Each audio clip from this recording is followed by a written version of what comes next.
Reported drone sighting grounds flights again in London, this time at Heathrow Airport, which has since resumed operations as the investigation continues. This coming less than a month after disruption at Britain's second busiest airport, neighbouring Gatwick, which was repeatedly shut down over a period of 3 days by apparent drone sightings.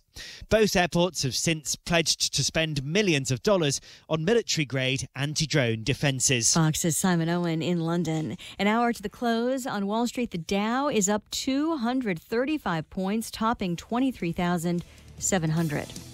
This is Fox News.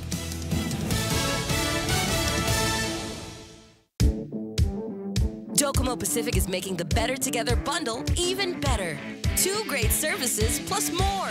Get unlimited local calls, SMS, and 20 gigs of data, plus unlimited home internet for $109 a month. Sign up today and get free installation and choose between a free Galaxy S8, S8 Plus, or $100 off select devices. Mobile plus online from Docomo Pacific. Better together. Some conditions apply. See store for details. Chili's 3 for Me menu just got bigger. We're giving you more choices for the same great price. For just $15, you can get a beverage, salad, and an entree. First, choose from a refreshing Coca-Cola, iced tea, or Heineken on draft. Then enjoy a house salad and select your choice of a mouth-watering entree, like our half-rack ribs, Cajun chicken pasta, old-timer burger, personal chicken fajitas, or the flavorful margarita flatbread. So hurry in today and enjoy our Chili's 3 for Me menu for just $15. Available for a limited time. Chili's, more life happens here. A confessed school shooter makes his latest court appearance in Florida for the attack that left 17 dead at his former high school in Parkland last year. Nicholas Cruz said nothing and never looked up at the judge as he appeared briefly in Broward County Court for a procedural hearing, as a tentative trial date has not yet been set. The 20-year-old's attorney has said that Cruz will plead guilty in exchange for life in prison. Prosecutors are seeking the death penalty. Cruz is also charged with assaulting a corrections officer in the jail where he's being held without bond. Jeff Manasso, Fox News. Today marks 8 years since then Congresswoman Gabby Giffords was shot in the head during a constituents meeting outside a grocery store in Arizona. 6 people were killed, a dozen others wounded by a gunman who's now serving life in prison. Giffords is in Washington today to help unveil a proposal that would expand background checks for gun purchases. A former Texas mayor continues to test the presidential waters, one of many Democrats considered possible contenders. The former mayor of San Antonio, Texas, was in Iowa Monday. Today, Julian Castro is in Las Vegas. He's sort of pre-stumping. It's not official yet, but Castro says he'll make an announcement about a possible presidential run this Saturday. In Iowa, he told a crowd his big focus is on universal health care and affordable housing. He also said he will refuse PAC money. What I see in our country today is that for the first time in a long time, we're going backward, not forward. Castro previously served in President Obama's cabinet as Secretary of Housing and Urban Development. Jessica Rosenthal, Fox News. Again, the Dow is up over 200 points, second day of a rally pinned in part on hope for progress in U.S. trade talks with China. Oil prices, meantime, soaring as well, getting closer to $50 a barrel. I'm Lisa Brady. This is Fox News. At Guam Regional Medical City, it is our mission to become the island's premier choice for specialty care, like cardiology, pulmonology, neurosciences, orthopedics, oncology services, and more. We aim to protect our island from heart attacks, strokes, cancer, and diabetic complications. But should you suffer from such diseases, we're ready with world-class options, both inpatient and outpatient. For more information, visit us at grmc.gu. Security Title is honored to sponsor Ray Gibson on The Point. In 2019, we resolved to continue our mission of protecting and ensuring the land and homes of our beautiful island. Additionally, we resolved to maintain our vital connection to our families and our community. Protehi Itanotmo, protect your land. When it comes to your family land, remember to call the professionals at Security Title, just like you call Ray Gibson in the morning. Family Finance has been serving the people of Guam since 1959, and they'll continue to be there for you in the years to come. Whether you're looking to get a personal loan for that summer vacation or paying off those long overdue bills, Family Finance has got you covered. Apply for a personal loan from $1,000 up to $3,500 by calling Family Finance in Hagåtña at 475-4545, Upper Tuon 647-5626, or in Dededo 633-4473. Family Finance has been serving the people of Guam since 1959.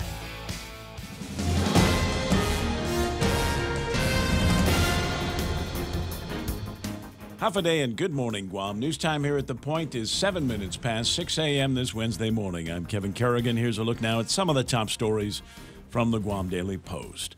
Governor Lou Leon Guerrero says she would sign a bill that would allow for a full implementation of the property tax increase in the current budget law if the legislature approves it. During a visit to the Department of Rev and Tax yesterday, she told reporters that she thinks it's very important that the budget law be corrected.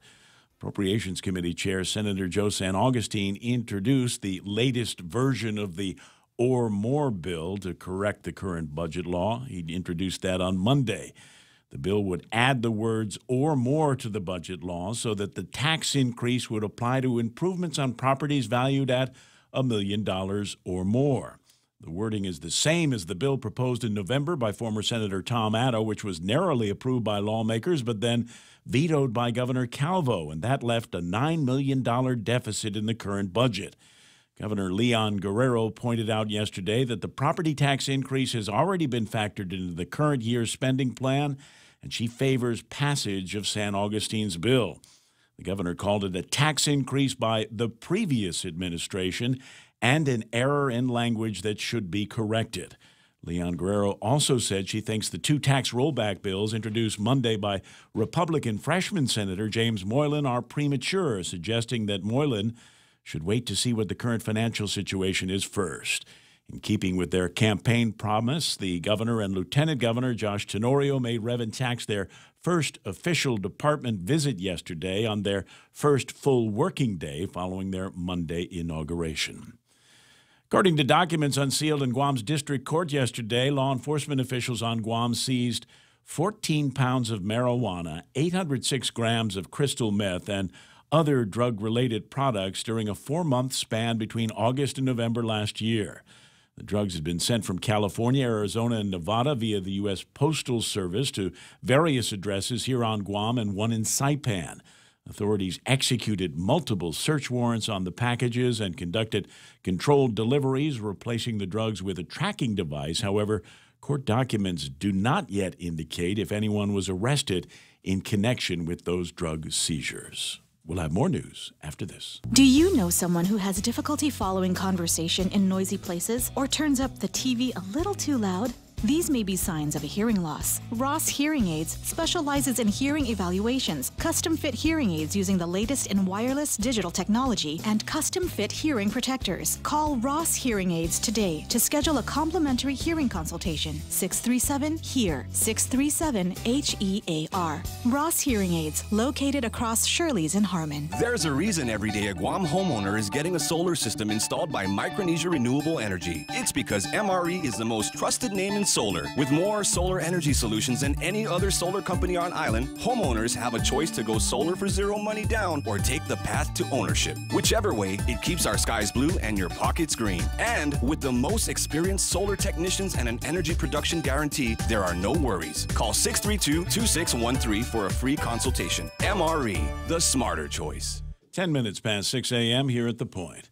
Federal housing assistance for nearly 2,500 families on Guam who depend on it may run out by March. The partial federal government shutdown, which began more than 3 weeks ago, suspended funding for the U.S. Department of Housing and Urban Development. The Guam Housing and Urban Renewal Authority gets about $30 million a year from HUD, and that money pays for the Section 8 housing assistance program on island. The administrator, Norma San Nicolas, told the Guam Daily Post yesterday that there is enough money for the remainder of this month, possibly next month, but not for March. She said she hopes they resolve the shutdown as soon as possible. Funds are already running dry stateside. According to a report in the Washington Post, HUD issued 1,500 letters to landlords last week in an effort to prevent evictions to similar HUD-funded programs on the mainland. The Lotte Hotel in Tumon has sold to a South Korean investor for $64.3 million. The seller was Tumon Bay Resort and Spa. The buyer established a Guam company named JR6 Guam Propco. It was established just 1 month before the purchase. The company's president, treasurer, secretary, and director is Jun Soo Park of South Korea, according to documents at Land Management. The purchase was recorded with Land Management on December 21st. Lotte Hotel Guam's management told the Guam Daily Post that they intend to continue operating the hotel under the new management, just as they have been. Formerly called the Aurora Resort and Spa, the hotel underwent renovations in 2013, reopened under the Lotte Hotel brand and management, which had been leasing the property up until last month. The sale represents a growing investment portfolio from South Korean investors, which mirrors Guam's changing tourism market. For these stories and more, log on to postguam.com or pick up a copy of today's Guam Daily Post. Ray and Mike now with a look at weather. Boy, I was just able to get my hands on the weather sheet just as you were finishing that. It was underneath the pile of papers. Nick of time. Absolutely. Partly cloudy skies, breezy, isolated showers, expected northeast winds up to about 25 miles an hour today. Highs 89 degrees and overnight lows of about 77 degrees. Sunset tonight about 6:09. Sunrise this morning should be about 6:46. There's still a high risk of rip currents through now late Thursday night along east-facing reefs. Looks like that has been extended, and I'm sure there's still. I've been getting more and more pictures of beach scenes where you've got the white sandy beaches and that unmistakable blue of the Portuguese man o' war. Oh yeah, stingy little guys. So Be careful, stay away from them. All right, here's at all costs. The radar imagery give you an idea of what the weather's going to be like for the very near term. Mike Knight will interpret this data for you. Yeah, seeing a little more moisture in the air right now, and you can actually feel that it's a little more moist outside. Got some tropical moisture passing to our south. We'll show that on satellite in just a moment. But right now, just some scattered showers turning to isolated, and they will pretty much dry up and go away for the most part as the sun comes up this morning and starts to warm things up just a bit. You might have noticed yesterday afternoon, the winds picked up in the afternoon, and definitely that was another little bit of a surge that came on through, and that's what happens this time of year. You get these little surges of reinforced dry air that push on through. And it was also helped along by the fact that we're in that pressure gradient thing that I'm talking about. And most people love it when it gets a little bit windier, unless you're on a bike or running on the roadway against that wind. Yeah, no doubt. And it's hard to break that. Looking on satellite, if we've got it, I'll show you exactly why the wind picked up real quick. We've got kind of a developing low to our southwest, and we're in the pressure gradient. So high pressure to the north is pulling things from the east. Low pressure to the south also pulling winds to the east over our location. And so that's why you got squeezed and picked up a little bit. That thing's going to go on into the Philippines. And the remnants of O1W still off the screen to the right now, still over in the Marshall Islands. They're saying we need to keep a little bit closer watch on it for development in the future, but it still appears that it will stay far enough south of us to not be much of a problem other than some scattered showers late in the week and early next week. Gotcha. 6:14, that's news and weather together, brought to you by Bank Pacific. Where others put branches, they place roots. Cheers to 80 years. It's our 80th anniversary and the gifts are on us. 80 gift certificates, 8 shopping sprees, 8 staycations, and 1 round-trip flyaway for 2 to Manila. So how do you enter? Calvo's Insurance personal home and auto customers are automatically entered. Non-Calvo's customers may enter by receiving a qualified quote. It's our way of saying thank you for trusting us for the past 80 years. For more details, visit calvos.com/giveaway or call 472-6816. Calvo's Insurance, serving Guam for 80 years. The Ray Gibson Show brought to you by my friends over at King's Restaurant. Bunches and decades worth of breakfast, lunch, and dinner, and they'll continue that tradition for you here this morning, as early as this morning. So if you're hungry, that's a good place to get a start on the day. Also brought to you by Guam Regional Medical City, the first choice for all of your open-heart surgical needs. Micronesia Renewable Energy, there's never been a better time to go solar. And the guys over at American President Lines, APL is shipping the future. Introducing Exchanged, Guam's first online and mobile remittance to the Philippines. Exchanged is the easiest and fastest way to send money to your family and friends anywhere in the Philippines. Download the Exchanged app or visit their website, exchange.me. Sign up, remit, and get a chance to win a trip for 2 to Manila. Deluxe accommodations at the Belmont Hotel at Resorts World Manila. So sign up and remit now at Exchange. Promo ends March 2nd, 2019. Conditions apply. Also avail of Exchange dollar to remit promo. Visit exchange.me for details. Yeah, cool and dry on Guam. Brian B. out in the Pacific Northwest reporting that weather up in the upper left-hand corner of the continent is cold and wet today. Nothing surprises me. I've been following some other friends from Guam that have taken the time over the Christmas break to go on vacation up in that part of the country, and I tell you what, it's tough for people from Guam to get up there and be in that kind of cold. I feel the iciness of it. Subway's Chipotle cheesesteak contains a concept called flavor. This flavor comes from juicy shaved steak and Chipotle Southwest sauce, available for a limited time only at Subway restaurants. Subway, make it what you want. The Ray Gibson Show. Morning talk that matters. Call now, 888-TALK. That's 888-8255.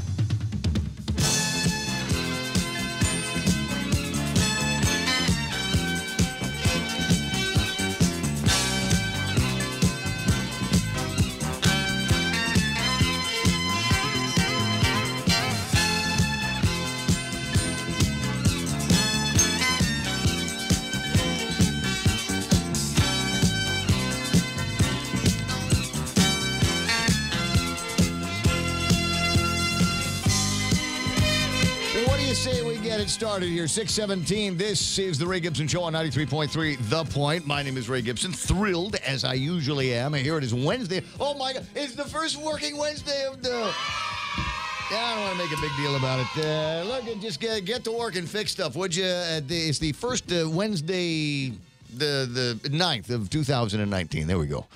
As much as we can say about that. Michael Knight gets the phone when you call at 888-8255. That's 888-TALK. You'll also hear the voice of the amazing Kevin Kerrigan from the Guam Daily Post, who left early in yesterday and was unable to meet up with Ginger Cruz when she come by the radio station. Sorry, I missed her. Yeah, well, she's going to be coming back. You'll have a chance to see her again. And it was, I was telling Kevin, it was literally seconds before the headline started that I gave her the script, because Kevin had to go and catch a story with Lodi and the guys over at and DFS over at the courthouse, so he couldn't stay. So normally when something like that happens, I still will read the newscast, so we can have headlines out there. And I thought, well, there's Ginger. She knows how to read. She's pretty good at it. It was an impressive cold read on her part. I mean, seconds the mark from of a real pro. Absolutely, and no flubs, nothing like that. She was absolutely terrific, and like I said, well, there ought to be if I'd have known that she was going to be here, then we probably could have put together some kind of, I don't know, newsy reunion or something like that. But I don't know. You like hanging out with the other news people? You okay with that? I do it every day. Well, I mean, yeah, but I mean, you work with them. When was the last time we had one of those big kind of newsy guy get-togethers? Been a long time. Yeah, we got to do something like that. A softball game? Barbecue? With beer? Duh. Is there any other kind? Anyway, that's Kevin. He'll take care of the newscasts all morning long from around here. But you know what? I was thinking one of these mornings, I'm going to start, instead of introducing the guys that I work with around here, I'm going to introduce the real stars of the show. And you know who those guys are. Sometimes you want to go where everybody knows your name. And they're always glad you came. Troubles are all the same. You want to be where everybody knows your name.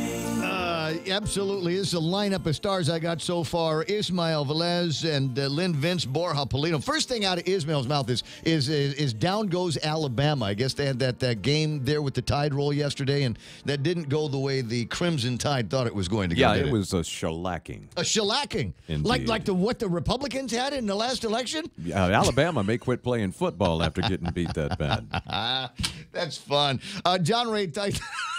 John Ray Titano's there. John Mendiola is hanging out. Yuka Oguma from over at it's Guan Insurance, sponsors of Jerry Roberts and the Extra Point is hanging out already. I told you Brian B, a former radio personality here on Guam once upon a time, and then he moved off to the States. Are all the kids in college yet? Because you know what? When the kids are all in college, you can come back. You and your wife can come back. I might even be able to scare up a job for you. Linda Gabriel is there. Mo Cotton is hanging out. Danny Russell says, good morning, Guam. I see Paris Mendiola. We'll always have Paris Mendiola Blas. Edita Camarillo and Sahara Defensor, new legal boss over in the office of Congressman Michael St. Nicholas. I see Joe Flores is there. Good morning, Ray and Kevin, Mike. Landon Nadler with a big good morning smile. Ted Lewis says, Havade Ramon, and the point from all the way in Montana. The voice of Guam Major League, Mark Colby, is online. There's my pal Nick Prolosky and Linda Gabriel, Carl Facuto Jr., Ryan St. Nicholas. This is another great radio talent there. Now spending a little bit of time over at the legislature. Is it fun? Are we having a good time over at the legislature these days? I haven't heard too much about anything. I guess there's folks moving in and out of the building, as you might imagine. Albert Eliason is online. Is today a good day for mowing? I got to tell you, Albert. Now that I know you and the love for mowing, your name pops up in my list while I'm out doing my yard work. And one of my chores this weekend was there was a whole rocks and construction debris over in a place in the house, and I wanted to make it so that I could just go over it with the lawnmower and not have to worry about getting rocks kicked up and in the car and hammering the neighbors' windows and stuff like that. So that was my goal, was to make an area of the yard completely and 100% rock free. Wow. And I did it, but I was thinking about Albert the entire time. Carmen Leon Guerrero was there, Bob Ellsworth, and what do we got there? Far more. Albert saying there are far more problem identifiers in office than problem solvers. The job seems to breed the former and kill the latter. You know what? That sounds like something that Jerry Roberts ought to riff on later on in the Extra Point. Randy Kruger's waving at everybody. Jennifer Post-Schnitger online. Loretta Lynn with a good morning. Love that. Doris Mendiola. Simon Sanchez from the CCU's on. Good morning. Bert Duarte. Jennifer Badar, Alicia Kanata saying, good morning, Guam. Well, good morning, Alicia. Nice to hear from you. Good to have you out there. Henry Gonzalez, Tommy Barcinas, a couple of my classmates and cousins there. Viv Castro-Leon. Henry saying, good morning from Las Vegas. The vacay was fun. Thanks to everybody that made it happen. Henry's normally lives in Vegas, but was out here on Guam for a long time. And how much did you gain while you were out here? How many extra pounds were you able to put together while you were out here? Greg Karabrock from FHP and Take Care. And Greg apparently took to the meeting yesterday. You might recall the conversation. They've got this cervical thing that they're doing, a cervical inspection, and for people that sign up to get their cervix inspected, you might get a prize. Did you sign up? I didn't sign up, but they're going to send somebody over to sign me up and inspect my cervix so that I can be eligible. This became a management topic in the program yesterday, huh? Brad Hewitt's there, Daryl Slider, I see Katie Baltazar, Commissioner Gamboa, Carl T.C. Gutierrez, former governor of Guam. You didn't tell me you were going to the flag raising yesterday over at the place. That's nice. I see my pal Kamaka Moylan Alston is online, and Rico Blancaflor, and like I said, it's just a whole bunch of real stars of the program, and a great way to get things started by saying hello to you. And it's going to be a great Wednesday morning. A lot of stuff lined up in the program that I am aware of.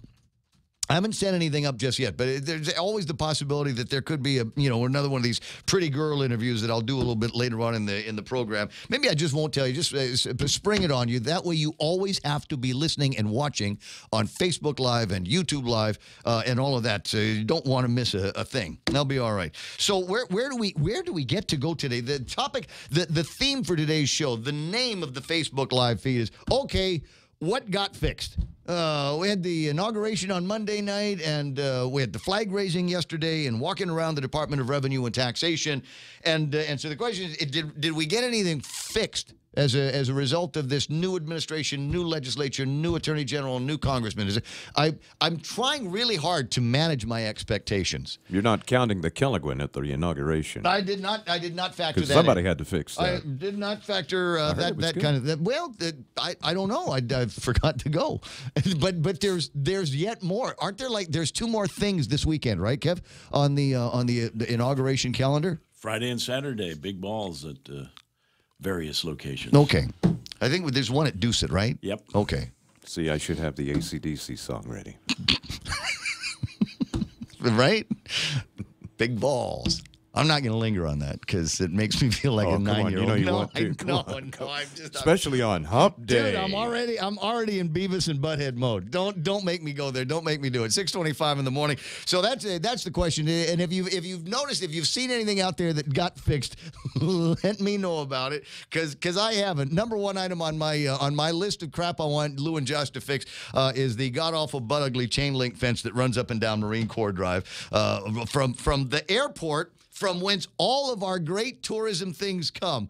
We get there and just a little bit up the road, we begin the beginnings of the god-awful, butt-ugly chain link fence, and it goes all the way up to where Kmart is, so that all of the tourists, as they drive by in their buses and their rent-a-cars, go, that must be where the prison is. And they get by JFK, and they look at, that's a nice prison. That's the nicest prison I've ever seen in my life. Because this must, otherwise, why would you have a chain link fence right down there in the midst of the road? Or the others were driving by to your tourism district. Yeah, and they're driving by thinking, why do they have a picture of John F. Kennedy on the penitentiary here? Why would that be like that? I don't know. Anyway, so that's what I'm going to check on that every single day. Now, I did not hear it in anybody's campaign promises, but it seems to me now that we got a bunch of women running things that maybe they'll start prettying things up a little bit more. Yeah. Maybe they'll start insisting that old building, in the very least, can we water blast something? I'm not asking you to go to Home Depot and get $500 worth of paint and paint everything, but maybe just the front of things, the front where we can see it from the road. What sort of thorny bushes are native to Guam? Oh, well, I mean, you can get my favorite thorny bush is bougainvilleas, putitinobu, and the word puti in the name putitinobu actually means pain. Oh, okay. So that would be the appropriate thing to plant. Somebody mentioned that the other day. And put them everywhere at all of the intersections. It's where we got panhandlers and we got people running pell-mell across the roadway. Just be very generous with all of those kinds of things. And they come in different colors. Did you know that? I did. Yes, I did. Plant comes in different. Do we have like a state flower or something? I know we do. I just can't remember what it is. But it might be that they wanted to change it a few years ago to something else. And I recall my remarks at the time were really. After we've solved all of the other, because this was a legislative thing, they were really seriously talking about this over at the legislature about changing the Guam state flower, and I thought, have we solved all of the other problems? Are we done with all of the fiscal challenges that we face? We've fixed Simon Sanchez, and we've done away with all of these other issues. So now we can concentrate on the really important stuff, like what should our state flower be? And the idea was they wanted to name it after a flower. If I forget what it is, Carl Gutierrez will know. He'll chime in a second and let me know what it was. But they wanted to make it. It's a flower that grows like on cliff sides. Very pretty. My mother always liked it. My mother actually wanted it to be a state flower as well. So they wanted to change it from whatever it is to that one. And the topic will come and go. You're checking on the Wikipedias to see what it is, and that's all right. But we got a list, and I want to start seeing things get chipped away on my list, on your list of all of the things that we want the government of Guam to take care of. Now that there is virtually an entire new government of Guam. Bottom of the hour, and looking at a few other things in the table of contents this morning. Interesting news out of Tumon, what you and I grew up with as the Okura Hotel, which became the Lotte Hotel, and the Aurora in between.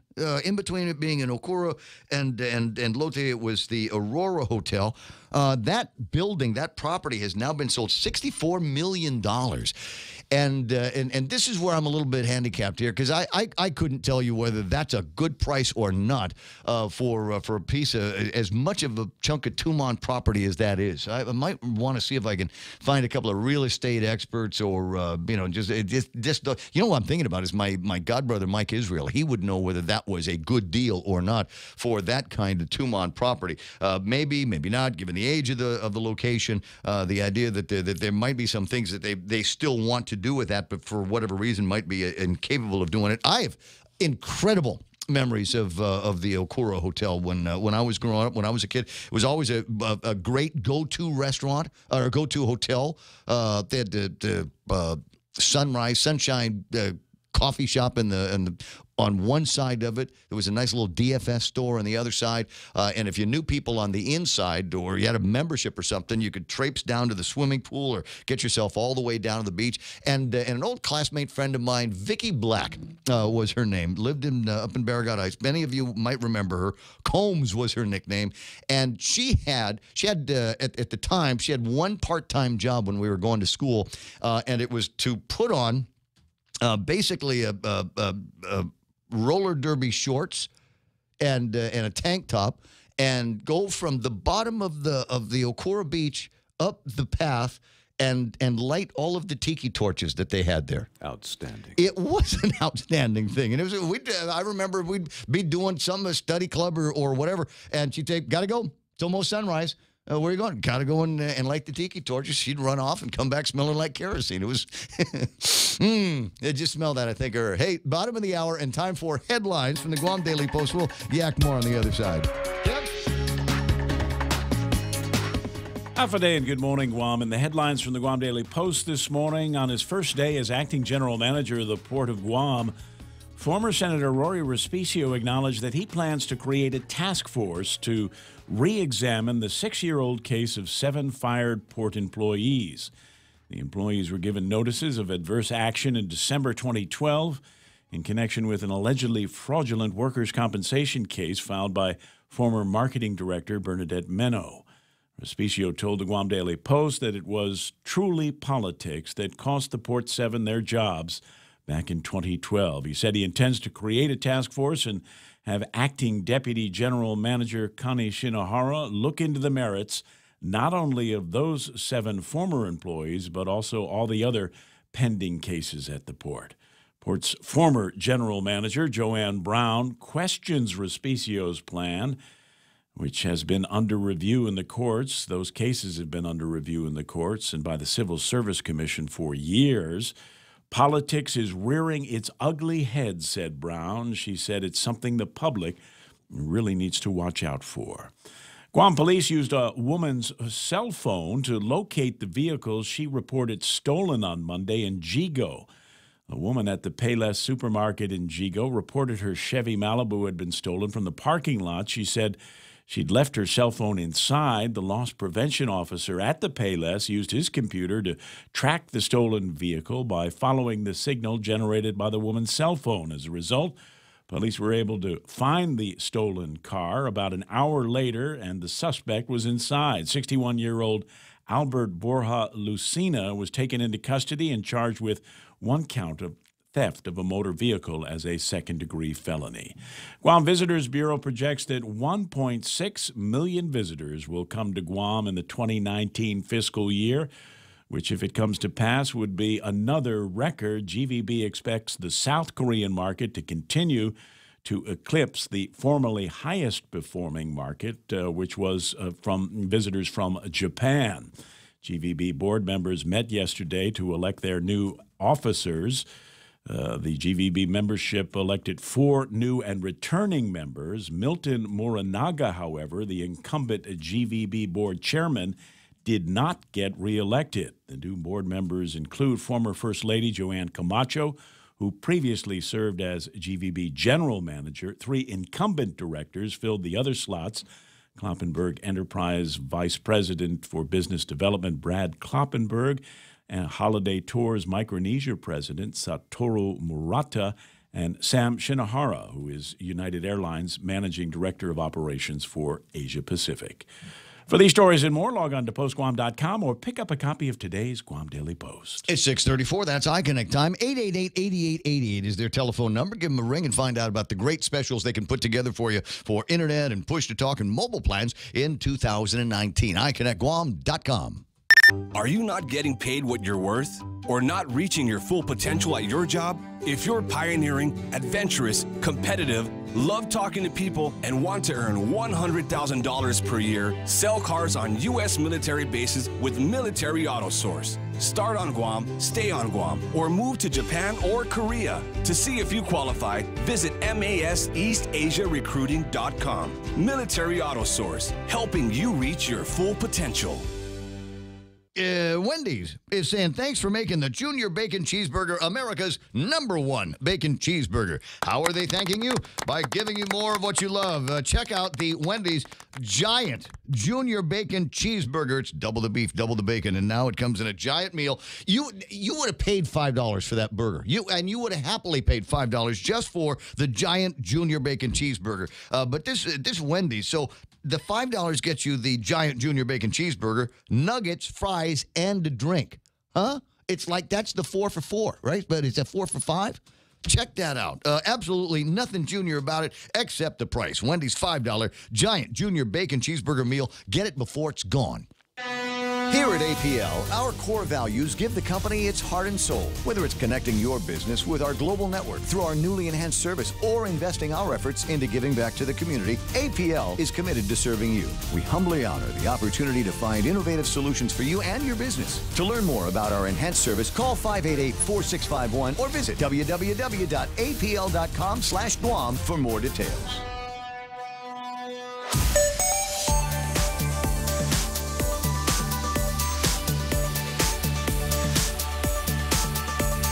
Looking at a little bit of traffic just south of the McDonald's up in Chigo. It looks like it's not slowing down. There's a lot of cars up there, and I'm not entirely sure why. Maybe Lady D might be able to give me an idea of why there might be something brewing up in that part of town. Also, northbound Route 8, right around the, I want to say this is, maybe it's McMobile around there. Actually, a little bit closer to Mighty, you'll see some northbound traffic beginning to build up here for absolutely no good reason. Don't see anything else happening in Upper Tumon.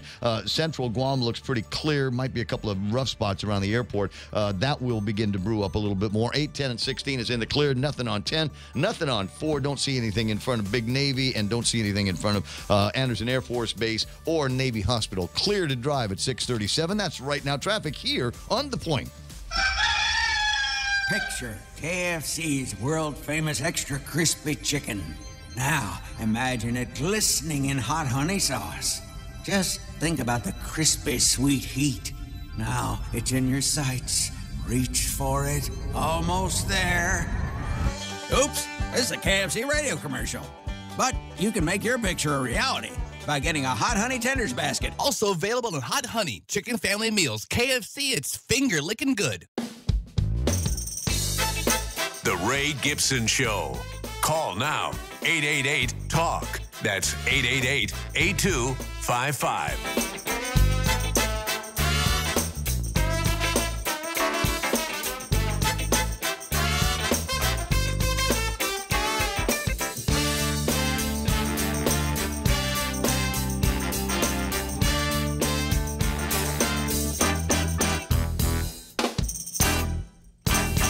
Okay.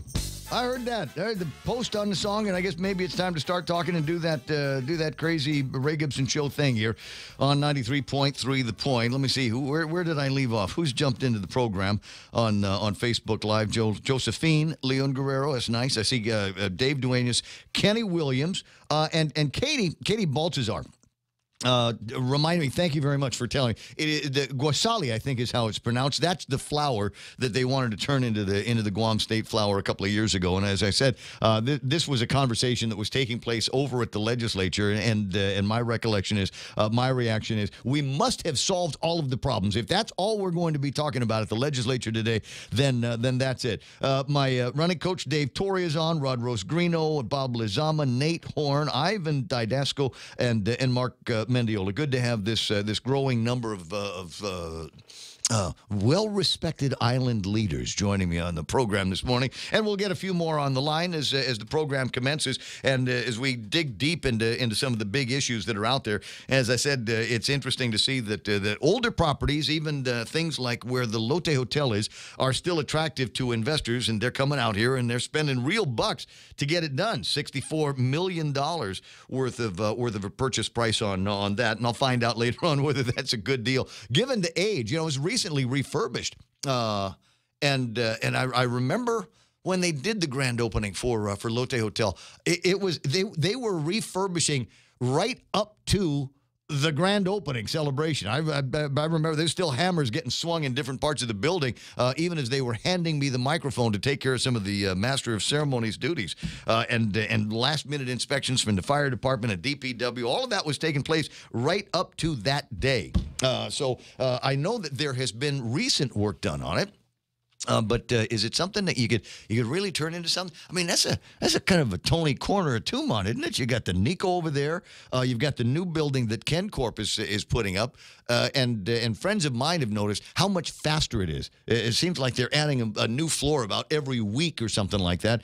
And I said, well, you know what? Once they're done putting the footings in the foundation and the first couple of heavy duty load bearing floors that they've got, after that it will generally tend to go up pretty quick. So my guess is that there could be another grand opening that takes place in that part of town. So you got the Lotte Hotel, and then you've got that big blank space in between there and the Westin. And there was work that was being done. There was somebody that wanted to do some low-rise stuff in that area once upon a time. But I think that the problem was they couldn't stick a shovel in the ground without finding ancient artifacts of pre-contact Chamorros. And I lost track of what happened with that. Maybe some of you real estate guys that know what's going on might be able to tell me. A couple of other stories that I think are also going to be kind of interesting is drugs in the mail. And can I just shake my head again in wonderment? This is another one of those cases where drugs will apparently make you stupid. With as many stories as we get, and maybe this is one of the reasons why the guys at the post office, et cetera, have put together this story. Documents detail seized drug packages. Mindy Uggan at the Post writing about that. In a 4-month span, law enforcement officers seized more than 14 pounds of marijuana. But it's kind of ridiculous because, you can grow that here. You don't have to make it in a lab or anything. You can just, if you got some dirt and some lights and neighbors that aren't prying, you ought to be able to grow some marijuana of your own and not necessarily have it mailed in from other places. Now, I get that there are different strains and plants, versions of plants of marijuana that you can grow that will I don't know, make you high faster, make you high longer, make you higher or whatever. But I don't know that I'd risk going to jail for something like that. 14 pounds of marijuana, 806 grams of crystal methamphetamines, and 2,896 grams of vape and honey butane oil. So you get this story, and clearly these folks, they're stupid or they don't know how to read. It seems to me that they are constantly intercepting packages with drugs in them. You would think by now they would have either given up or found a different way to get the drugs smuggled into Guam. I don't know, packages thrown off the side of boats on the northern and southern sides of the island. Little containers that are floating around with cocaine in them. It seems to me that this is one of those things. Or maybe the point of it is, and this is the scarier side of it, and not being a druggie myself, I couldn't tell you, is it possible that the 14 pounds of marijuana and the 806 grams of crystal methamphetamine represent just the tip of the iceberg? Is it possible that it is such a good and reliable system of getting drugs from points to points that's why they go ahead and take the risk? Because there's really not a good chance that it's going to get caught by a dog or whatever. Ismail calling it, the Pineapple Express. That's the way. Yeah. I think they're just stupid. They don't realize that the mail actually does get sniffed and everything else on its way out here. But here's the thing that I thought, and we know the ratio. living on the border as I have, the ratio is about 1 to 10. So for every package they catch, there's 9 10 others that get through. Yeah. They get through. So maybe it is the tip of the iceberg. It's not. It is not that they're finding a lot of it. It's just that guys are willing to use that as a method to try to get it through. Anyway, interesting story. 888-8255. That's 888-TALK. Mayor Melissa Savares joins me this morning because you guys. Michael handed me the mayor's council agenda, and I looked at that and I thought, well, that's kind of interesting. It doesn't look like all of the other mayor's council agendas that I've ever seen in the past, because it ends with the dinner and sisterhood ceremony. Good morning, Mayor Savares. Hi, good morning, Ray. And this is actually not a mayor's council meeting. It's an association of Mariana Island mayors, vice mayors, and elected council members. So this is for our colleagues from the CNMI. We have an organization formed with them. Mm-hmm. And this organization is in existence since the late 80s. And we continue to meet annually. And then we had subcommittee meetings in the middle of the year. So this is our association meeting. This was supposed to be held in Tinian this past November. But they had a typhoon. Storm. Correct. So we kind of pushed it back. Their new leadership takes over beginning next week, Monday. So this is just the tail end of the leadership, the outgoing leadership. So this is our General Assembly that was supposed to be done in 2018. I see. Okay, so so the schedule that's already been out, the agenda that's already been out is something that you guys were looking at doing before, but due to weather circumstances and the incredible rebuild that they're going to have to do up in Tinian, we'll go ahead and have it here. Now, this is going to be, where's it going to be at today? It's going to be at the Agate Community Center. Okay. In just a little bit, in just like an hour and a half, you guys you got to get down there. That's correct. Yes. We're almost there. almost down there. And we're going to hear from the mayor of Agate. Ken Cheswico is going to be doing the opening remarks. We got a couple of plenary sessions that you're going to be having, and then a lunch, and then later on the dinner, right?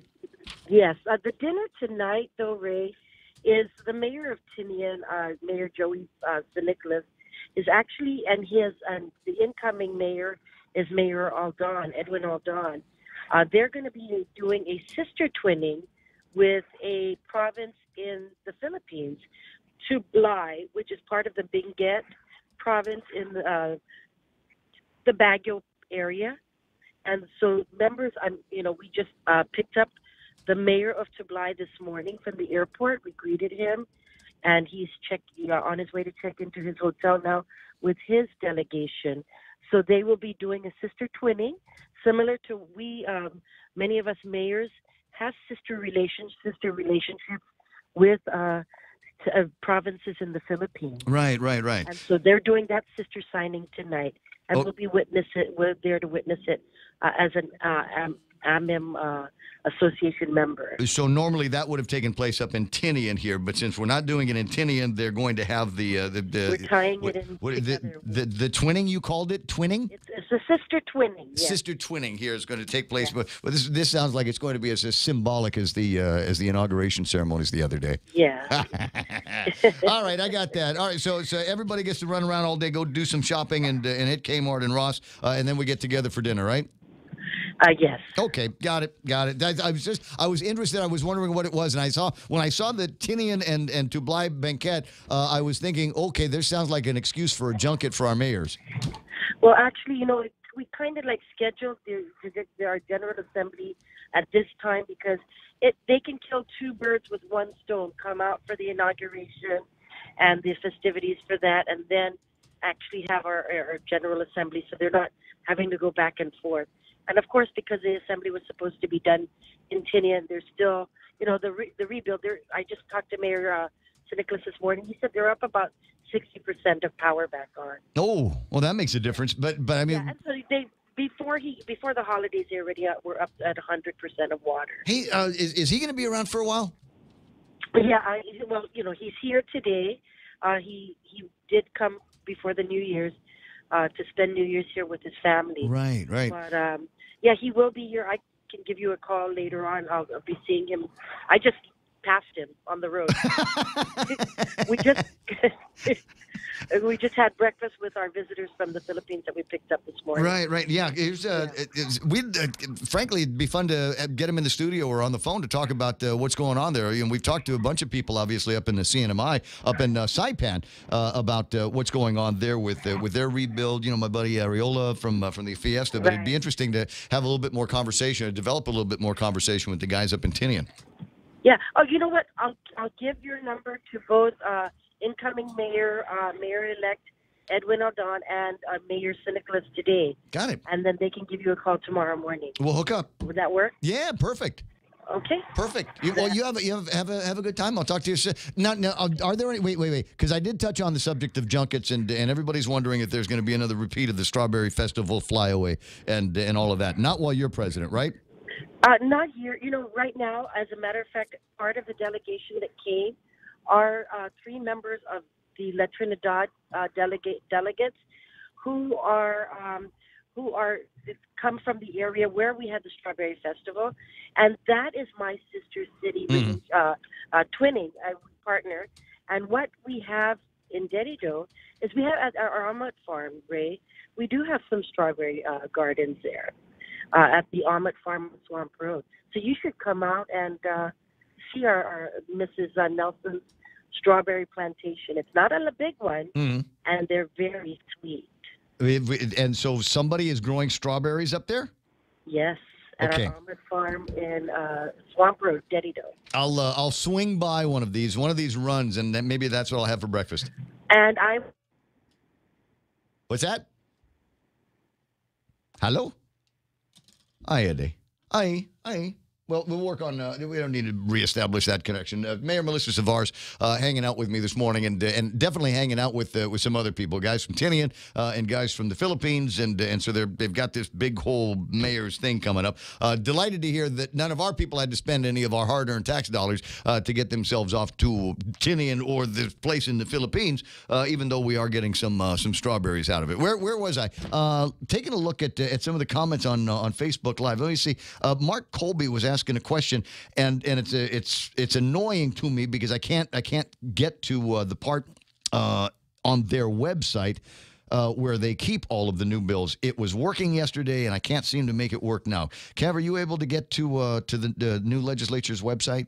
Yeah. Please click here to view our new website, and then it goes to a place, and it keeps looping back to the 34th Guam legislature, and it's making me crazy.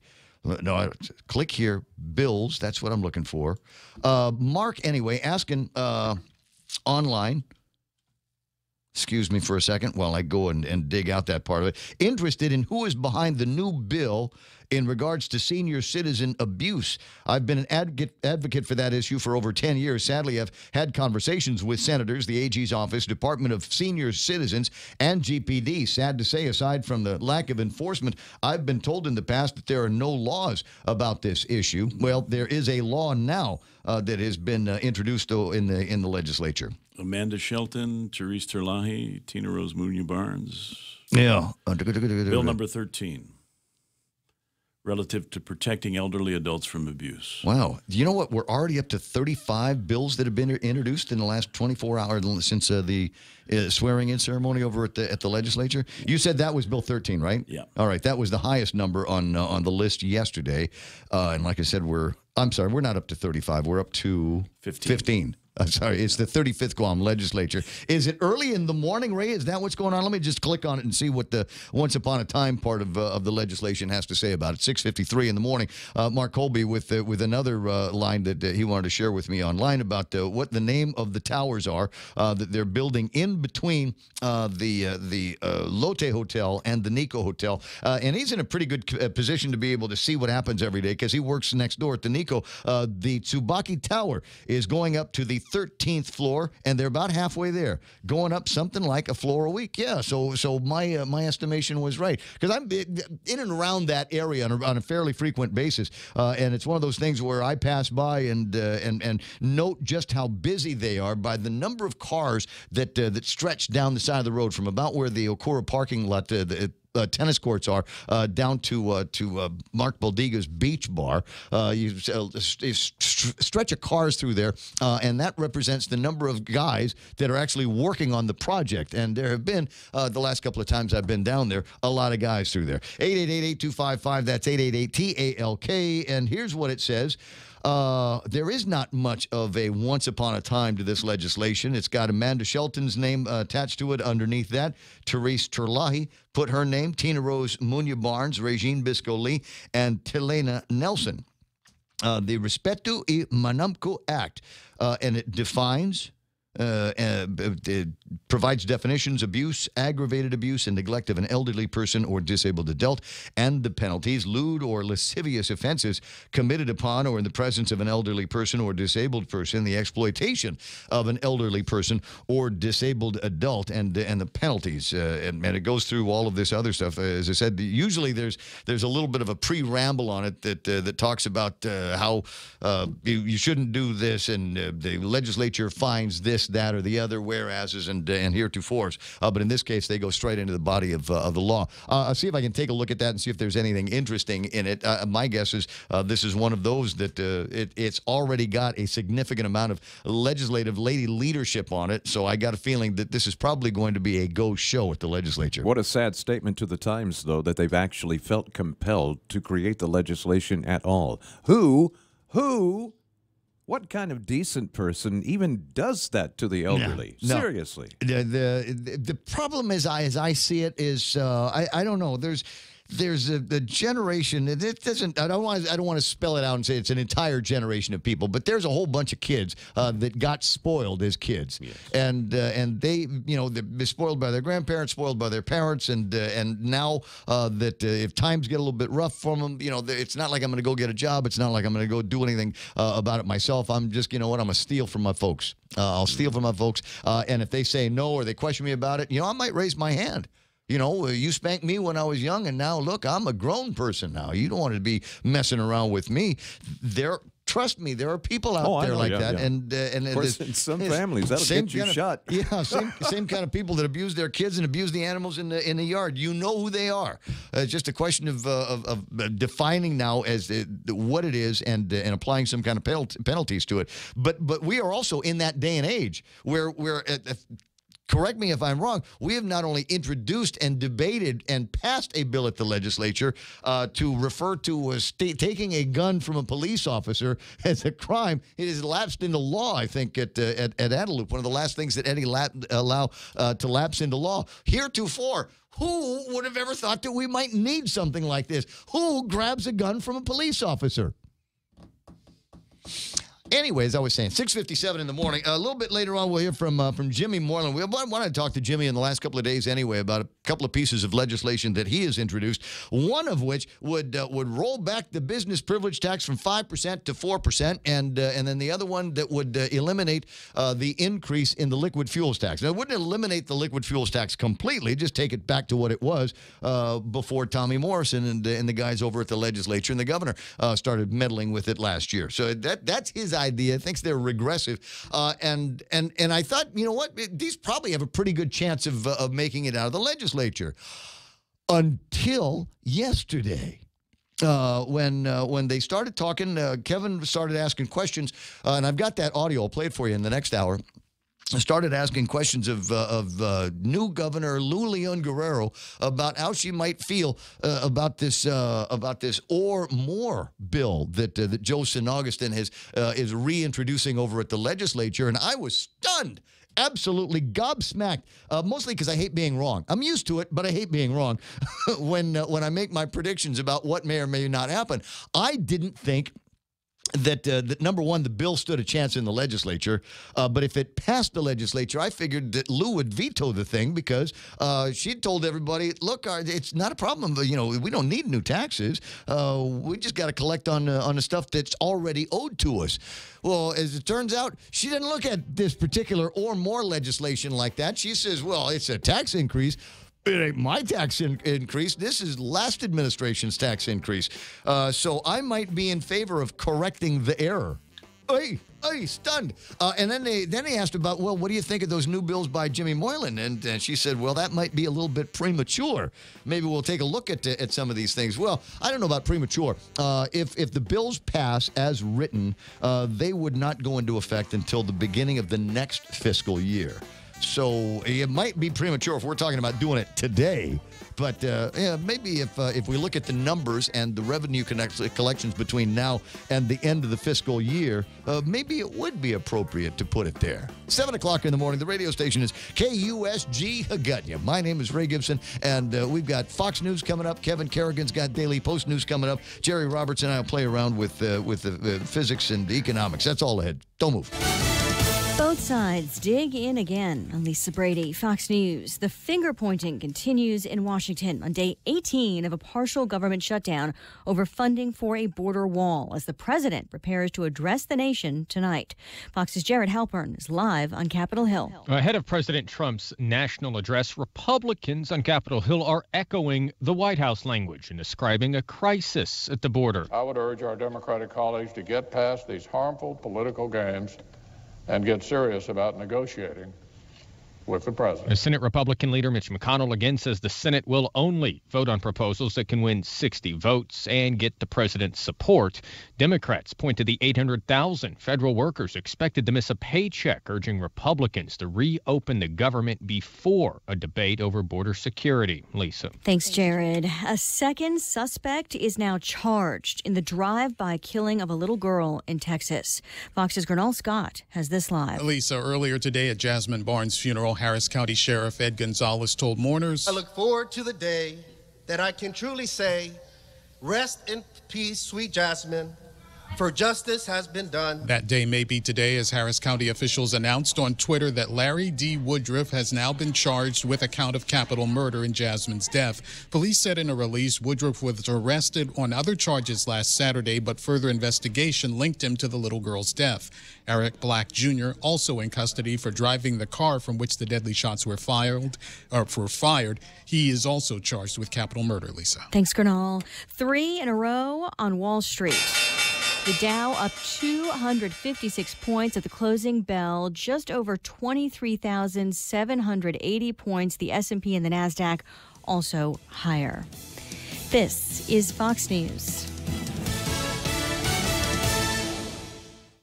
Welcome to Subway's ad for the new Chipotle cheesesteak sandwich. How would you like it? I would like it to predict my future. My pleasure.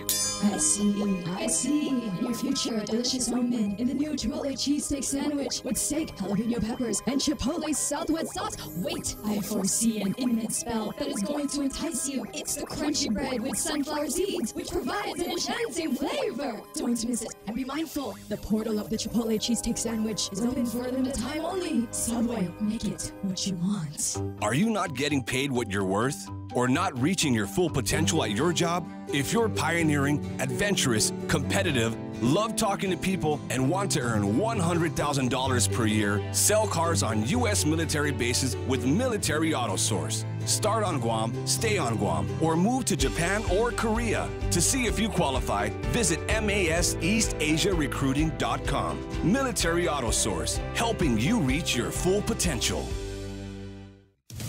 The U.S. Supreme Court says a mystery foreign corporation must comply with a pending federal subpoena, possibly linked to the Russia probe. The justices issuing an unsigned order refusing to dismiss a contempt citation issued by a federal judge for failure to comply. The unnamed company, listed in court records as being owned by Country A, had argued that complying with the subpoena would violate the laws of its home country.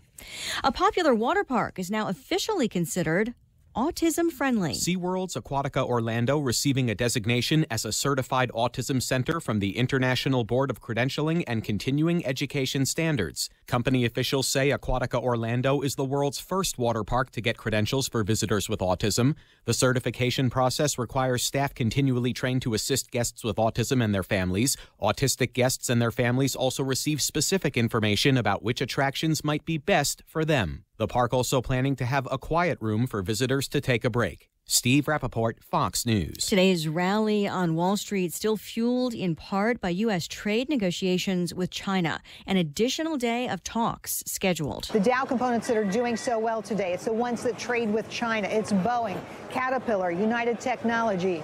Even Dow DuPont is higher today. And why? Because China's Ministry of Agriculture has approved imports of genetically modified crops. And of course, that's what Dow sells. A final deal, though, on trade still a long ways off. That's what we're hearing. Fox Business Network's Jerry Willis at the New York Stock Exchange. Again, the Dow up 256 points after the closing bell. That's up more than 1%. The NASDAQ up 73. The S&P up 24. Just getting word that the woman believed to be the oldest person in the U.S. has died. Leslie Brown was 114. A grandson just making the announcement. I'm Lisa Brady. This is Fox News. Insurance doesn't have to be another budget buster. NAMBO Insurance has reasons for you to celebrate this new year. With NAMBO Insurance Bundle Up Plan, you can save big. Bundle up your home, auto, or motorcycle insurance and save up to 50% off. Start off this new year with great savings from NAMBO. Free and visit our 2 locations in ITC Building in Tamunin and our new NAMBO Building in Hagåtña. Call us at 477-9754 or visit us at NAMBO.com. From our NAMBO familia to yours, we wish you all a happy new year. Guam Regional Medical City. We bring the healthcare advances of the world directly to you. We are an acute care hospital that complements your needs with our robust outpatient specialty clinics. From preventative care to critical care, we strive for consistent excellence at GRMC. Our core philosophy is where patients are partners, which means we work as a team to make a healthier version of you. For more information about GRMC, visit us at grmc.gu. Family Finance has been serving the people of Guam since 1959, and they'll continue to be there for you in the years to come. Whether you're looking to get a personal loan for that summer vacation or paying off those long overdue bills, Family Finance has got you covered. Apply for a personal loan from $1,000 up to $3,500 by calling Family Finance in Hagåtña at 475-4545, Upper Tuon 647-5626, or in Dededo 633-4473. Family Finance has been serving the people of Guam since 1959.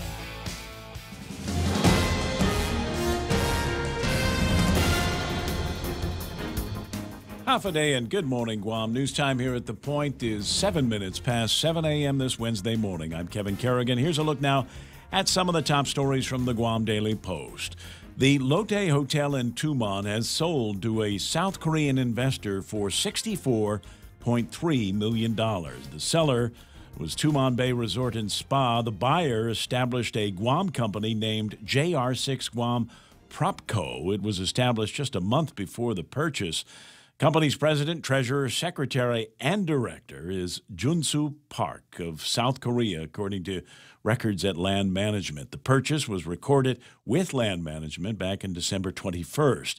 Lotte Hotel Guam's management told the Guam Daily Post that they intend to continue operating the hotel under the new owner. Formerly called the Aurora Resort and Spa, the hotel underwent renovations back in 2013 and reopened under the Lotte Hotel brand and management, which had been leasing the property up until last month. The sale represents the growing investment portfolio from South Korean investors, which mirrors Guam's changing tourism market. According to court documents unsealed in Guam District Court yesterday, law enforcement officials on Guam seized 14 pounds of marijuana, 806 grams of crystal meth, and other drug-related products during a 4-month span between August and November last year. The drugs had been sent from California, Arizona, Nevada, and Washington State via the U.S. Postal Service to various addresses here on Guam and one in Saipan. Authorities executed multiple search warrants on many of the packages and conducted controlled deliveries, replacing the drugs with tracking devices. The seizures were initially kept confidential because of ongoing investigations aimed at identifying the recipients of the packages. However, court documents do not yet reveal who was arrested in connection with those drug seizures. We'll have more news after this. Introducing Exchanged, Guam's first online and mobile remittance to the Philippines. Exchanged is the easiest and fastest way to send money to your family and friends anywhere in the Philippines. Download the Exchanged app or visit their website, exchange.me. Sign up, remit, and get a chance to win a trip for two to Manila. Deluxe accommodations at the Belmont Hotel at Resorts World Manila. So sign up and remit now at Exchanged. Promo ends March 2nd, 2019. Conditions apply. Also avail of Exchange dollar to remit promo. Visit exchange.me for details. Kami ang inyong bangko na tapat sa serbisyo. Tunay na kaibigan na handa para sa inyo. Ang bangko ng kinabukasan, laging maaasahan. And Pacific, where others plug branches, we place through. News time here at The Point is 10 minutes past 7 a.m. Governor Lou Leon Guerrero says she will sign a bill that would allow for full implementation of the property tax increase in the current budget law if the legislature approves it. During a visit to the Department of Rev and Tax yesterday, she told reporters she thinks it's very important that the budget law be corrected. On Monday, Appropriations Committee Chair Senator Joe San Augustine introduced the latest version of the so-called or more bill to correct the property tax provision in the current budget law. It would add the words or more to the budget law so that the tax increase would apply to improvements on properties valued at $1 million or more. The wording is the same as the bill proposed in November by former Senator Tom Atta, which was narrowly approved by lawmakers on a vote of 7-6. But then vetoed by former Governor Calvo, and that left a $9 million deficit in the current budget. Governor Leon Guerrero pointed out that the property tax increase has already been factored into the current year's spending plan, and she favors passage of San Augustine's bill. Governor called it a tax increase by the previous administration and an error in language that should be corrected. Leon Guerrero also said she thinks the two tax rollback bills introduced Monday by Republican freshman Senator James Moylan are premature, suggesting he should wait to see what the current financial situation is first. In keeping with their campaign promise, the governor and Lieutenant Governor Josh Tenorio made Rev and Tax their first official department visit yesterday on their first full working day following their Monday inauguration. On his first day as acting general manager of the Port of Guam, former Senator Rory Respicio acknowledged that he plans to create a task force to re-examine the 6-year-old case of 7 fired port employees. The employees were given notices of adverse action back in December 2012 in connection with an allegedly fraudulent workers' compensation claim filed by former marketing director Bernadette Stern-Meno. Respicio told the Guam Daily Post that it was truly politics that cost the Port 7 their jobs way back in 2012. He said he intends to create a task force and have acting Deputy General Manager Connie Shinohara look into the merits not only of those 7 who were fired, but also pending cases at the port in other issues. The port's former general manager, Joanne Brown, however, is questioning Respicio's plan to review those cases, which have been under review in the courts and by the Civil Service Commission for years. I think it's totally improper, said Brown. Keep in mind that after Bernadette Meno was terminated from the port, then Senator Respicio hired her to work at the Guam legislature. Politics is rearing its ugly head, said Brown, and it's something the public really needs to watch out for, she said. For these stories and more, log on to postguam.com or pick up a copy of today's Guam Daily Post. Ray and Mike now with a look at weather. Well, I'm a little bit confused here because it seems to me when the Port 7 got fired, that was politics rearing its ugly head. So now that we're looking into it again, politics is rearing its ugly head. Quote unquote, Joanne Brown. There's plenty of ugly-headed politics. I told you it was going to. People always said, what are you going to talk about when the election is done, Ray? What do you after you're done with all the political gossip and what are they doing with Ken and Andre and Frank? And we say you're going to run out of stuff to talk about when the election's over. An election is nothing more than a casting call for the next episode. It's partly cloudy skies and breezes with isolated showers. You can expect northeast winds up to about 25 miles an hour today. High is 89 degrees and overnight low should be about 77 degrees. At some point, the sun will go down about 6:09 tonight. Sunrise tomorrow morning should be about 6:46. Watch out on the water, Portuguese man-o-war, and high risk of ripped currents through late Thursday night along east-facing reefs. But I've seen some decent chop on the west side as well, so be careful when you get out there. 7:13. I've refreshed our radar site, so Mike can give you an idea of what traffic will be, or what weather's going to be like for the next hour. Yeah, you didn't see the sunset picture I shared yesterday, did you? No, I saw the actual sunset. Yeah, this was outstanding, and I've got it pulled up right here on my phone. I had every color imaginable in this picture because you had the sun had just barely set below the horizon there, so I had some yellows and oranges, pinks and blues. I'll send it to you on WhatsApp so you can share. Okay. Checking radar right now, though. Things are drying out just a bit as the sun comes up. That will continue on through the day. It is a little more moist out there than we've seen the past few days. That's because of a great deal of tropical moisture that's passing to our south. We have northerly surges that are being reinforced coming in from the north. This slowly developing thing to our south, and we're kind of in the squeeze there, what they call the pressure gradient. So that means winds will stay on the high side for us. Yeah. Checking satellite here, you can see that if you look up at the top of the screen, you can see this push down from top to bottom. You can see it if you look real careful. It's just kind of like things are just pushing down. And that's what's happening. You get these surges that just reinforce the dry air. That blobage down to the southwest is that very slow developing tropical system. That one probably will not develop into anything as it moves into the Philippines. The remnants of a 1W still far to the southeast. That will slide by late weekend, early next week. That could bring us a chance of showers. Gotcha. And Brad Hewitt online says, an election is nothing more than a casting call for the next episode. That's classic. That's the morning show on The Point. 7:15 in the morning, as a matter of fact. That's news and weather together. We'll scare up some economic information for you and an extra point coming up.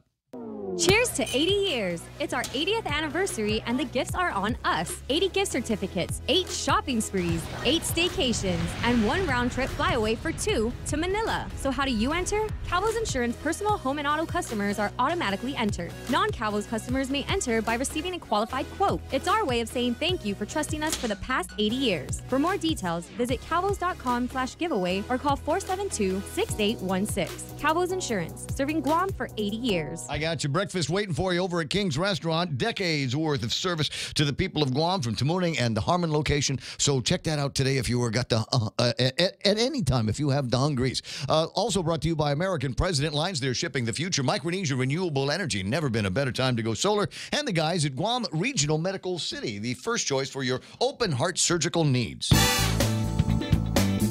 The Ray Gibson Show, your new News Talk headquarters.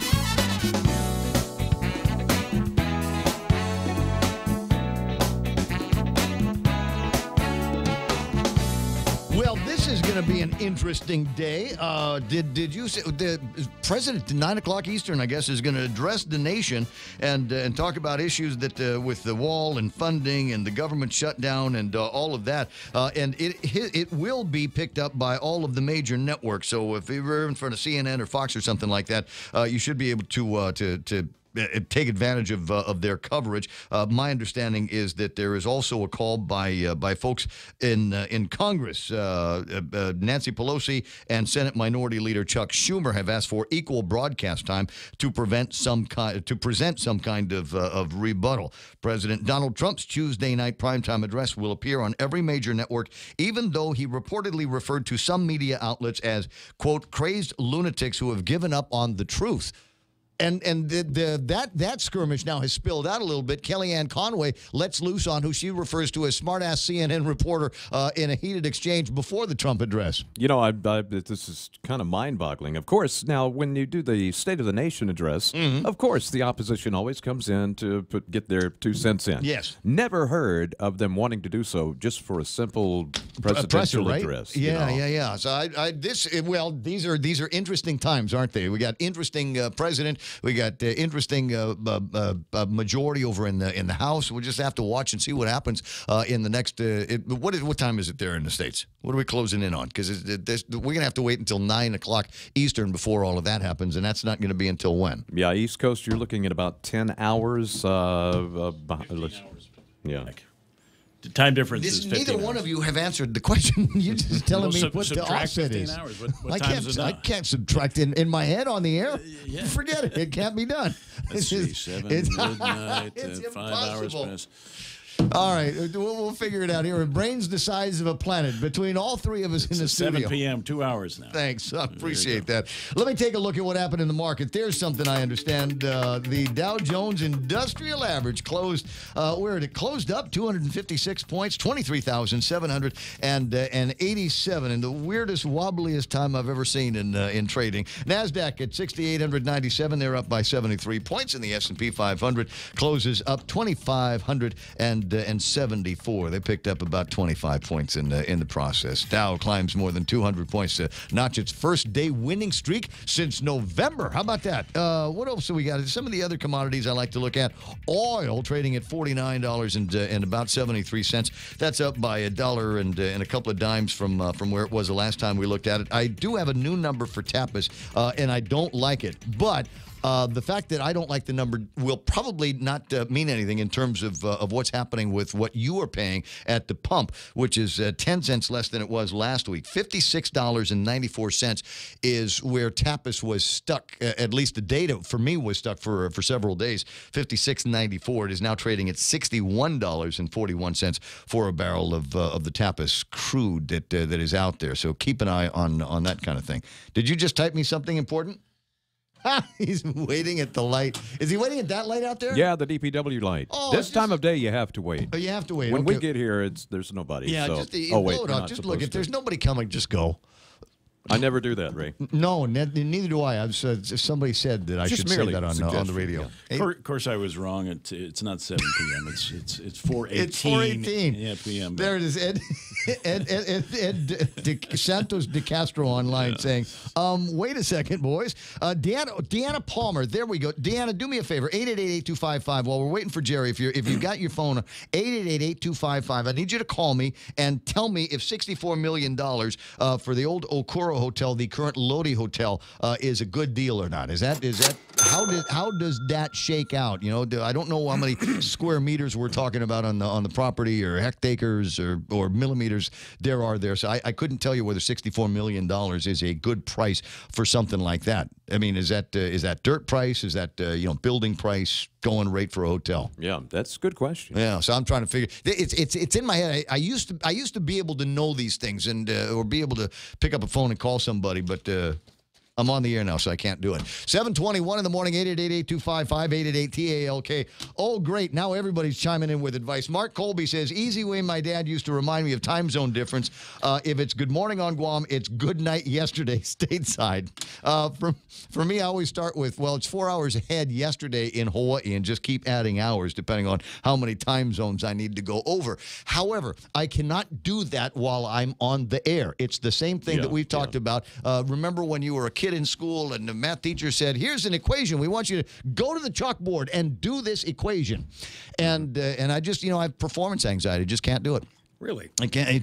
Totally incapable I of doing can't that. listen to you and call somebody on the phone at the same time. I So understand there completely. you go. Where I'm at. You don't want to be with me at a drive-through. You don't want to be with me at a drive-through. You never want me driving the car with any more than one or two people in the actual drive-through, because it's just a disaster. I've had in the past, people will lean over me to make their order. They'll lean over from the back seat. They'll lean over and go, "It's Big Mac, large fries, medium Coke, no onions." Okay, you got it? Because the guy that's apparently smart enough to drive the car isn't smart enough to remember a simple 4-item order. I can't believe that the can't walk and chew gum scenario has broken down in so many different ways. It's awful. Hold on, Mark Cruz online. Good morning, Mark. Good morning. What time is it in East Coast? Well, it's going to be about 12 noon our time. 12 noon. Okay. Yeah, he speaks at noon. 9 hours. The address, if it's 9 p.m., it's going to be about 12 noon our time. Okay. And what do you think he's going to say? He'll give the time in Guam, first of all. You know, it doesn't matter what he says. The liberal heads are going to explode. Oh, I'm sure of it. I'm sure of it. It's just a matter of time. Do you suppose though he's going to push the button and finally declare it a national emergency, so that he would have the powers required to be able to siphon money from whatever slushy fund the White House has and build that wall? Well, he's going to do it, and then the libs are going to file a court case in the Ninth Circuit, which they know they own. Right. And then it's going to go to the Supreme Court, and the Supreme Court's going to say, "Well, it's his authority, not yours." But in the meantime, they'll delay it through the 9th for as long as possible, and the long appeals process. Yeah. So, but the first thing I wanted to say was those comments you made after Kevin read Joanne Brown's story. Get out of my head. Right? What's that old Cure song? Kiss me, kiss me, kiss me. Get that voice out of my head. It was politics from. I mean, just the whole thing. And thank God I want to say, and I know people that were directly involved in it. I want to say thank God it happened though, because if it had not happened, Mary Torres probably would not have gotten the inspiration, that fire in the belly to pursue a career as an elected representative. Which is the one way that you can look at something like that. Hey, it's 7:24 in the morning, and we're going to do the extra point with Jerry Roberts. And I figure, it's been a year. I guess we're going to keep the feature. It's sponsored, so I guess we're going to keep the feature. So I now have for Jerry Roberts his own Jerry Roberts extra point slide gizmo. So you can see in the background, there you are, and it has your name, the extra point Jerry Roberts, and there is the Guahan Insurance logo, right? That was the surprise. Sorry you missed Ginger yesterday. I'm overcome. There you go. Thank you. There is extra point Jerry Roberts right there. I'm not sure. Isn't that just the best thing to ever happen? I'm not sure I'll be able to continue. By the way, before we get to that, go ahead. You asked the question this morning, or you said that I should be riffing on the point of whether or not are people making decisions, how many people don't make decisions, they just point out the problems. Right. I did that Monday. What? No. And I know that you did something like that Monday, or that kind of, but I was wondering if there was a way that you could do it using more, I suppose, of the verbiage that Rick Leon had put out. What did he say? What he was talking about, something. It was a clever turn of phrase. It breeds the former and eliminates the latter, or something like that. It was a very clever kind of turn of phrase. Let me see if I can go back and find it. It'll be in the archive somewhere. Okay, it's on the tape, so it'll be on the Facebook and later. YouTube Live, yes. And YouTube Live. Okay. Yes, we have archive here. I will grab a look and see what I can do. Isn't it great having the video on demand things? I love the technology that you have put together here at this radio station. And the reason, it's wonderful. You know why? Because back in the old days, you and I have both been lucky, and Kevin, just lucky enough in our careers to have had really brilliant radio shows in the past. I mean, how many of your old J.Q. Fanihi shows do you have in a can somewhere? Do you have? Tape was expensive, right? You know what I do have? I have old cassettes, because that's all really the real thing it wasn't matter. It was expensive, but it took a working reel-to-reel recorder, which KUAM didn't always have. Never had. Yep. Yeah. So I have cassettes, which are 40 years old or something like that. They may or may not be tried? any good. Y'all didn't say anything to me, did you? No, we didn't. No, we Mark called, and I'm sorry, I wasn't listening. No, it's okay. My bad. No, we were saying some really, really cool things about you. I'm sorry you missed that. It'll be on the tapes. It'll be in the archives. Yeah. But anyway, so we'll talk about that and stuff a little bit more. I got to get Jimmy Moylan on the line in a couple of minutes. So we got to get to Jerry Roberts and today's Extra Point, brought to you by Guahan Insurance. When it comes to the performance of the team, let's talk about the roles of the manager as well as each team member. That is next on the Extra Point. It's important to have claims process that works for you. At Guahan Insurance Services, we make things simple and convenient. Same door you walk in to purchase your insurance is the same door you open to file your claim. We can't pretend that the car insurance claims process is fun, but we can promise a hassle-free and speedy recovery without any runarounds. For your home, auto, and business insurance, visit us at the Camacho Landmark Center on Marine Corps Drive in Tamuning. Don't forget to like us on Facebook or give us a call at 475-1162 or text 929-SAVE. That's 929-7283. So what is a manager responsible for? Let's toss out some key factors that we want to cover. A manager takes the vision of the leader in his or her department section of the plan that follows and creates actionable steps to deliver the results needed. He or she makes sure each team member knows exactly what is expected of them. They do their best to provide whatever tools and resources are needed for each person to do their job. They fight to clear any and all obstacles out of the path of each worker to ensure they have the best chance to succeed. The manager monitors progress and lends support where needed. They provide good, solid, and fair feedback. Workers know where they stand at all times. It's the manager who is responsible to set the tone for the department. Is it going to be upbeat and positive, or is it going to be gloomy and negative? We all want a safe, respectful workplace we can call home and where people feel free to contribute and to push the envelope, even if sometimes they fail. Who makes sure we have that? That's right, the manager. And there's something else the manager does. He or she develops influence in the organization so that if resources are limited, their team gets its share. This manager also protects and insulates the team from company politics that can drag it down. This manager has our back. If results aren't met and the accountability for that has to be accepted, the manager steps up and shields the team, taking responsibility. Yet, when the team comes through and scores big, he or she takes a step backward and lets the glow of success and achievement shine on the members of the team. The manager also gets to know each team member well and understands their personal career goals and aspirations, helping each to pursue them, even if key people leaving the team means their job just got a little bit tougher. And that's a lot, and I know there's more. But here's what a manager is not responsible for.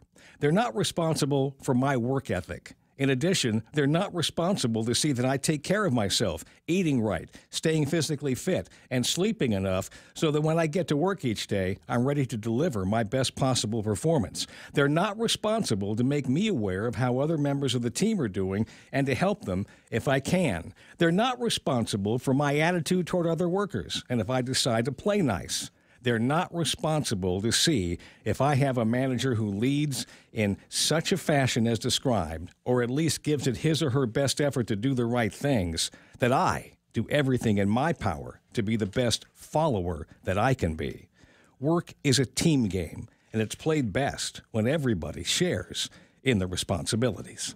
That's the extra point. Get out there and make something good happen today, something responsible. For 93.3, The Ray Gibson Show and Guahan Insurance Services, I'm Jerry Roberts. You know, I'm lousy with time zones and predictions, but I'll make a prediction here. I think that's going to be among the more downloaded Jerry Roberts extra points that we've had. I think that's a good one. I guess I better upload it then.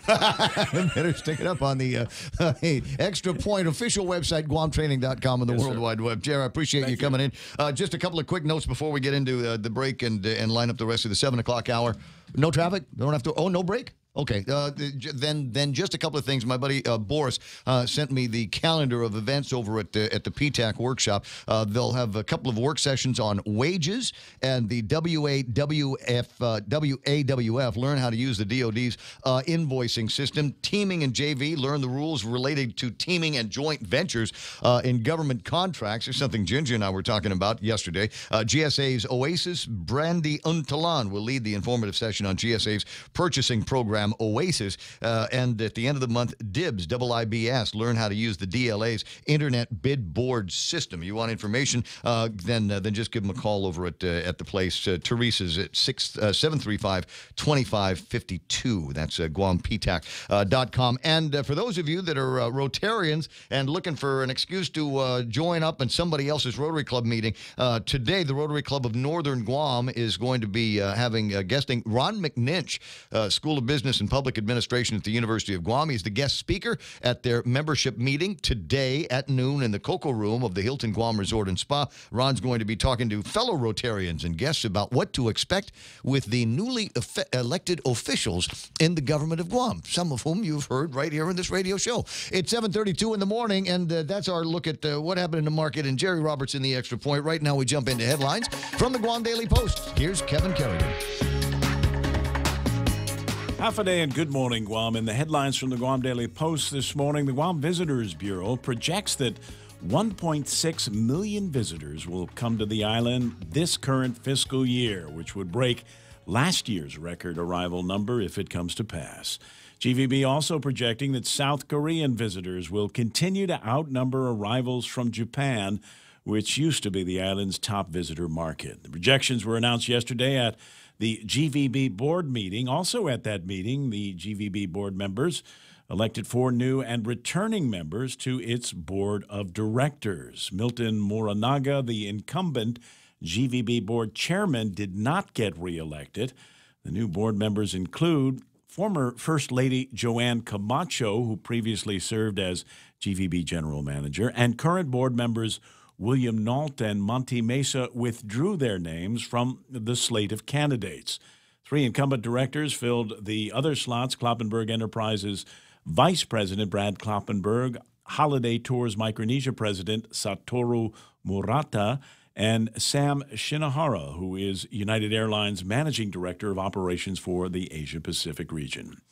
Federal housing assistance for the nearly 2,500 families on Guam who depend on it may run out by March. The partial federal government shutdown, which began more than 3 weeks ago, suspended funding for the U.S. Department of Housing and Urban Development. The Guam Housing and Urban Renewal Authority gets about $30 million a year from HUD. That money pays for the Section 8 housing assistance program on Guam, whose administrator, Norma San Nicolas, told the Guam Daily Post yesterday that there is enough money for the remainder of this month, possibly next month, but not for March. She said she hopes that the federal government resolves the shutdown issue soon. The funds are already running out stateside. According to a report in the Washington Post, HUD issued 1,500 letters to landlords last week in an effort to prevent evictions to similar HUD-funded programs on the mainland. Guam police used a woman's cell phone to locate the vehicle she reported stolen on Sunday. According to court documents, the woman went shopping at the Jigo Payless and parked her Chevy Malibu outside. When she came back out, her car was gone. However, she'd left her cell phone inside, and the loss prevention officer at the Payless was able to use his computer to track the stolen vehicle by following the signal generated by the woman's cell phone. As a result, police were able to find the stolen vehicle about an hour later, and the suspect was inside. 61-year-old Albert Borja Lucina was taken into custody and charged with 1 count of theft of a motor vehicle as a second-degree felony. For these stories and more, log on to postguam.com or pick up a copy of today's Guam Daily Post. It's 7:35, and we'll call that iConnect time. Swing by the nearest iConnect and find out about the great prices, great plans that they've got in store for you in 2019 for stuff that you need all the time to telecommunicate. Heck, to live, to survive anymore. Everybody need a phone. Mobile, internet, push-to-talk plans. They can hook it up for you at iConnect. 888-8888. Picture KFC's world-famous extra crispy chicken. Now, imagine it glistening in hot honey sauce. Just think about the crispy, sweet heat. Now, it's in your sights. Reach for it. Almost there. Oops, this is a KFC radio commercial. But you can make your picture a reality by getting a Hot Honey Tenders basket. Also available in Hot Honey Chicken Family Meals. KFC, it's finger-licking good. Yeah, beginning to look like regular traffic patterns have definitely returned to drive time. Southbound Marine Corps Drive, Jigo, into Dededo at Isang Song. A little bit of traffic on Isang Song itself. You'll see some traffic trying to get down to Marine Corps Drive on Route 3, just past the Ukudu area and all of that. What else do we have? For a little bit of traffic, southbound Route 8, in between 8, 10, and 16, and that one good intersection that takes you into Tiedzen. And maybe need to put that on the list of crap we want Josh and Lou to fix in 2019. Is another hole in the fence that will allow traffic to get onto Tiedzen for as much business as there is on that side of the airport and the runway. A little bit of traffic at the intersection of 10 and 15 working for you right now. Route 4 is clear straight into Agania, and don't see anything that's going to give you too much of a hard time. There was a little bit of traffic leading up to Big Navy, but it looks like that might have dissipated in the last 60 seconds or so. Keep an eye on traffic. If you see something you think other motorists need to see, 888-8255, or send me a picture on the WhatsApp, 988-5874. That's right now traffic on the point. Docomo Pacific is making the Better Together bundle even better. 2 great services plus more. Get unlimited local calls, SMS, and 20 gigs of data, plus unlimited home internet for $109 a month. Sign up today and get free installation and choose between a free Galaxy S8, S8 Plus, or $100 off select devices. Mobile plus online from Docomo Pacific. Better together. Some conditions apply. See store for details.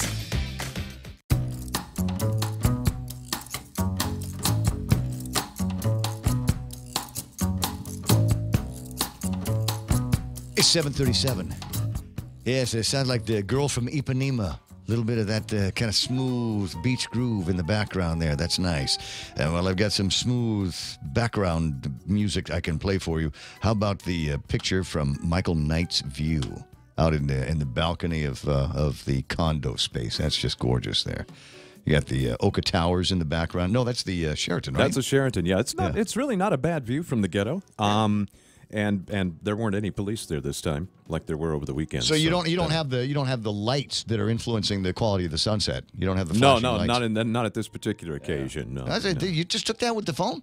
With the phone, and I actually I stood up to my window and just took it out the window. I didn't even have to step outside for it. No, a good-looking shot and a nice sunset last night. As I said, I saw it in real time. I was making my way back down Marine Drive after a little bit of a training run, and said, "Hey, that looks nice." Yeah, and then I run into some people from off islands and visiting friends. Actually, I'm trying to decide whether they came. I think they're trying to decide too whether they came out for the holidays or whether they came out for Lou and Josh's inauguration. And in either case, it was nice to see the Mesas out at the old La Mesas last night. 7:39 in the morning, 888-825-888-TALK is the story here that we're going to be pursuing. Senator Jimmy Moylan. I like saying that. How you doing, Jimbo? Terrific, Ray. Good morning to you. Good morning. I'm just congratulations. You and I haven't had a chance to really talk to each other, see each other in the last few days. So I wanted to offer my congratulations from my family to your family on your inauguration and swearing in and into the 35th Guam Legislature. Well, thank you very much, Ray. I'm very humbled, and I'm very pleased to be a senator in this 35th Guam Legislature. It's kind of exciting, and truthfully, the speed of how we've been starting with the campaign to the election time has not slowed down at all. And probably you can see I've been kind of busy since I got sworn in. So good. Starting day one, we are hitting the road running. I really appreciate that comment. Thank you so much. I want to do right for the people of Guam. I want to do right for my friends as well. So thanks, Ray. Thanks for that. Well, no problem. No, I'm happy to watch the way things are going to be shaking out over at the legislature. And of course, there's all of us that want to see things kind of go back to the way they were before. I've kept it in my stash of notes here, and it's a clipping of a news story a few days ago that talks about how the cost of living is going up on Guam and how prices on everyday items, food prices up 2.8%. We've got electricity up 2.9%. Apparel and upkeep, gasoline and diesel 1% uptick after a lot of price decreases over at the pump. And there's a way that we can make the price go backwards with a reduction in the liquid fuels tax. So let's talk about a couple of those things and the measures that you have introduced in the 35th Guam Legislature. Absolutely. We introduced 3 bills on day one, and we put them in. The first one was, of course, Bill number 9, and you're talking about the cost of living on Guam. Mm-hmm. One thing that greatly affects the cost of living on Guam is the business privilege tax. Now, when I was out there campaigning and during that season, I've been asked many times to introduce something to help the community on that, and it comes down to the bottom line. The business privilege tax is a recessive tax that's against the people of Guam. It's not really a business privilege tax. It's basically the people's tax because they're paying for it at the grocery store. What used to cost so much for milk was increased a lot more. And so when they finally get their bag of groceries, they're ending up paying more. And that's because of what Public Law 34116 was about. It increased the business privilege tax from 4% to 5%. And initially, the discussion was for 6 months back in during that time, right? In that fiscal year, yeah. In the fiscal year. And then the bill changed, or the law changed, and it went on for an indefinite period, which is basically making it permanent. I disagree with that, and I think there's things we can do to make that change. So that's the bill introduced, which is Bill number 9, and it did start up because of the Trump tax cuts back in 2018, and now it's been in place for almost a year. And what have we done? What has our government done to bring that back down to 4%. Well, I don't think we need it. If we had the money to support, what is it, 2 surprise holidays towards the end of the year? I'm sorry, that's a slap in the taxpayer's face. You sit around, you tell us we got no money, we ain't got no cash, but in the meantime, we don't have a problem throwing in a couple of $1 million holidays at the end of the year. Tell me, what's the truth here? Yeah. It's like it says it's raining. No, it's not raining. You're peeing on me. Yeah. Well, holidays are always great, but we had to afford it. You're right, Ray. I felt the same way too. But I'm tackling it on the legislation side, right? So what do we have to do? We've got to reverse that back. How are we going to do this? Well, I'm pleased with our Governor Lou Leon Guerrero, and our Lieutenant Governor Josh. I listened to their speeches, and they were very clear, right? Governor Leon Guerrero is saying it's time for a change. The era of higher taxes is over. And she was on TV last night, and they're down at the Department of Revenue and Taxation, and they want to focus on that. And what I'm doing with this bill, and I'm happy to see that they were doing that. And with the new director there, I know her personally. She's a wonderful person. I think she's a great person for the job. And she does my taxes. So, yeah, yeah, I trust her. I do, too. I trust her as well. And this bill, I think, is in support of what our governor wants to do. And I plan to meet with the governor, give a call, and say, hey, let's sit down together. This bill really is giving a deadline. Now, I only got 2 years to make a difference of all these people that supported me. So I need to set a deadline. I think the people of Guam need a deadline, too. And I'm trying to be fiscally responsible, and the deadline isn't until October next fiscal year. Right. And that's a point that I've had to make a couple of times already. And yeah, maybe a visit with Lulian Guerrero would be timely, because she said yesterday, I don't know if you saw, it's page 5 of the Guam Daily Post, Moylan proposed Bill 9-35, which would bring the business privilege tax back to 4% from 5%. Moylan also introduced Bill 10-35, which would cut the liquid fuels tax by 4 cents, restoring it to 11 cents a gallon. Quote, I think Jim Moylan should wait and review all the finances where we are today before he does anything like that. She thought it was going to be a little bit premature. So she's saying not so fast. But as I'm pointing out, we're not talking about legislation that she has to sign into law in February. And even if she did, it would not go into effect until the beginning of the new fiscal year. Absolutely. And that's why I want to work on with my colleagues, the 35th legislature, to give our governor what she needs in order for Revenue Tax to collect what we told the people of Guam we're going to collect. So how do we support the Department of Revenue and Tax, right? We do that through our legislation, through budgets. What do they need? How do we support them? We have enough planning time to get that in place. So I'm for her. I agree. It does take some time, and that's why next fiscal year, let's show the people of Guam we're ready to do this and roll back those taxes from 5% back to 4%, so the people that live paycheck to paycheck can afford the basic necessities for their families.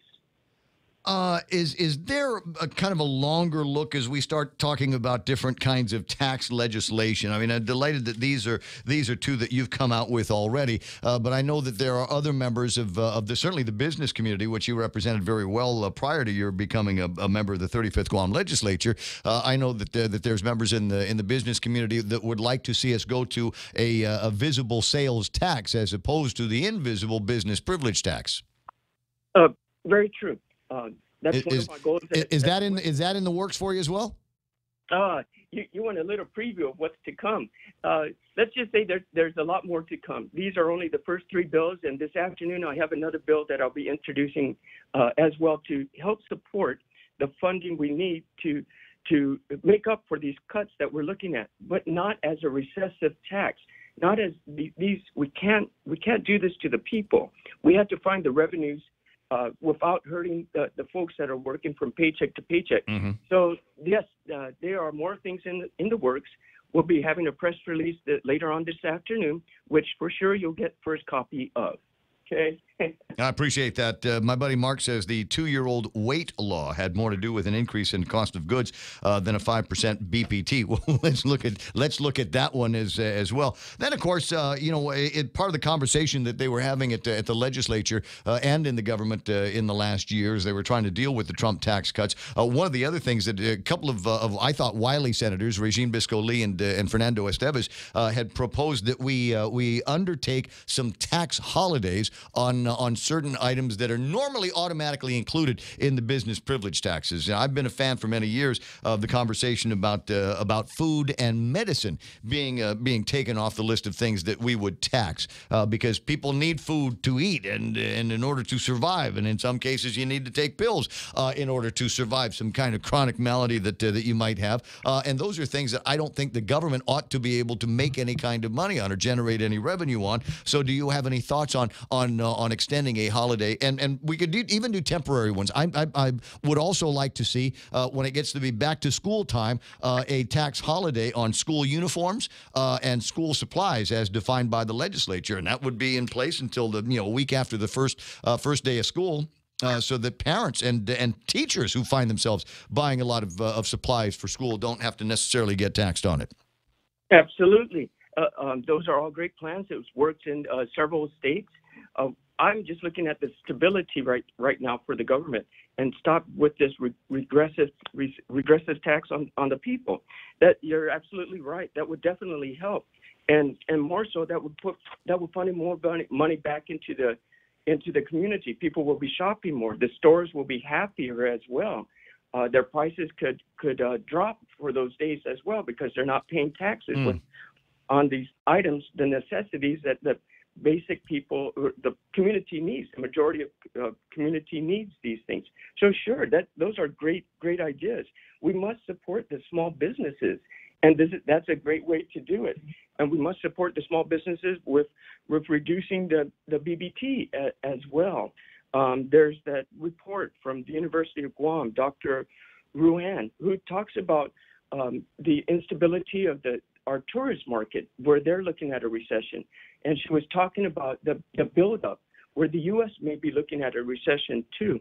And what she really focused on is she's saying we have over $3 billion leaving the island for goods and services that we could be taking advantage of and keeping that money here. And how we do that is by supporting the small businesses, helping them grow. These small businesses then hire people, and they provide services and goods to their consumers.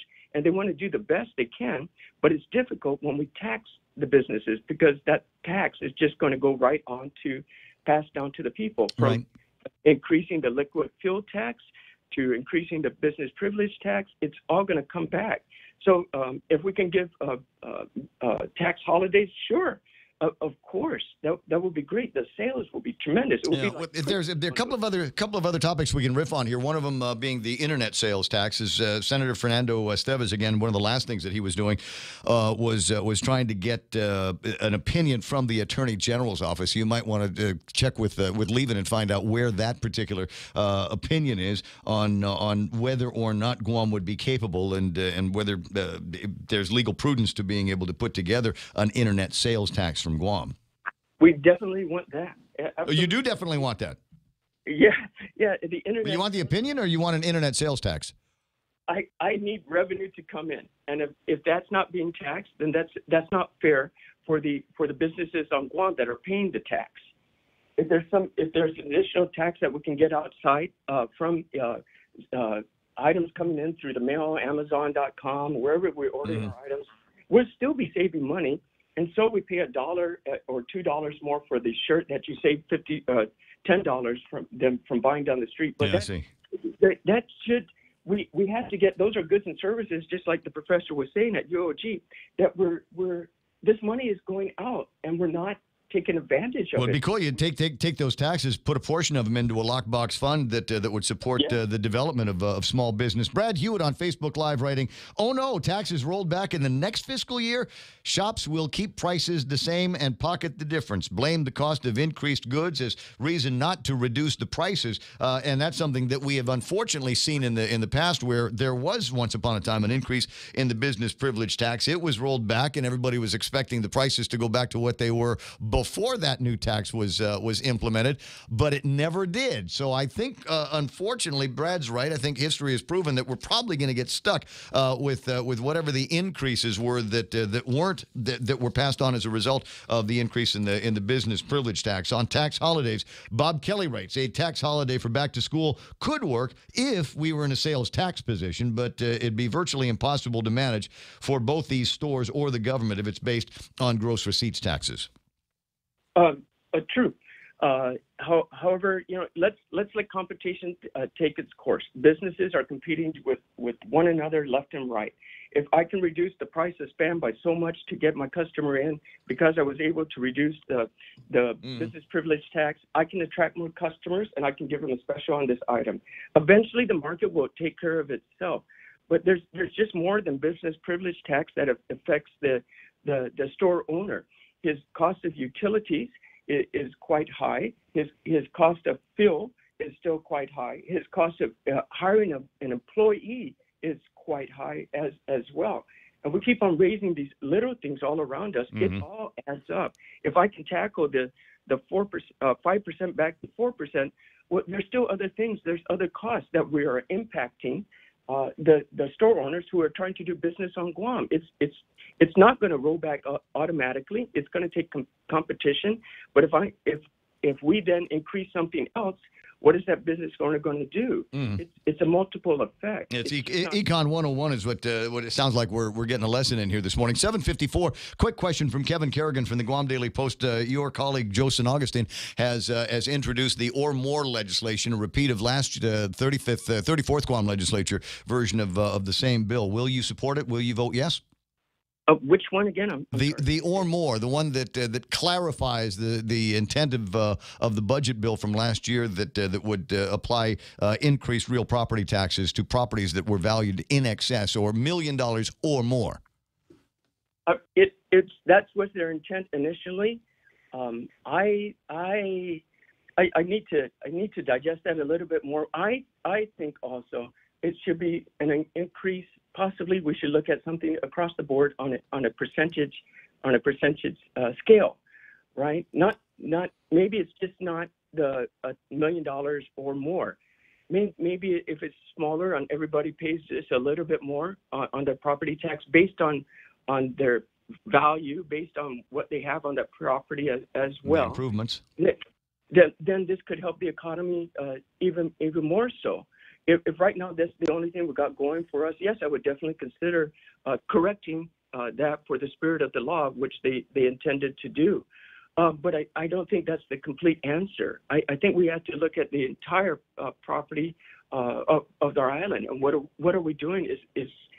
Or have we really looked at the taxes across the board or not for every the concern that I have, and I'll put my lobbying out here on the radio, is that these properties that have been improved to a position of $1 million or more are probably going to be places where we've got families living in them, apartments and condominiums and structures like that. And the apartment and condominium owners are not going to just eat that increase. They're going to pass it along to some of the people that are their tenants, and that's going to increase their cost of living here on Guam. I'm also concerned that many of these buildings are going to be places that, in fact, are landlords for the government of Guam. And so, is the government of Guam basically raising their own rent in some of these properties? So I think more needs to be talked about on that one. The internet strikes in both directions. Kenny Williams says, I was good with this guy until he spoke of taxing internet purchases. RINO thought process. So you've got at least one critic that is vocal about your stance stance on that one. And Brad Hokinson says internet tax only on items that are available on Guam, no tax on items that are not available on Guam. Boy, how'd you like to be the guy that gets to determine all of that? Utilities are indeed too damn high, says Brad Hewitt. And Brad Hokinson again saying, rename that tax. It's not a privilege to do business on Guam. Fun stuff. All right, good point. All good points. I'm glad listeners are actively and getting involved, and that's why I'm here. I'm here to listen to all those good points. Well, hold on a second. Before you get too far off, we have plenty of time. We can do some more interviews as you develop as a senator. 7:57. Bob Kelly did want to chime in on the conversation. I'll give him the last word before the top of the hour. Yes, very quickly, I would like to talk about the sales tax on the internet. In the U.S., if the store that you're buying from has a physical presence in the states, do you pay tax? In other words, if you're buying from Walmart and you're in Texas or Ohio and there's Walmarts, you pay it. But if they don't have a business and they're not already licensed in that state, they don't. And the worry I have is if I'm going to be buying from somebody that might only be selling 4 or 5 items to Guam, it's not the amount of tax, but if we start forcing an administrative burden on the seller to collect tax and remit to Guam for just a few customers, and we don't have a large population base, people are just going to quit doing Guam, and we're only beginning to get people to shipping to Guam now. I don't want to cut off the people who are only doing a few items to Guam from wanting to do business with us. Great point, Bob. That was a great point. Yes, we should look at that as well. I'm not. If we make an administrative burden, and the guy's only going to sell 2 or 3 things to Guam, and he's got to fill out 2 or 3 pages of tax and send you money, he's going to tell me, "No thanks, Bob." Yeah, that makes total sense. So it's just in discussion. There's nothing committed to that, but we're just looking at everything that we can to help support our island. But and I understand that, and if we have a physical presence on Guam and they're paying taxes to Guam already, it's not a big thing. But if they're not already doing business in Guam, we should not impose a tax on somebody that's only going to sell a few items to Guam. No, Home Depot, Macy's, places like that, Ross, etc. I'll talk to you soon, Bob. Appreciate your time. And Senator, I've just got enough time to say thanks for your phone call this morning. We'll get caught up on other stuff a little bit later on down the road. Absolutely. Thank you, and thank you, people of Guam. All right, buddy. It's 8 o'clock in the morning. The radio station is KUSG Hagutnya. This is 93.3 The Point. Fox News Live is going to be coming up. No doubt they'll be talking about Trump, and maybe with that spat between Kellyanne Conway and the guy from CNN, maybe that'll come up in the conversation as well. Decent news in the market, so that will probably be in the Fox forecast as well. And then we got Kevin Kerrigan, Blake Watson, and Mike and I are going to pretend to talk about sports and more. It's all on the way right here on The Point.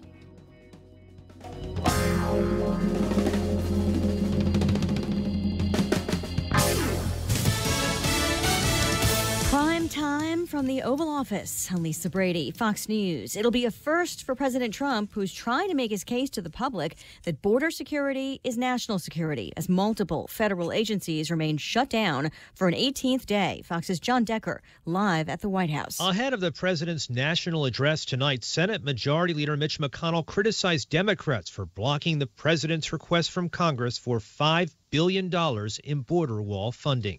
So this is no newfound principled objection. It's just political spite, a partisan tantrum being prioritized over the public interest. Democratic lawmakers, meanwhile, are calling on President Trump and Senate Republicans to end the partial government shutdown, which has left 800,000 federal workers furloughed or working without pay. Lisa? John, House Speaker Nancy Pelosi and Senate Minority Leader Chuck Schumer will offer a rebuttal after the president's remarks. Pelosi, moments ago, alongside former Congresswoman Gabby Giffords, who was shot in the head 8 years ago today at a constituents event in Arizona. Stopping gun violence takes courage. Giffords helping to unveil a bill that would expand background checks for gun purchases. The gunman who left her critically wounded and killed 6 other people is serving life in prison. 2 cases pitting states against other states will not be heard by the U.S. Supreme Court. Justices turning away one fight over larger living areas for some farm animals required in California and Massachusetts. 15 other states challenged those rules. The Supreme Court also will not hear the long-running battle over a delicacy, foie gras. banned in California because it's made by force-feeding ducks and geese. Out-of-state producers took issue with that. This is Fox News.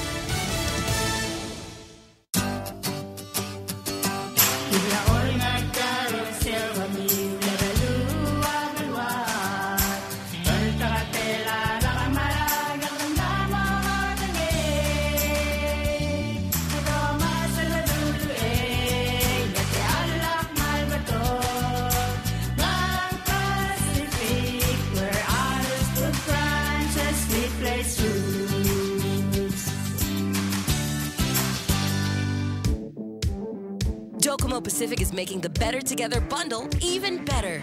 2 great services plus more. Get unlimited local calls, SMS, and 20 gigs of data, plus unlimited home internet for $109 a month. Sign up today and get free installation and choose between a free Galaxy S8, S8 Plus, or $100 off select devices. Mobile plus online from Docomo Pacific.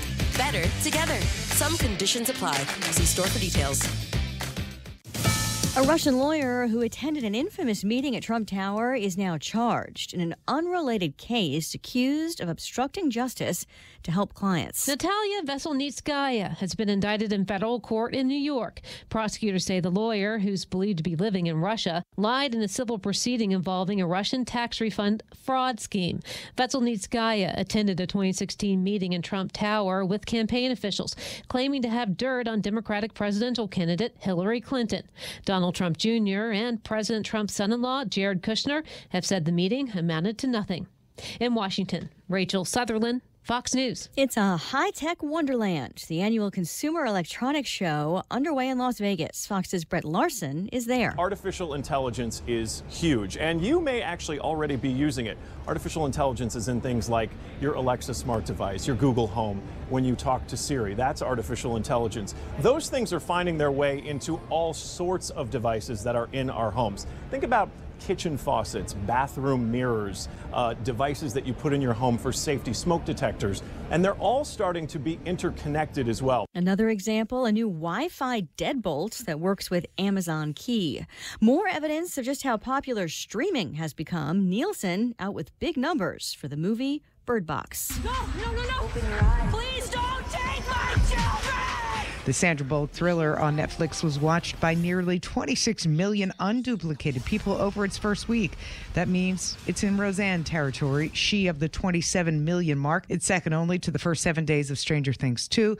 Nielsen found day 8 of Bird Box to be its single most watched day in terms of average minute audience. Fox's Michelle Polino. Netflix had reported even higher viewership. 3 days of gains in a row on Wall Street, the Dow up 256. I'm Lisa Brady. This is Fox News.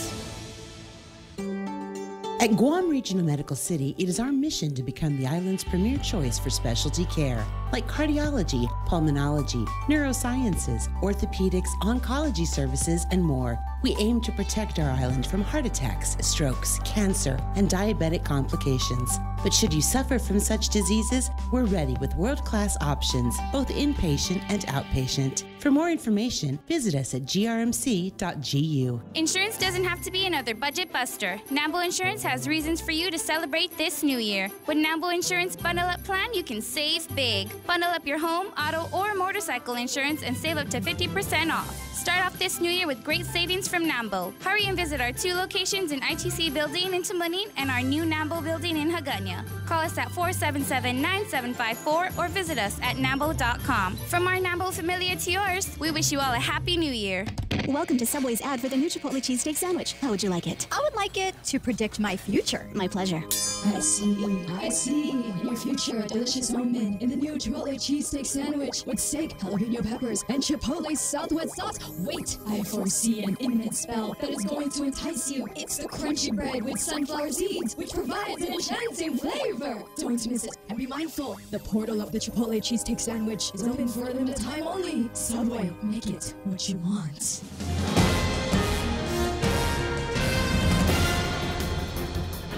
Half a day and good morning, Guam. News time here at The Point is 7 minutes past 8 a.m. this Wednesday morning. I'm Kevin Kerrigan. Here's a look now at some of the top stories from the Guam Daily Post.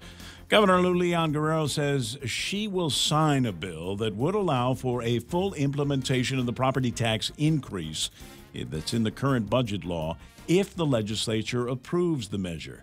During a visit to the Department of Rev and Tax yesterday, she told reporters that she thinks it's very important that the budget law be corrected. On Monday, Appropriations Committee Chair Senator Joe San Augustine introduced the latest version of the so-called or more bill to correct the property tax provision in the current budget law. The measure would add the words or more to the budget law so that the tax increase would apply to improvements on properties valued at $1 million or more. The wording is the same as the bill proposed in November by former Senator Tom Atta, which was narrowly approved by lawmakers on a vote of 7-6. But then it was vetoed by former Governor Calvo, and that left a $9 million deficit in the current budget. Governor Leon Guerrero pointed out that the property tax increase has already been factored into the current year's spending plan, and she favors passage of San Augustine's bill. The governor called it a tax increase by the previous administration and an error in language that needs to be corrected. Leon Guerrero also said she thinks the two tax rollback bills introduced Monday by Republican freshman Senator James Moylan are premature, suggesting he should wait to see what the current financial situation is first. In keeping with their campaign promise, the governor and Lieutenant Governor Josh Tenorio made Rev and Tax their first official department visit yesterday on their first full working day in office following their Monday inauguration. On his first day as acting general manager of the Port Authority of Guam, former Senator Rory Respicio said he plans to create a task force to re-examine the 6-year-old case of 7 fired port employees. The employees were given notices of adverse action in December 2012 in connection with an allegedly fraudulent workers' compensation claim filed by former marketing director at the port, Bernadette Stern-Meno. Respicio told the Guam Daily Post that it was truly politics that cost the Port 7 their jobs back in 2012. He said he intends to create a task force and have acting Deputy General Manager Connie Shinohara look into the merits not only of those 7, but also the other pending cases of adverse action at the port.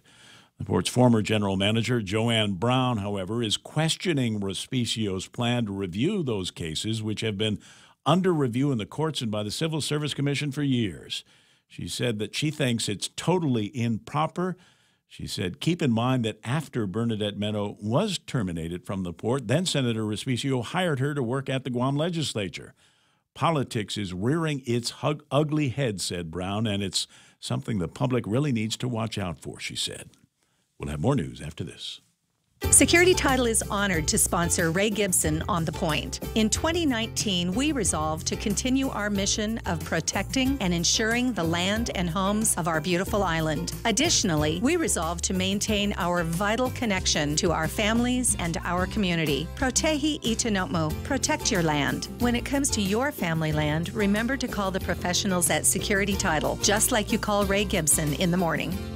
Are you not getting paid what you're worth? Or not reaching your full potential at your job? If you're pioneering, adventurous, competitive, love talking to people, and want to earn $100,000 per year, sell cars on U.S. military bases with Military Auto Source. Start on Guam, stay on Guam, or move to Japan or Korea. To see if you qualify, visit maseastasiarecruiting.com. Military Auto Source, helping you reach your full potential.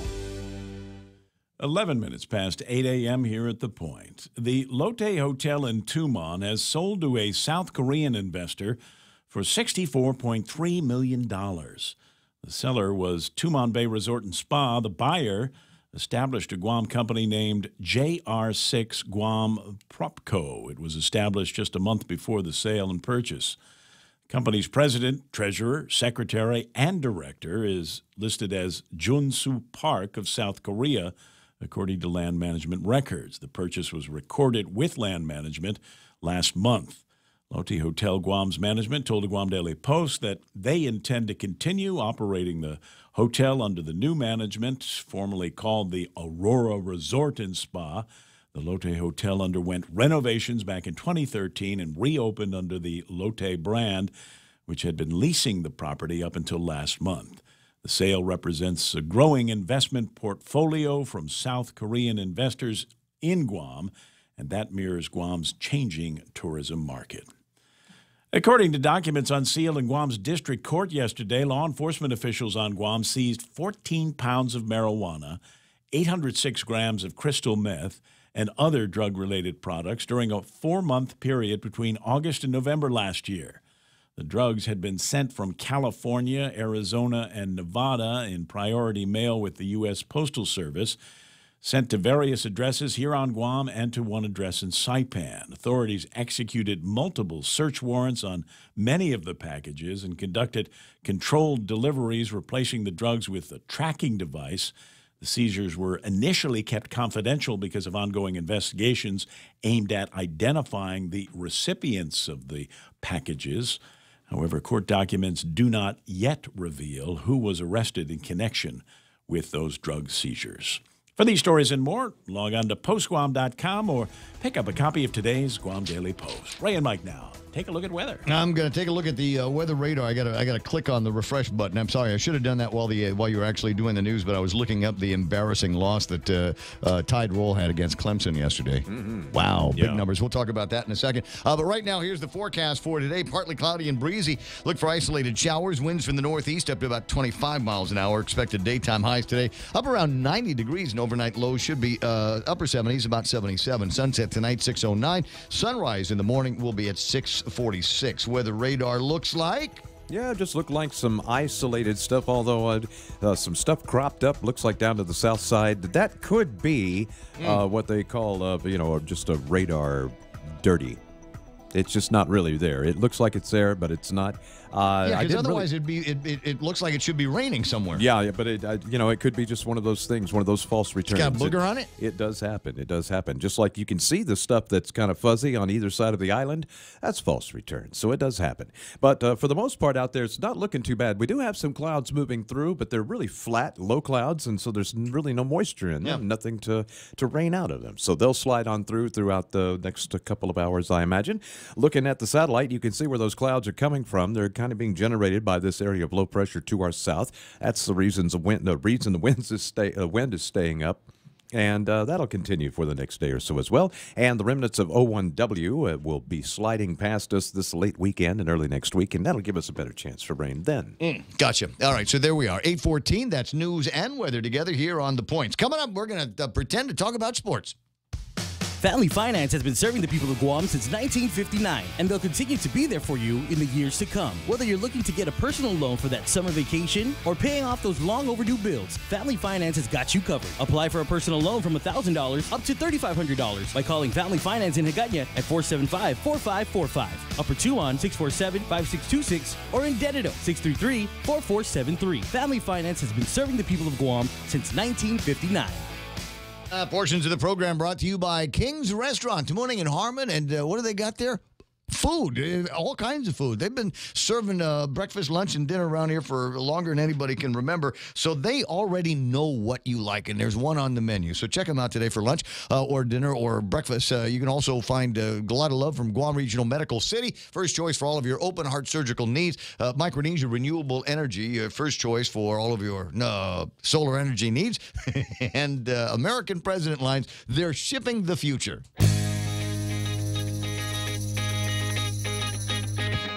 The Ray Gibson Show. News to fill your mind. Talk to get it out.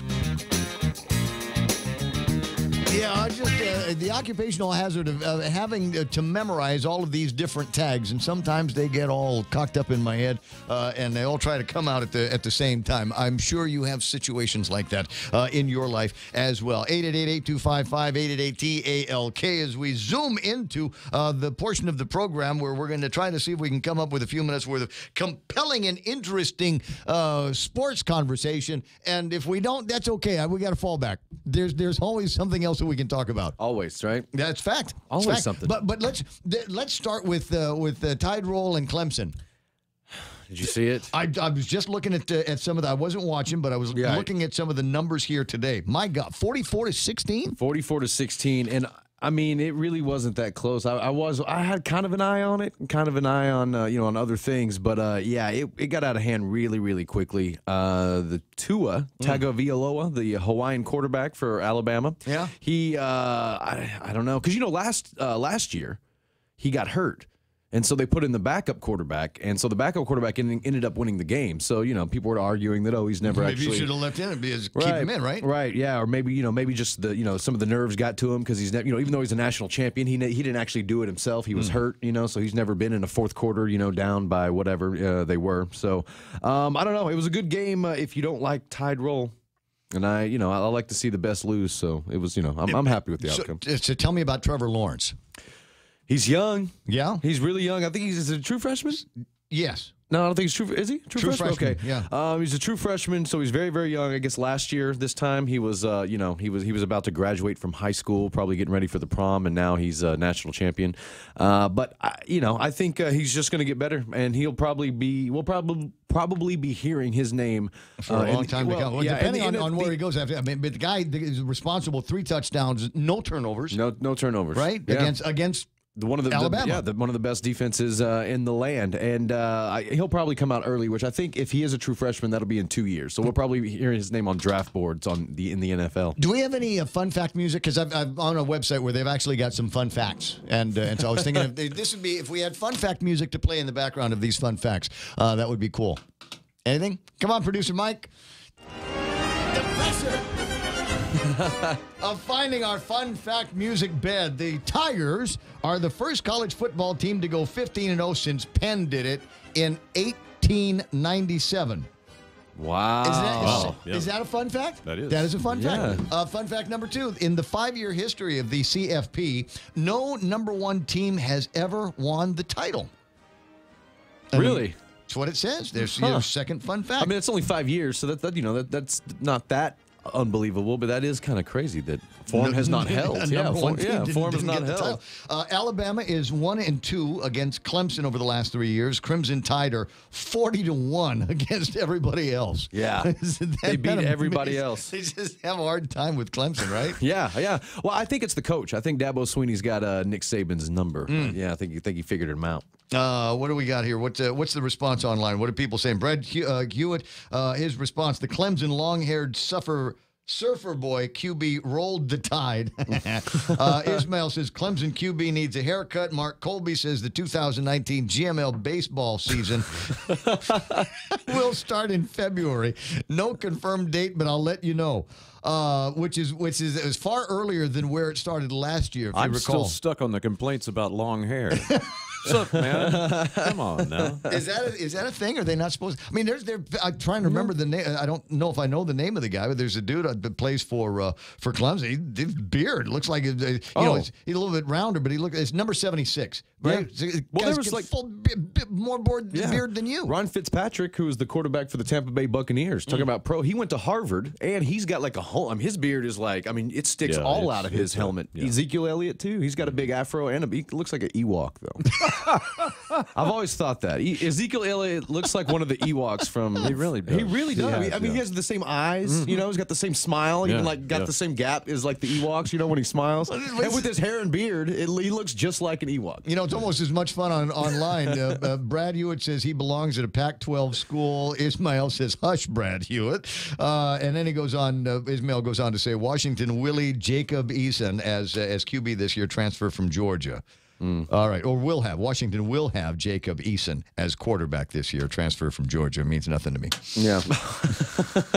6'5". Only type things that mean something to me. It's the Ray Gibson Show, for heaven's sakes. I suppose it's we've already determined that I can't tell the time on the eastern seaboard here. Now you're typing in stuff like this that I've just no clue what you're talking about.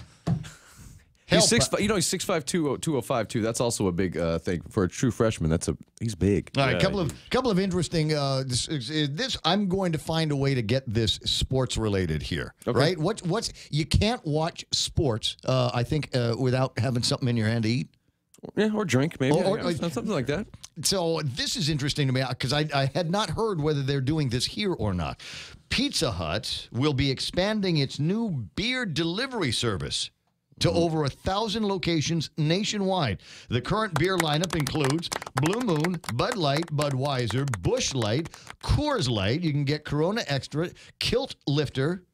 Kilt Lift, that's funny. Michelob Ultra, Miller Lite, Miller High Life, Shock Top, and Stella Artois. When you order your pizza from Pizza Hut, they'll bring you that. Right now, I think, what do you get? A Diet Pepsi, and Mountain Dew, right? I suppose. Dr. Pepper when you order from Pizza Hut? Some kind of clear, something like that. But now they... Are they cans? Does it say cans or bottles? But then, I don't know. It's all it says. The headline says Pizza Hut expands beer delivery, and so I'm as somebody that enjoys pizza and beer at the same time, Go figure. I'd like to learn a little bit more about this phenomenon here. This is because it's interesting to me.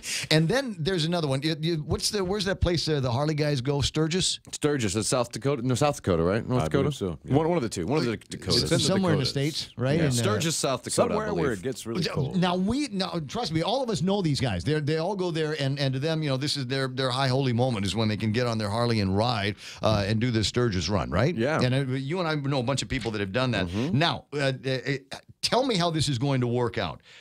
There is an electric Harley Davidson live wire. As an electric motorcycle. Right. Yeah, how does that go over well in the biker community? That's the question that I've got. It's like the first guy that showed up drinking light beer. Like, what is that? I don't know. I mean, isn't that the whole point of the Harley Davidson? Is you got this thing with it that makes can't sound the same throaty noise out there. I mean, it is the most distinctive thing in the whole wide world. You can hear it coming a mile away. You know that's a Harley Davidson motorcycle, right? Yeah. So what do they do when you come out with one an electric one? And how much noise is it making? What kind of noise? Because you get around some of these electric cars, you can't tell they're on when you're standing next to them. When you're in them, sometimes. When you're in them, yeah. Did the car just turn off while you're sitting I at the guess light? you just stand next to this motorcycle and shake your head. He goes, zzz. It's not even and I'm not trying to be funny, but it's not even can you call it that? It's like, because they have electric scooters, right? Right, yeah. So, it's Harley Davidson. It's anything but a scooter. So it's basically just going to be, but if it's electric, it's gonna Harley be a scooter. Davidson's first electric motorcycle is coming this fall, $29,000, almost $30,000.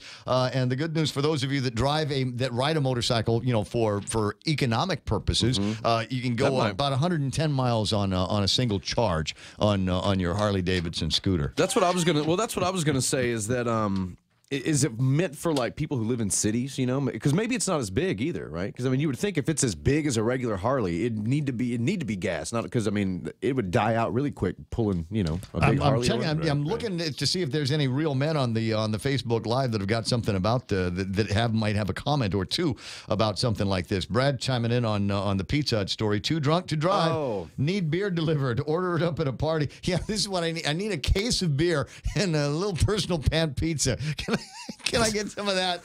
It's basically just hiring Pizza Hut to do a beer run. One, right? Did you find anything? I did. I found the picture of it, and it makes a lot more sense when you're looking at it. So $29,799. That's what it looks like. That makes more sense.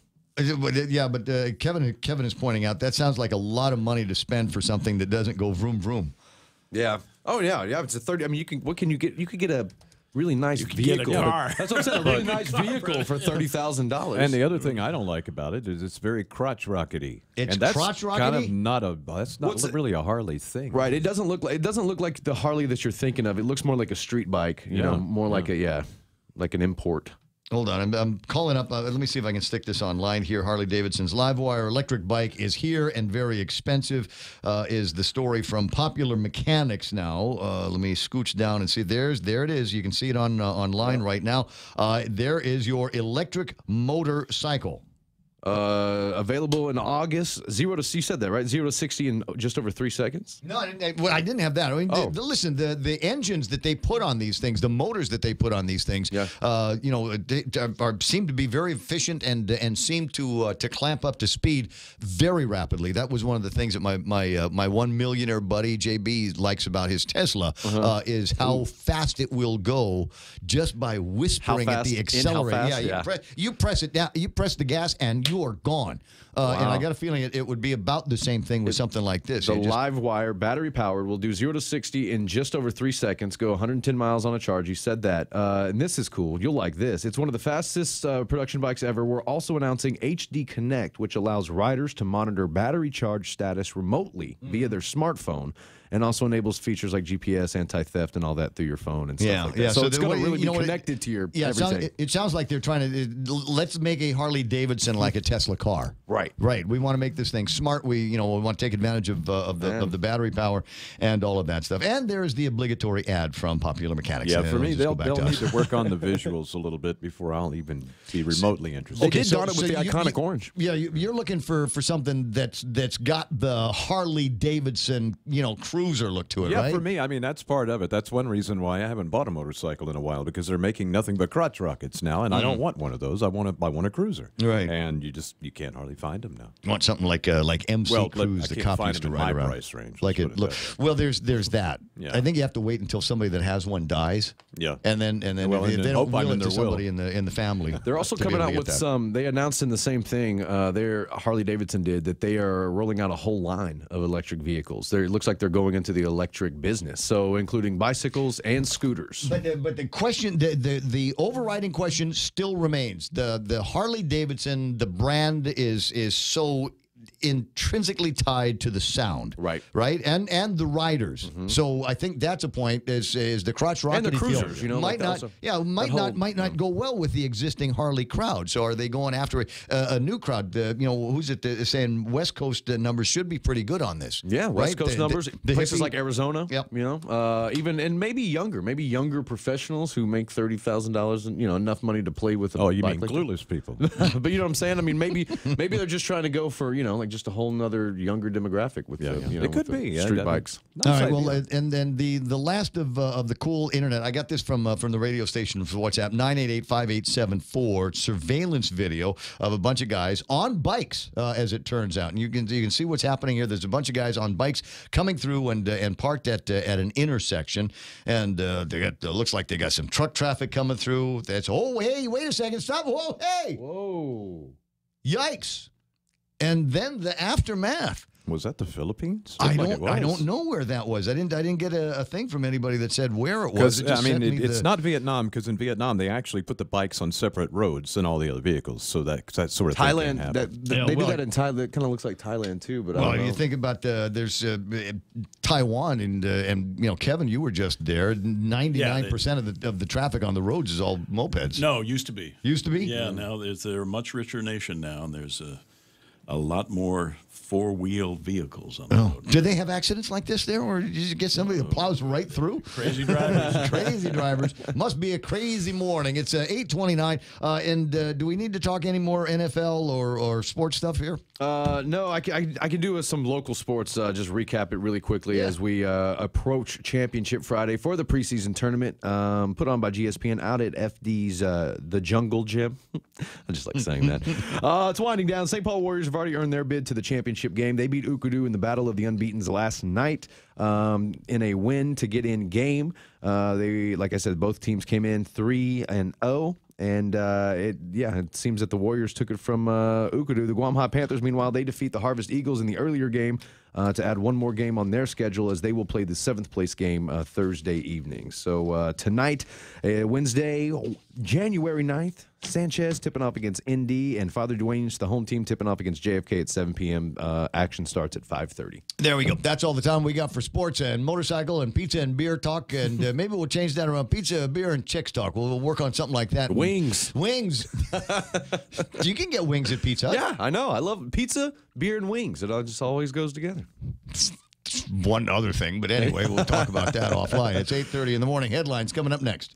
There's a reason every day a Guam homeowner is getting a solar system installed by Micronesia Renewable Energy. It's because MRE is the most trusted name in solar. With more solar energy solutions than any other solar company on island, homeowners have a choice to go solar for zero money down or take the path to ownership. Whichever way, it keeps our skies blue and your pockets green. And with the most experienced solar technicians and an energy production guarantee, there are no worries. Call 632-2613 for a free consultation. MRE, the smarter choice.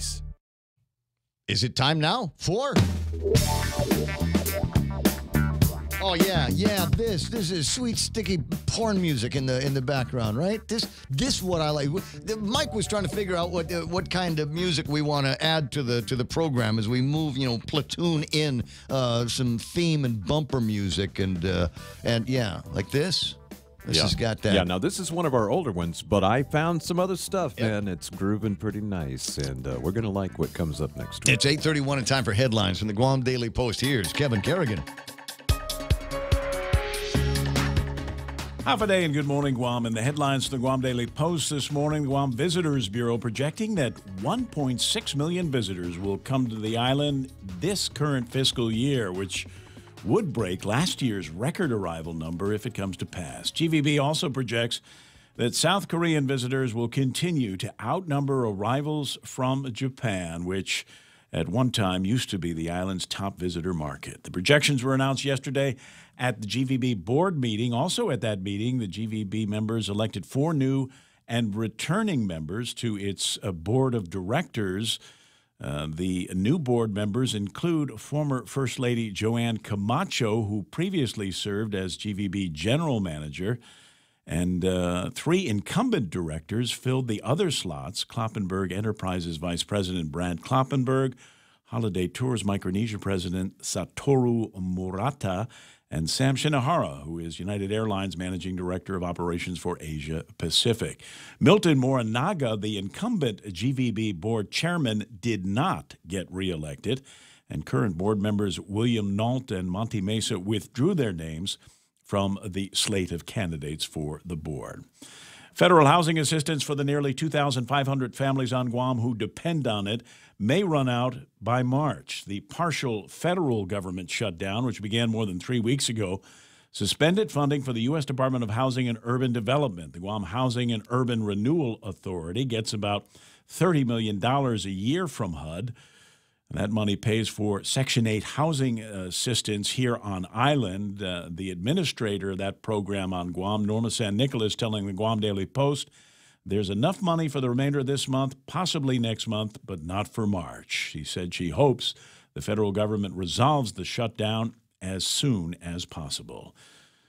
Guam police used a woman's cell phone to locate the vehicle she reported stolen Sunday. According to court documents, the woman went shopping at the Jigo Payless and parked her Chevy Malibu outside. When she came back out, her car was gone. However, she left her cell phone inside the vehicle, and the loss prevention officer at the Payless was able to use his computer to track the stolen vehicle by following the signal generated by the woman's cell phone. As a result, police were able to locate the stolen vehicle. About an hour later, the suspect still inside, 61-year-old Albert Borja Lucina, taken into custody and charged with 1 count of theft of a motor vehicle as a second-degree felony. For these stories and more, log on to postguam.com or pick up a copy of today's Guam Daily Post. Isn't it amazing that there are still jugheads running around here that don't realize, number one, that they're probably being surveilled on somebody's video camera, and number two, there's technology attached to a lot of things anymore. Meth makes you dumb. Meth makes you stupid, I think is the case here. Did they find meth on the guy? Or they just dig deep enough, right? Dig deep enough, I think, in some of these stories. Guy doing meth, it's just but then there's the other, stealing a car on Guam. Stealing a car on Guam. And this is not the first. There were a couple of other stories that were floating around last week of people that had their cars stolen. And interesting. There was a national story, the exact same situation. Cell phone left in the vehicle, tracked, found it. My phone has got a Find My Phone feature on it. Your phone probably has a Find My Phone feature on it as well. Anyway, 8:35. They call that iConnect time. And if you need a phone that has got a Find My Phone feature on it, the guys at iConnect can hook you up. Great rates too, mobile and internet and push-to-talk plans. If you want details, swing by or give them a call at 888-8888. Picture KFC's world-famous extra crispy chicken. Now, imagine it glistening in hot honey sauce. Just think about the crispy, sweet heat. Now, it's in your sights. Reach for it. Almost there. Oops, this is a KFC radio commercial. But you can make your picture a reality. by getting a Hot Honey Tenders basket. Also available in Hot Honey, Chicken Family Meals. KFC, it's finger-licking good.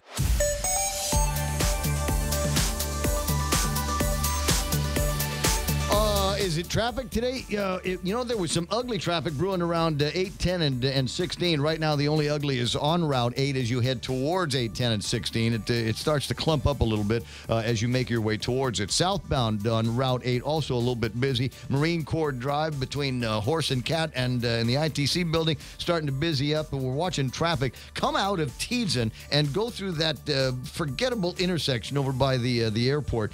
Might take you a little bit to get through there, as there seems to be a lot of traffic coming in on Sunset. Southbound Marine Corps Drive on the way from there on after you're done. Wait a second. What am I saying?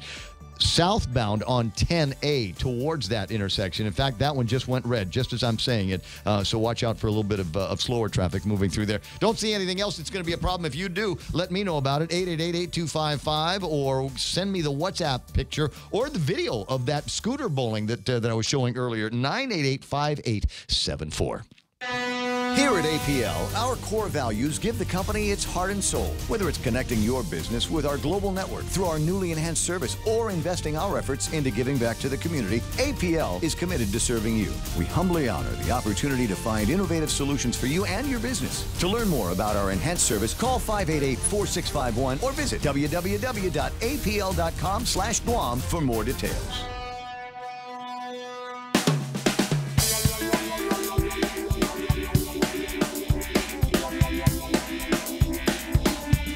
What up, dog? 888-825-5888-TALK. I know it's the guys always yelling on the radio. I'm excited. I'm just thrilled to be here and to be a part of your life. And I appreciate you letting me into your homes and your machines and all of that stuff. Ken LG's online. There's Brad, Vince, Leon Guerrero's chimed in. Bobby Stringy joined the crew a little bit earlier. Who else is out? Desmond Mendel III. James Rosemarie Cruz. Jim Healy is on board. I see Debbie Ratuyan, and a lot of great comments going back and forth. Chuck Tanner is online, Brad Hokinson, Rita Hugo, and Bob Kelly, Sherry Lynn DeFentorum. Hey, sweetie, nice to see you online, and we'll get hooked up with Deanna Palmer in a little bit. We'll talk about some real estate stuff that's going on right now, and maybe her thoughts on what real estate looks like in 2019. In the meantime, my very close, very dear personal friend, Art Paris, on the line from the Guam Power Authority. How you doing, Art Pre? Hey, I'm doing great, Ray. It sounds like everything over there at the station is doing fine. I just called in for an announcement, a real brief announcement about our CCU oath of office ceremony tomorrow, where we'll be swearing in 2 incumbents and 1 commissioner-elect.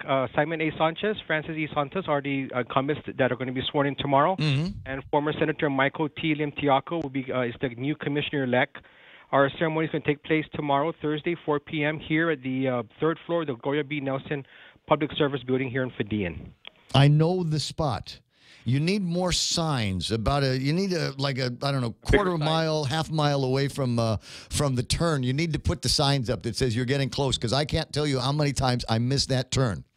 Okay, sounds like I just gone, dude. Because you know how it is. You're on Route 15 and you automatically go into mind driving mode. You're not really paying that much attention. You figure, I'll see it coming. I'll see the turn coming, and sure enough, you see the turn coming, but it's too late to take it at 45 miles an hour. Oh, yeah. Or 60 or whatever it is. Then you got to go all the way down to Black Construction or something and turn around in Hawaiian Rock. If you hit Hawaiian Rock, you're already past. That's right. Hawaiian Rock ought to just put a loop through there for all of the people that like me. They're just lunks when it comes to driving. Hey, you know what? We were going to see if we could hook up with somebody from the power company. Just anyway, there's a story about I guess there's arbitration that was taking place between a company that the power folks were using.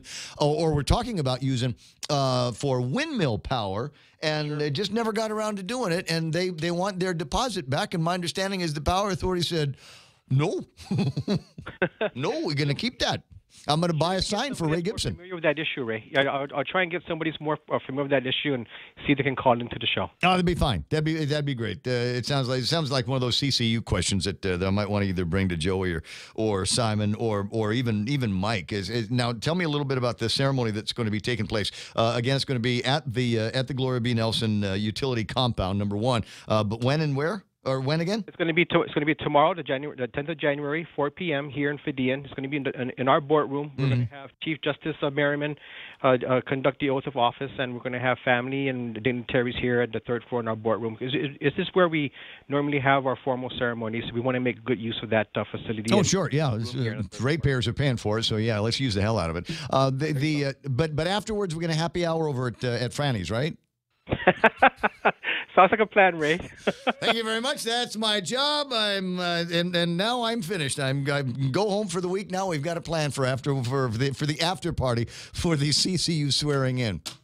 There you go, Ray. Thank you very much. All right, Art. I'll talk to you soon. 888-8255. 888-TAK. LK.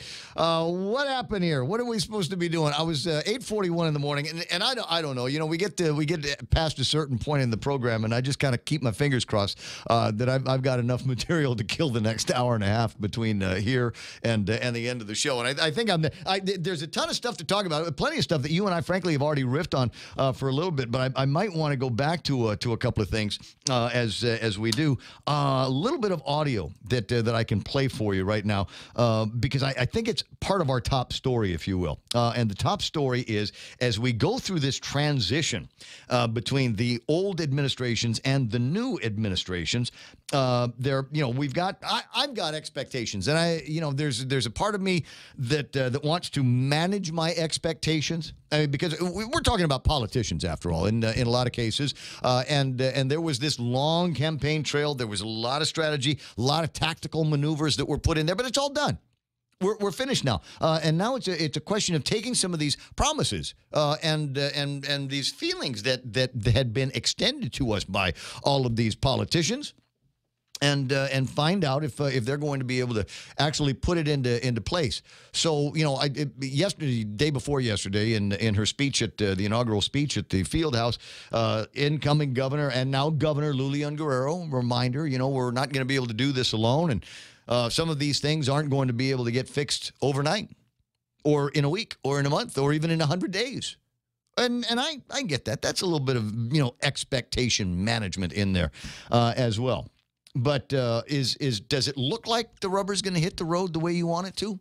After hearing that, I'll play a piece of audio for you, and then we'll then maybe I'll riff on it again a little bit more on what to me yesterday felt like a stunner. So hold on a second. Let me get my producer's attention. Mikey, I'm going to play some audio from the Gizmo. There was a little bit of a press opportunity yesterday. Kevin Kerrigan holding the microphone and had an opportunity to ask a few questions of Leon Guerrero. From the press? Yes, Governor. As you know, Senator San Augustine yesterday reintroduced that or more bill. Yeah. To fully enact the property tax increase. What are your thoughts on the necessity of that bill at this point in time? I think it's very important that bill be corrected, because I know that the intention of the legislative body at that time was not to just have 1 million. If you really think about it, you'd have to say that could have never happened, because there is no property that's just $1 million.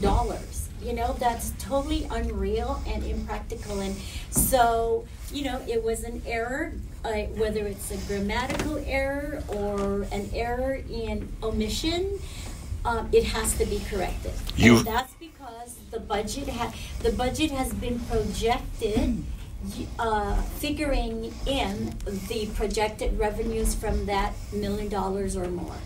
So you favor passage? Yes, I do. Even though it's a tax increase? It's a tax increase that was increased by the previous administration, and it is an error in the language, and I think the error should be corrected. Senator Jim Moylan also introduced a pair of bills to roll back the business privilege tax and the liquid fuels tax. What's your position on that? My position is this. I think Jim Moylan should wait and review all the finances and where we are at today before he does anything like that. Governor, during the campaign, you said that the estimate amount of revenues that were not collected was about 200 million. Do you still believe that's the figure? Well, that figure, I know in the debate that the then Lieutenant Governor Ray Tenorio questioned where our numbers came from. alleging that we had made those numbers up. Those numbers were not made up. Those numbers were given at a public hearing by the fiscal policy team of his administration. So $200 million is what the revenue and tax director at that time testified. And so that's where I was coming from. So if there are any differences or maybe a, a much more up-to-date number, then we'll look at those up-to-date numbers using now my fiscal team and the team of the revenue and tax people. But I do know this, there are taxes that have not been collected. Whether it's 200 million or 70 million, the point is the taxes are not being collected. And if those taxes have been collected every day, we probably wouldn't be at a shortfall as a result of the Trump administration reform tax. Thank you. Yeah. And that's the way it all sounds like it ended up there. Look, the legislature's intent before was to increase the taxes, the real property taxes on these properties that had been improved up to about $1 million. Now they should have put the words or more to solidify, to concrete what their intention was, but they did not. Left it out. An error of omission? Nah. An error of commission? Nah. Just a mistake. So omission, I guess, is the way it works. But now we've got an opportunity here, as the governor had pointed out, to just collect the taxes that we are already owed, and use that to make up that $9 million or so shortfall.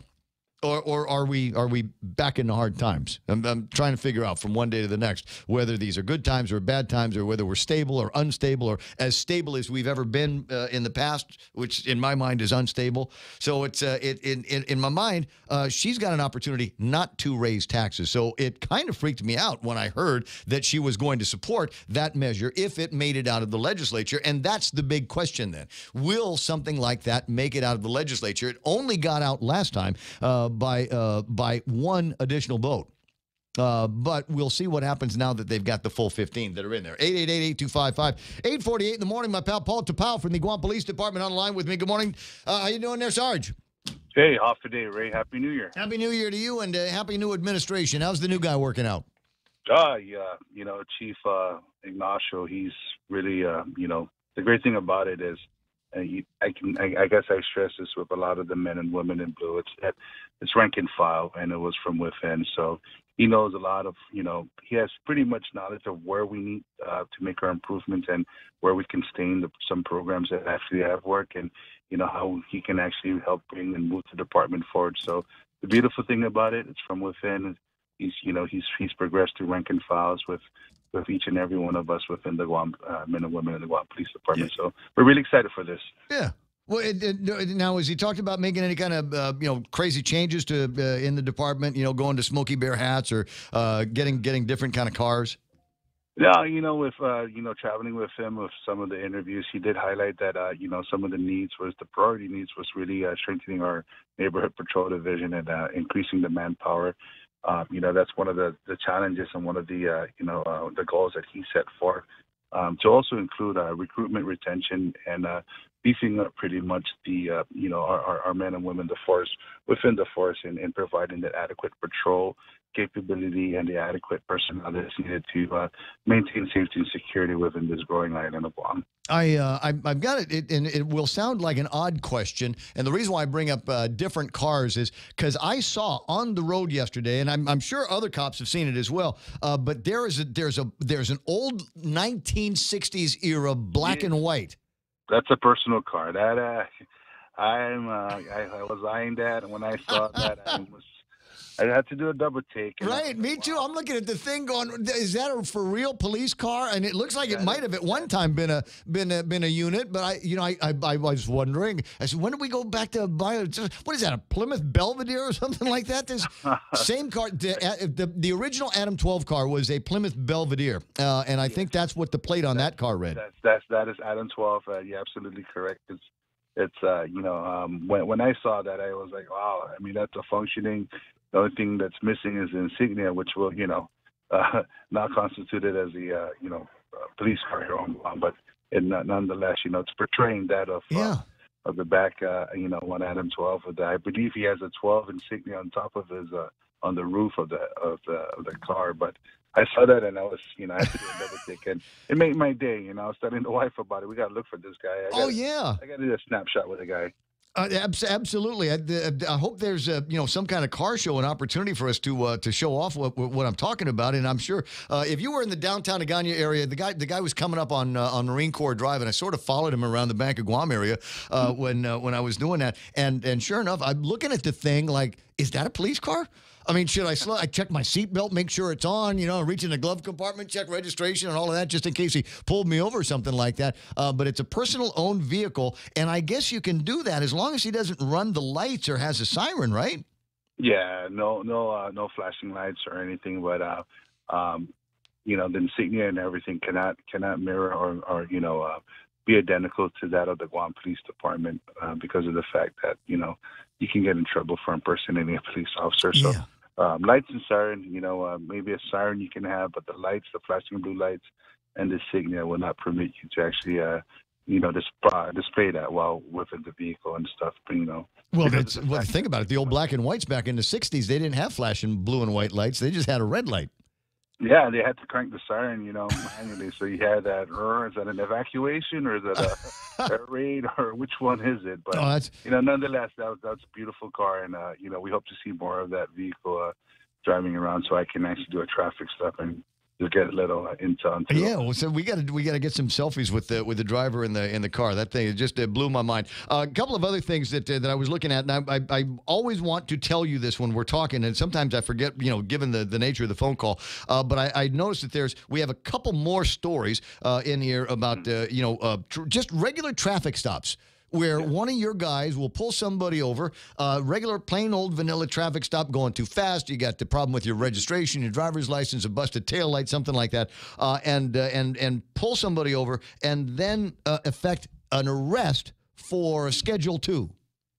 Yeah, absolutely. And I would like to commend our police officers out there, our duty sergeants that oversee a lot of our active patrol officers.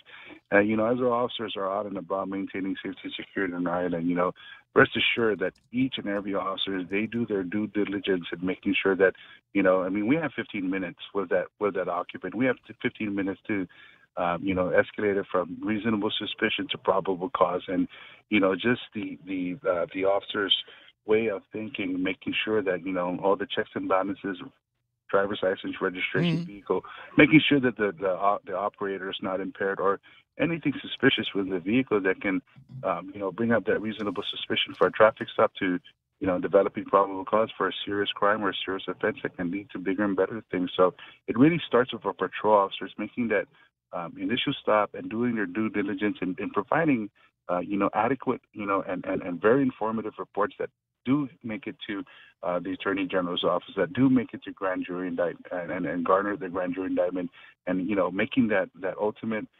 conviction that's associated with the officers making their arrest. So, well, in my mind, it's not a problem with the officers doing their job. I think there are other people that have are just way too lenient and have no problem looking the other way on somebody that's coming in on a Schedule 2 arrest, and especially a Schedule 2 arrest where they're talking about intent to deliver.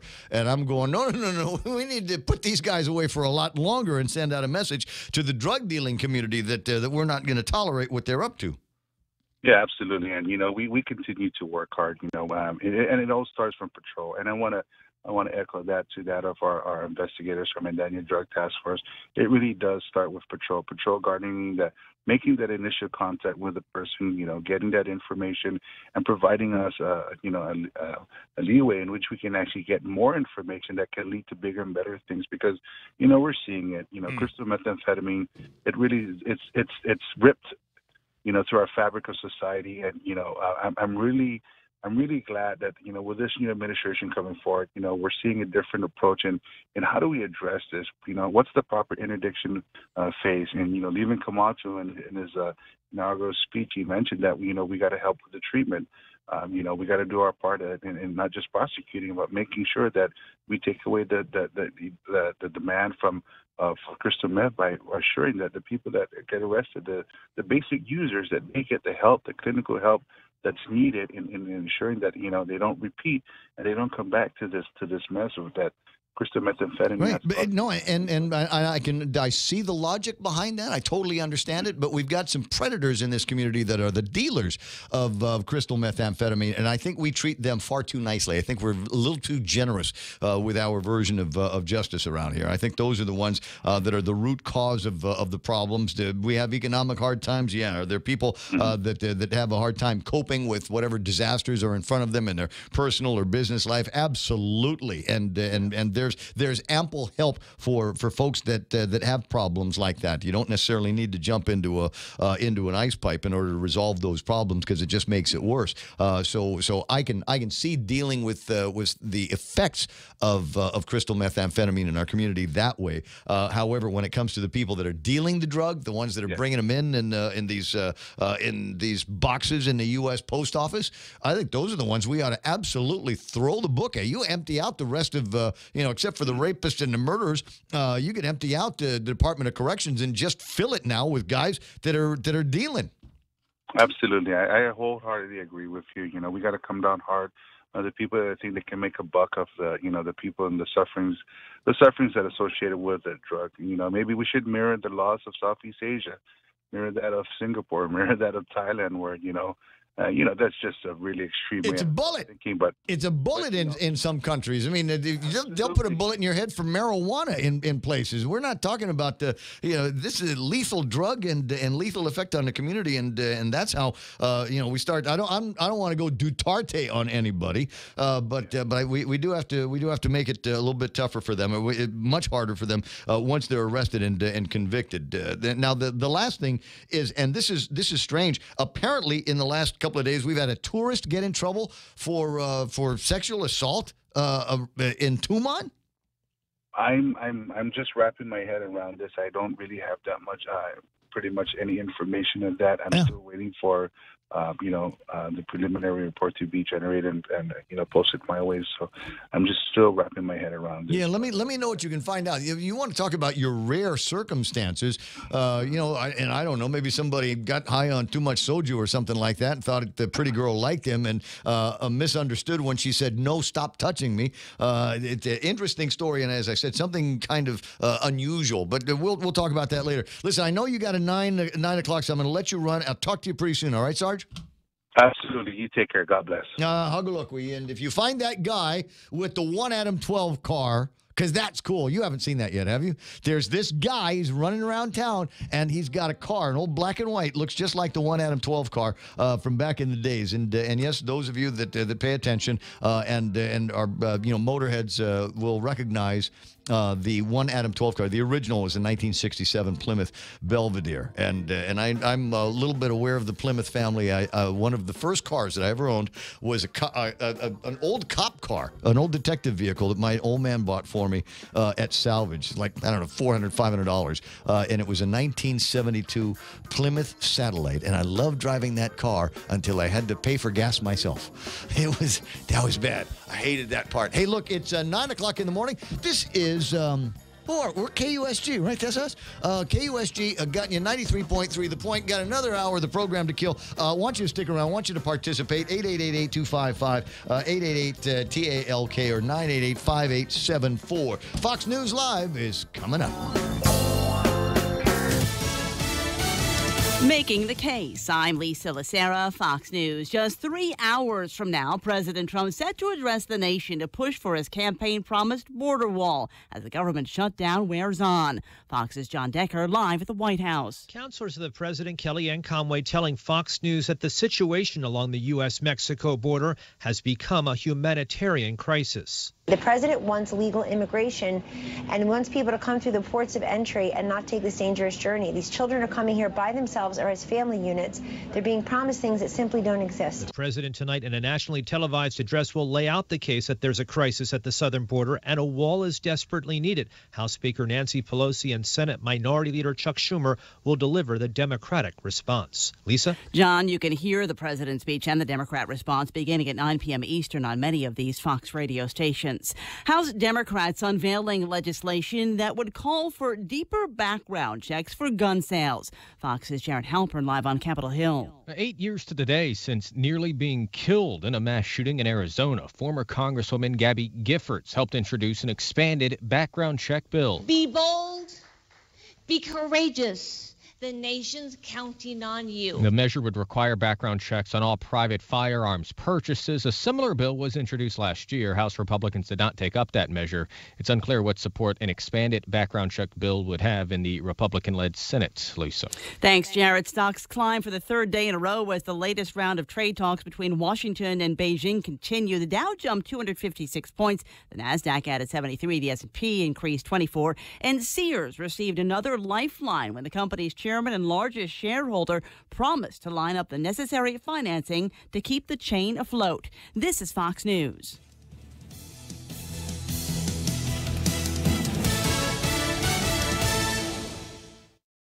Do you know someone who has difficulty following conversation in noisy places or turns up the TV a little too loud?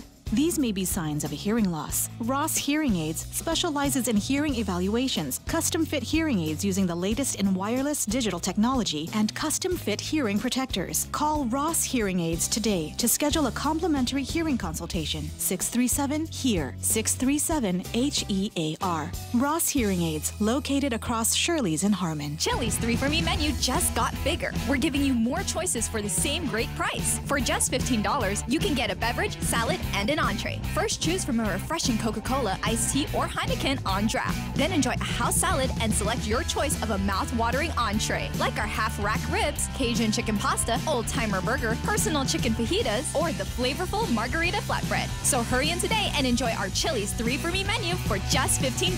Available for a limited time. Chili's, more life happens here. Contract negotiations aren't going so well between the nation's second-largest school district and its teachers. The LA Teachers Union dropped their demands for teachers to have more control over standardized testing and budget decisions, along with a say in a new magnet program. But they still want more money than LAUSD is willing to give, not just for wages, but to hire more teachers, to reduce class sizes, and to hire nurses, librarians, and counselors. We do not have the resources to meet all of UTLA's demands, that we have a large and growing budget deficit. That could lead to insolvency if not managed properly, according to LAUSD Board President Austin Butner. Both sides are set to meet again to continue negotiations Wednesday. Jessica Rosenthal, Fox News. An unexpected event highlights the first moments of Day 25 at the trial of Mexican drug lord Joaquin El Chapo Guzman in Brooklyn, New York. A power outage in the courtroom briefly put the defendant, U.S. Marshals, and onlookers on edge. Once the lights came back on, testimony resumed. Edgar Ivan Galvan, a convicted former gun trafficker in the Sinaloa cartel, was being cross-examined by the defense about his cooperation in the government's case. El Chapo's lawyers say he may be lying on the stand. On redirect, Galvan emotionally said he's trying to show his daughter that he's estranged from, that he's changed and is doing the right thing by telling the whole truth. El Chapo faces life on drug trafficking and money laundering charges. In New York, Gernal Scott, Fox News. Media mogul Sumner Redstone has settled a series of lawsuits pitting him against his ex-girlfriend days before a trial was set to begin. The attorney for the 95-year-old says Manuela Herzer will return $3.25 million Redstone gave her and relinquish any claims she has over his estate or health. Redstone is the major shareholder of CBS and Viacom. The settlement ends 7 lawsuits and countersuits between the two. I'm Lisa Lacera, and this is Fox News. Will be on in 1 minute. Security Title is honored to sponsor Ray Gibson on The Point. In 2019, we resolved to continue our mission of protecting and ensuring the land and homes of our beautiful island. Additionally, we resolved to maintain our vital connection to our families and our community. Protehi Itanotmo, protect your land. When it comes to your family land, remember to call the professionals at Security Title, just like you call Ray Gibson in the morning. What time is it? 9:05 already? Okay, that's it for the show. Thanks for listening. Goodbye.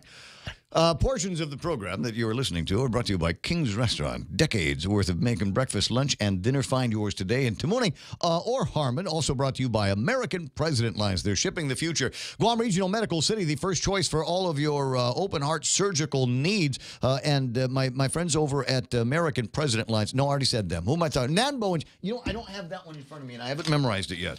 So let me slide. Oh, wait, found it. Save. Let's make a big deal for Nanbo, right? Save up to 50% with Nanbo Insurance's Bundle Up plan. Call them today at 477-9754. Now it. Family Finance has been serving the people of Guam since 1959, and they'll continue to be there for you in the years to come. Whether you're looking to get a personal loan for that summer vacation or paying off those long overdue bills, Family Finance has got you covered. Apply for a personal loan from $1,000 up to $3,500 by calling Family Finance in Hagåtña at 475-4545, Upper Tuon 647-5626, or in Dededo 633-4473. Family Finance has been serving the people of Guam since 1959. Hi, Ray Gibson on the radio since 1979. Wendy's is saying thanks for making the Junior Bacon Cheeseburger America's #1 bacon cheeseburger by giving more of what you love. Introducing Wendy's ginormous, giant Junior Bacon Cheeseburger. You have double the beef, double the bacon, and now it comes on a giant meal for $5. You would have paid $5 just for the burger and been happy. Right? But this Wendy's, they're going to say, we're going to extra. It is giant sandwich. We're going to make a giant big deal about it. So for $5, you get the giant Junior Bacon Cheeseburger and nuggets and fries and a drink. There's nothing junior about it except the price. Find it at Wendy's. The Ray Gibson Show. Any speaker, anytime. Watch and listen live on thepoint.gu.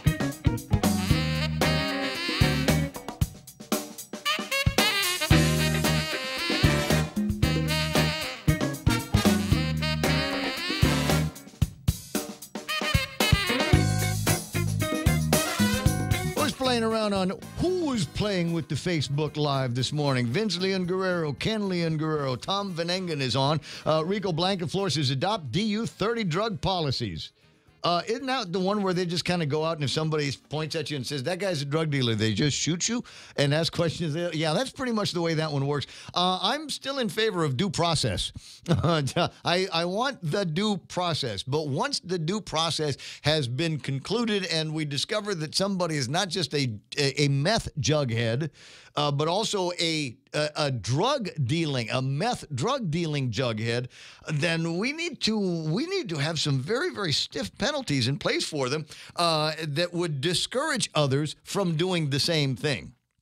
And so I bristle when I start hearing about, and the people over at the court know how I feel. I always hate the idea that there's somebody that's going to be punching through and saying, well, you know what, it's just that society is just so hard on people and they just don't have the same coping mechanisms as others and other generations have had. So maybe we've got to coddle them some more. Maybe we've got to make it so that, they've more of positive self-esteem.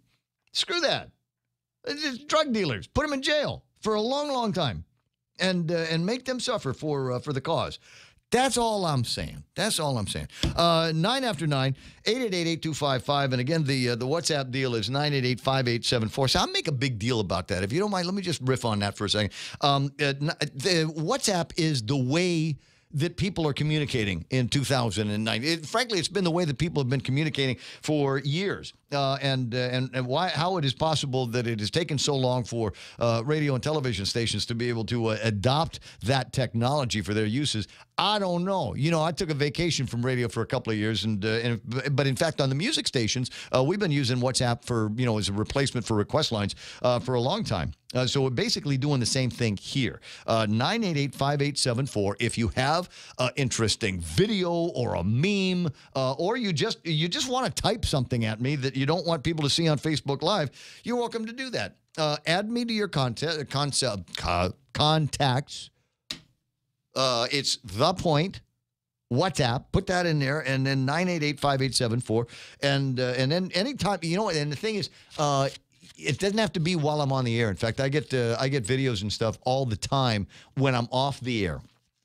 and we'll play them in the morning. So it's kind of a drop, a dead drop, if you will, for interesting things that you want to send by 988-5874. So what do we get to play around with now? What else can be the big topic? I already played the audio, right? I already played Lulian Guerrero at Rev and Tax yesterday. I don't know what's on the docket for today. I do know. Ooh. Huh. Some of you are listening and you'll go, oh, I've heard that already. But I cannot officially say it until. Am I looking at the right one? No, deny that. Until I get word that I'm going to be allowed to. Hold on a second. There it is. There is apparently a new position in the administration, and it is the position of Chief Advisor, Economic Development, National and International Affairs. There should be a press release coming out. I can tell you, it's a prominent Democrat. Does that help? And like I said, some of you may already be aware that there is a nod in this direction, and who it is that's going to be getting the title of Chief Advisor, Economic Development, National and International Affairs in the incoming Lou and Josh administration. Now, it's part of it is who it is that's going to get this, but the other part of it is just that they've got that position, a position of Chief Advisor. Somebody that will go out and working with, I guess, Mel and the people over at GITA, some kind of economic development, taking advantage of contacts and relationships that this person has or can develop. And then you've got national and international affairs. When it didn't come up in yesterday's conversation as deep as I wanted it to, but when I was talking with Ginger yesterday and on Sunday, when we first got together, she was talking about the need for Guam to have a lobbyist. And there's a gillion examples of otherwise small players on the international game that are punching above their weight because they've hired people, and it's not cheap, by the way, but you get some really, really good lobbying firms in Washington, D.C., and you have them, that will become their task. What is it that Guam wants? And we'll throw $3 or $4 or $5 million at a lobbying office and say, don't stop until you get it for us. This is how much we think this deal is worth, and this is how much we want you to, and you go and you knock on every door and you send messages to everybody that you know until we've got something that we can move through Congress and get to the president's desk. Because sometimes you get those answers, from the White House. Yeah, you can do that. Get me a bill. Get it in bill form, and if it gets to my desk, I'll sign it. We're good. But we don't have a whole lot by way of lobbying in Washington, D.C. now, do we? And I want to say, somebody will clarify. Somebody that's been paying attention longer than I have may recall. Do you remember when we had a guy named Jack Abramoff running around doing some work around the Pacific and the Mariana Islands? You remember that? You remember that name? And I want to say that Jack Abramoff got into so much trouble, and there was so much around the issue supporting an Organic Act change that redid the way we do our courts here on Guam. I'm not going to get into too much of the detail because I frankly don't remember all of it. It was that long ago. But we now have a unified court system. Where we didn't before, and that required a significant amount of lobbying work. And then there was money that went to the lobbyists that didn't necessarily meet all of the procurement laws and requirements. And there was a lot of people around here got their hands slapped. And then I think there was a bill that was moving through the legislature, and I can't remember if it turned into law or not, that actually prevented us from being able to hire lobbyists. So in those terms, we're kind of on our own, I believe. Because I honestly, the last time I remember anybody doing any lobbying was lobbying on our behalf. DFS had hired a lobbyist to help sort out the China-Russia visa waiver in Washington, D.C. But I don't I have not heard about too much other forms of lobbying. Now, they say, well, that's why you got a congressman. That's why we have, Mike St. Nicholas. And for 16 years, we had Madeline Zebradalio in Washington, D.C. to help, as they say, move the island's agenda forward. And then a few years ago, Governor Eddie Calvo decided, I'm going to open up an office in Washington, D.C., sent a bunch of guys out there, and the last person that was with, actually not even the keys, because I think they closed the office, right, was Pudding. But the idea was, if there was an item on the Guam agenda, the governor's agenda, that needed moving in Washington, D.C., that somebody could go there and conduct that degree of lobbying. And according to Ginger, that ain't the way to do it. The way to do it is you hire yourself a big Jewish law firm with lobbyists all over the place and pay them a whole heck of a lot of money and have them go and bang on the doors until we get somebody, a bunch of people that will say, yes, we will handle this compact impact reimbursement. Because right now we got to hang out with the clods over at the Department of Interior. And that, is, in my mind, has never been very helpful. Feels like they're more of a kind of a throttle to see how much money they can send to Guam to make us feel appeased for the impact. We've got issues here. How about the SSI issue that Mike is throwing around? Now, would that be done easier? Could that measure be more successful if it wasn't just him trying to make sense of things in the House? Maybe if we had a guy or two in Washington, D.C. that was helping him to the tune of a couple of $1 million. And the sad thing is, what's going to happen is we're instead of taking good money and hiring a law firm to represent us as lobbyists in Washington, D.C., we're going to end up sending somebody's cousin. We're going to end up sending somebody's niece from around here that, you know what, she's always wanted to go into Washington, D.C. Can you just hire her for a year or two and then she can be in Washington, D.C. It look really good on her college resume and stuff like that? No, they say. Let's send out a for real lobbyist and get that done. It's 9:17 in the morning. You got stuff going on. I got stuff going on. And looking over the table of contents, I've gotten to a little bit of it, but not a whole lot. The shutdown threatening the Section 8 funds. There's a story on page 2 of the Daily Post that talks about that. But the shutdown's going to have to go, I think, a little bit longer. Into February and March before it begins to jeopardize, I think, people getting access to housing and having their rent paid on behalf of them, the rent paid by the federal government in the form of the Section 8 housing. And I don't know that it's going to last that long. I don't think the president wants to last that long. I think he's willing to say that this will go months, a year, years, by way of digging in and letting the people in Congress know that he is serious. Could be wrong. Could be another announcement gets made at noon today when he addresses the public. So I don't know about that. The one that is more concerning to me actually is the one where we start talking about who is it? Whether or not food stamps get funded. Because that's federal money, and there's I've seen at least one or two stories that say that there is a very strong possibility that the payment time towards the beginning of the next month may come and go without any additional money getting put into those Quest cards. You mean they'll have to eat the same kind of stuff I eat? Imagine that. Go figure. Man, but if you put an egg in ramen, yeah, it's outstanding, isn't it? Yes. That just, I mean, that's that. Can I sprinkle some bacon bits?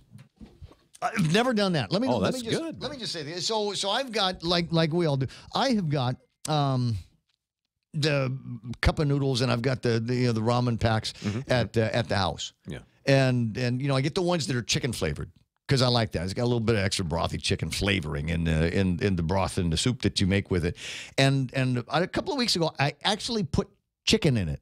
Oh, like real chicken? Like real chicken. I actually put real chicken in the chicken flavored ramen. Did it taste like chicken? And no, it occurred to me that it really didn't enhance the flavor of it at all. I mean, it was the picture. It looked more like the picture on the cover, but it didn't. It's not like I was going, oh yeah, this is really much better when you've got chicken meat in it. But it actually detracted from. I see. You know what I mean? It detracted from the chicken flavoriness of the thing. It's like I had to concentrate on something else. But an egg in the soup. Now that's the way to go. What do we got? There's DOI. there's some reverse psychology working there, too. There must be. I don't know. Or maybe it's just the way my brain works. Ted Lewis chiming in. DOI does the same thing to the Native American Indians here in the States. You know what? That's right. I forget. This is another example of just, my provincial nature, and I shouldn't apologize for it. I'm, born and raised here. I didn't have a chance to go and spend all kinds of time running around the United States or Europe or a whole lot of Asia. So, I'm kind of, you start talking about the Department of Interior, and as far as I'm concerned, that's all about us. That's their sole job, is to take care of us. I forgot that they also do parks and Indians. Because you hardly ever hear about all of that stuff. Thanks for the reminder. At 9:21. So where was I? I was talking about that, the shutdown threatening Section 8 funds and possibility that there could be something happening with the food stamps and that kind of thing. But might make it easier to get in and out of some of the grocery stores around the first part of the month. Could help you with that. And the scuttle. I was reading about it on Twitter.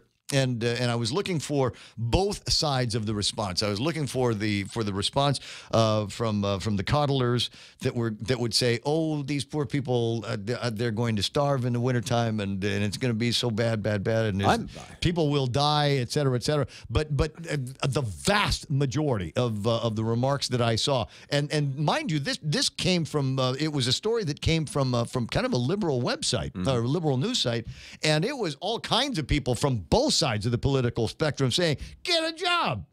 If you don't like it, if you are worried, if you are concerned, then the people that are capable of working need to get a job. People that are sick or ancient or too young or whatever, there are safety mechanisms for them. They're not going to die.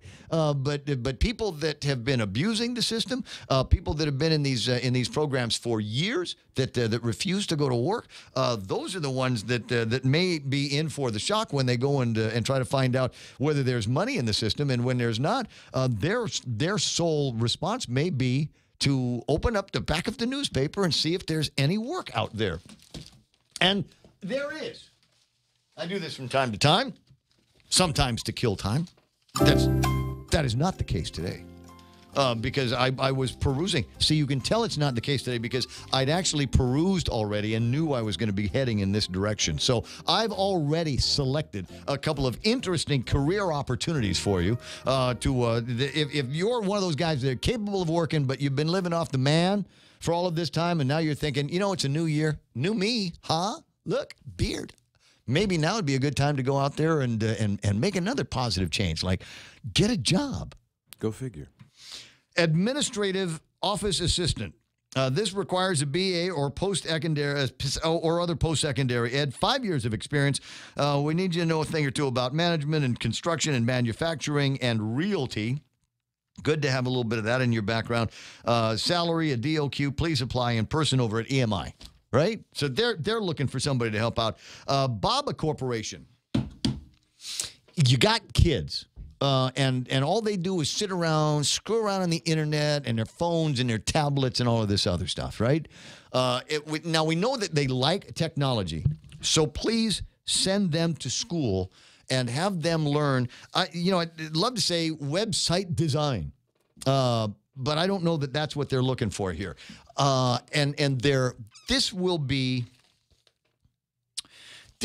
the probably third or fourth time just in the last week that somebody has bubbled up a requirement, a job opportunity for somebody that knows multimedia and in particular social media, marketing, right? Social media marketing.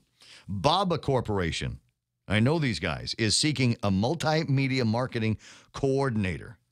And there's a list in the particulars about how you sign up for the job. And like I said, I know of a couple of political offices that have asked me if I know a guy, right? The same way, do you know a guy that can do tile? You know a guy that can do cabinets? Do you know a guy that can do Facebook placement and understands how to lever marketing between social media, electronic social media, old media like radio, television, print, right? Do you know a guy that knows how to do that stuff? And like I said, a couple of political offices are looking for that guy or girl.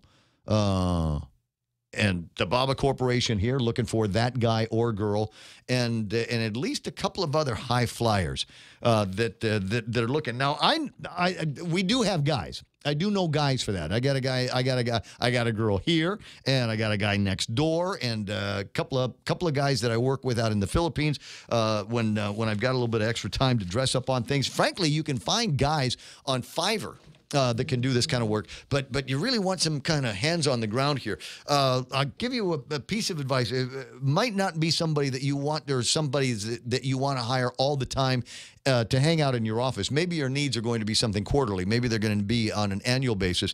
But look up a company on. They're big on Facebook, so just look for a company called C2 Social. C2 Social, I don't know, by way of disclosure, I work with C2 Social from time to time. But this not a plug. I'm just telling you where you might be able to find some expertise. And this is among the things that they do, is you take a business that wants to have a presence on the web, maybe a website, something in their Facebook, Instagram, Twitter, wants to have it refreshed, updated from time to time, doesn't necessarily have the in-house resources to be able to do it, doesn't want to hire the in-house resources to do it, and maybe you just want to outsource that. So again, look for a company C, as in capital C, number 2 Social on the World Wide Web. Tell them I sent you. I think they'll appreciate knowing that I'm talking about them on the radio. So there are other positions that are out there that folks are hiring for. So if somebody says, man, I wanted to get a job so I can get off food stamps, but nobody's hiring, you got to have a BA, or you got to know something about, I don't know, multimedia. Okay. Maybe you don't have those skills. Maybe all you have is a little bit of brain muscle and body muscle. There is an apartment building looking for a handyman/cleaner, right? They're not looking for somebody with a doctorate. They don't need a lawyer. They don't need a PhD. They just need somebody to come by and do Clorox cavalry and the Pine Sol Patrol every once in a while, and they'll be happy to pay you for it. And maybe, depending on how many other people sign up for that job. See, sometimes it works in reverse, where you go, well, I want to get a big salary, so I'm going to stay in school, and I'm going to make it so that I can graduate and get myself one of those 6-figure salaries. Well, it might be a lot of people running around, got that very same degree, might not have a whole lot of experience. Maybe that's holding you down. But there may not be a lot of guys that want to do grunt work, that want to do outside stuff, that want to do handyman cleaning chores. And maybe if you're one of just a couple of guys to show up, the employer, the apartment manager, might be willing to hire you for better than minimum wage. Let's do $10, $11 an hour. Can I count on you? You got your own car. You're not a meth jughead. Here, have the job. And don't be a pain in my butt. And so there's a few other things. Database administrator, somebody is looking for with Calvo's Insurance, and a few other jobs that are out there. So there are positions available, and all you got to do is start looking around. Maybe you'll find something. Could be one of those years where you change careers. That's always a fun discussion as well, but I don't want to get into it right now because it's 9:28 in the morning. There were a bunch of ticklers in the table of contents that I wanted to go through, and a round of congratulations that I wanted to send. I don't know if we're going to be able to find him this morning because he's got a new job. He's changed things out a little bit. Used to be one of the policy wonks in B.J. Cruz's office, Carlo Branch. And I've had the pleasure of talking to Carlo Branch on the radio at least 100 times in the last bunch of years that he's been working at the place. But personal conversations. He's one of those guys that just like to get together with and yak about stuff. And in fact, I tell you what, he was one of the guys when I was firmly decided that I was getting back into talk radio a year ago. He's one of the guys that I sought out. Because I said, I've been away from this for a couple of years. And he says, well, yeah, you've kept up in the last couple of years, haven't you? And I said, no. No, I was doing other things. I wake up in the morning, I'd glance at the front page of the newspaper and go, thank God I don't have to have an opinion on that. Thank God I don't have to drum up one, or thank God people don't have to hear my opinion on that. And that's what I did for 2 years. But when it looked like I was coming back to work, he was one of the thinkers that I went to say, what have I missed? And what's coming up that will help drive the conversation that we have on the radio. He said, well, you're going to still do the same old, right? I said, yeah, there will always be smart aleck comments and political gossip, but I wanted to evolve just a little bit more from there. And he helped guide me with that, and I say congratulations and give me a chance to return the favor as the new executive director of the legislature of Guam. Congratulations to you, Carlo Branch. It's 9:30 or so. We'll call that iConnect time. Swing by the nearest iConnect office. Ask them, Feisen, about what they can do for you in 2019 when you start thinking about changes in your telecom. Push to talk, internet, mobile plans, they got plenty of that. 888-8888. It's important to have claims process that works for you. At Guahan Insurance Services, we make things simple and convenient. Same door you walk in to purchase your insurance is the same door you open to file your claim. We can't pretend that the car insurance claims process is fun, but we can promise a hassle-free and speedy recovery without any runarounds.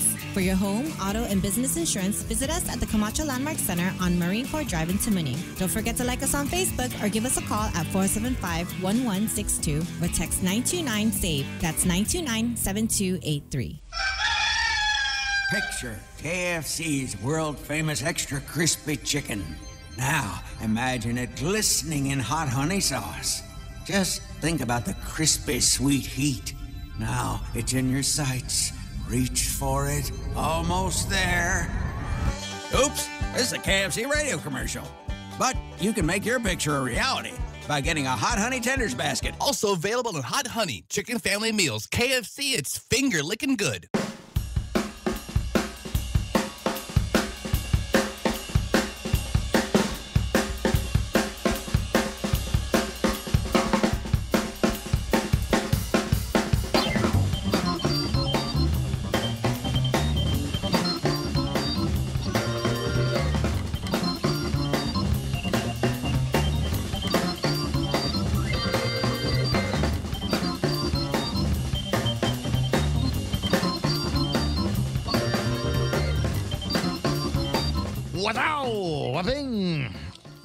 Bang! I want more information on this electric Harley-Davidson motorcycle.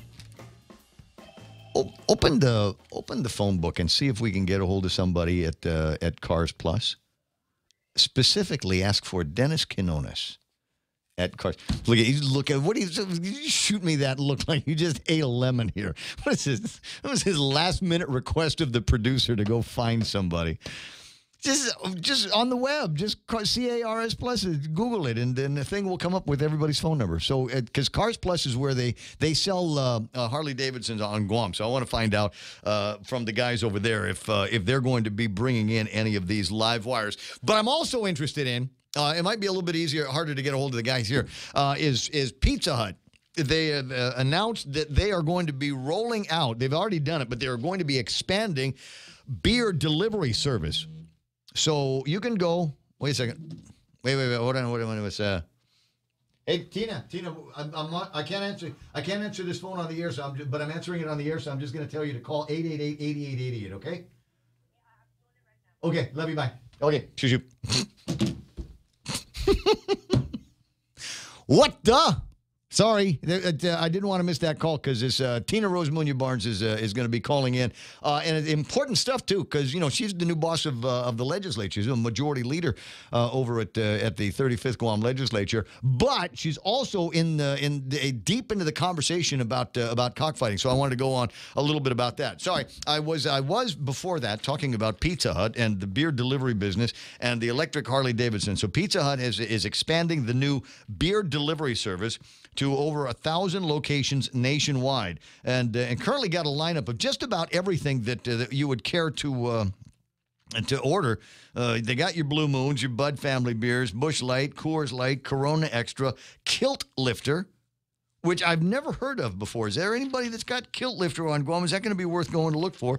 Mick Ultra, Mick Light, Miller High Life, Shock Top, and Stella Artois. So you call them up and you say, yes, my name is Ray, and you give them your address and a credit card number, and pretty soon somebody will show up at your house with pizza and beer.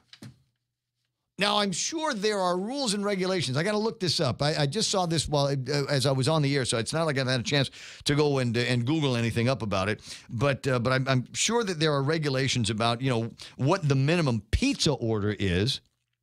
to justify them getting you beer. And I also wonder is the price of their beer the same? Is that possible? I wonder if what it is. Like there's some digital mess. I don't know what you're saying there, or what you're saying there. Let me see. Oh, I did. Oops. I did. I'm sorry. I just finished with the iConnect commercial. Tina Barnes is ready to call in, but she called in when I was talking to her. I gave her the iConnect number, not our number, because I'm dumb. It's not even Monday. Not even Monday. All right, Tina, it's 888-8255. Shut up, Mike. I hate you. Stop laughing at me. No, I'm serious. You should see him. You should see the guy's doubled over with laughing. He's got this huge Mike something eating grin on his face here. He's watching me try to organize the program from my side. Imagine that. All right. So I'm going to work on that. I'm going to see what kind of answers I can get, because I want a program like this to happen here on Guam. That's a fact. While I'm waiting for the dust to settle a little bit and thinking out loud about things that are going on over at the legislature, as I said, you take a look at the legislative website. They've made a couple of changes, and it looks like there is a new version of it that they want you to go to. It's kind of the same in terms of navigation. They just different color fonts and things like that. But it will show you that the legislature, many of the senators are trying to hit the ground running as much as possible. There's a bill number 1 relative to increasing the benefit and gross income threshold of the Dave Santos Act. Another one to add relative to allowing the Department of Public Health and Social Services to implement a school-located vaccination program in Guam's schools and institutions of higher learning. And I want to say there's an HPV version of that might be running around right about now. I don't know if that's a test program. They've asked for time on the radio, and I'll give it to them. Luis Muñoz, an act relative to exempting war claims from the execution or attachment by creditors. So if somebody gives you war claims and you owe money to somebody, they will not be able to attach that as part of your regular earned income. Another one here, clarifying the additional tax levy on real property improvements. Boo, I hate that one. I hate that. That's the or more legislation. And did I finally find Tina? Yes. Speaker Tina Rose Muñoz Barnes. Hafidid and Manana Shizua. That was girl, you guys unanimous? Everybody was talking about a split in the Democratic Party, but if it's unanimous, then it cannot be. I want to take the time to thank my colleagues for giving me an opportunity to be there, to lead them in the 35th Guam legislature. And I just want to say that I believe in my heart that every single member of my colleagues have the expertise and could have done the same job, but the honor and privilege and the blessings that they have afforded me to be their leader I'm humbled and honored by that fact. Well, good.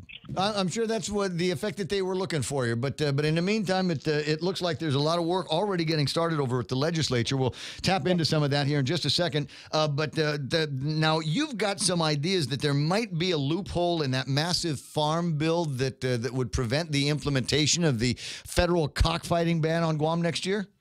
Yes, Ray. When this came up, I had many cockfighters come to me and share with me their frustration and their concern with this. And of course, in order to listen to them, the opportunity was given to them yesterday. We had a meeting, a briefing with a couple of the members, and then our committee staff continued to take down all the information. But we had our research team already start and look at the provisions in the federal guidelines to say that as it works with cultural traditions, there is a provision in place that prohibits them from taking it away from the islands. And again, we are working on redefining all that. We have talked to a lot of the members, and we are just seeing and strategizing on what approach to take whether we take it through the court system, whether we take it through resolution or introduction of a bill. So. No, don't do a resolution. Resolutions are useless. We got to make it something that's got some teeth on it, and I think it might be worth. There's the opportunity here for a full court press. You got Sahara Defensor working over at Mike St. Nicholas's office, right? Yes, and I want to share that in collaboration with what the administration feels right now, with what the congressman's office is doing right now. I think it's important that all our options come together and we collaborate on this issue. But yes, it is a major concern that has come up as early as having constituents come into my office yesterday and being able to talk to them and work with those constituents out there.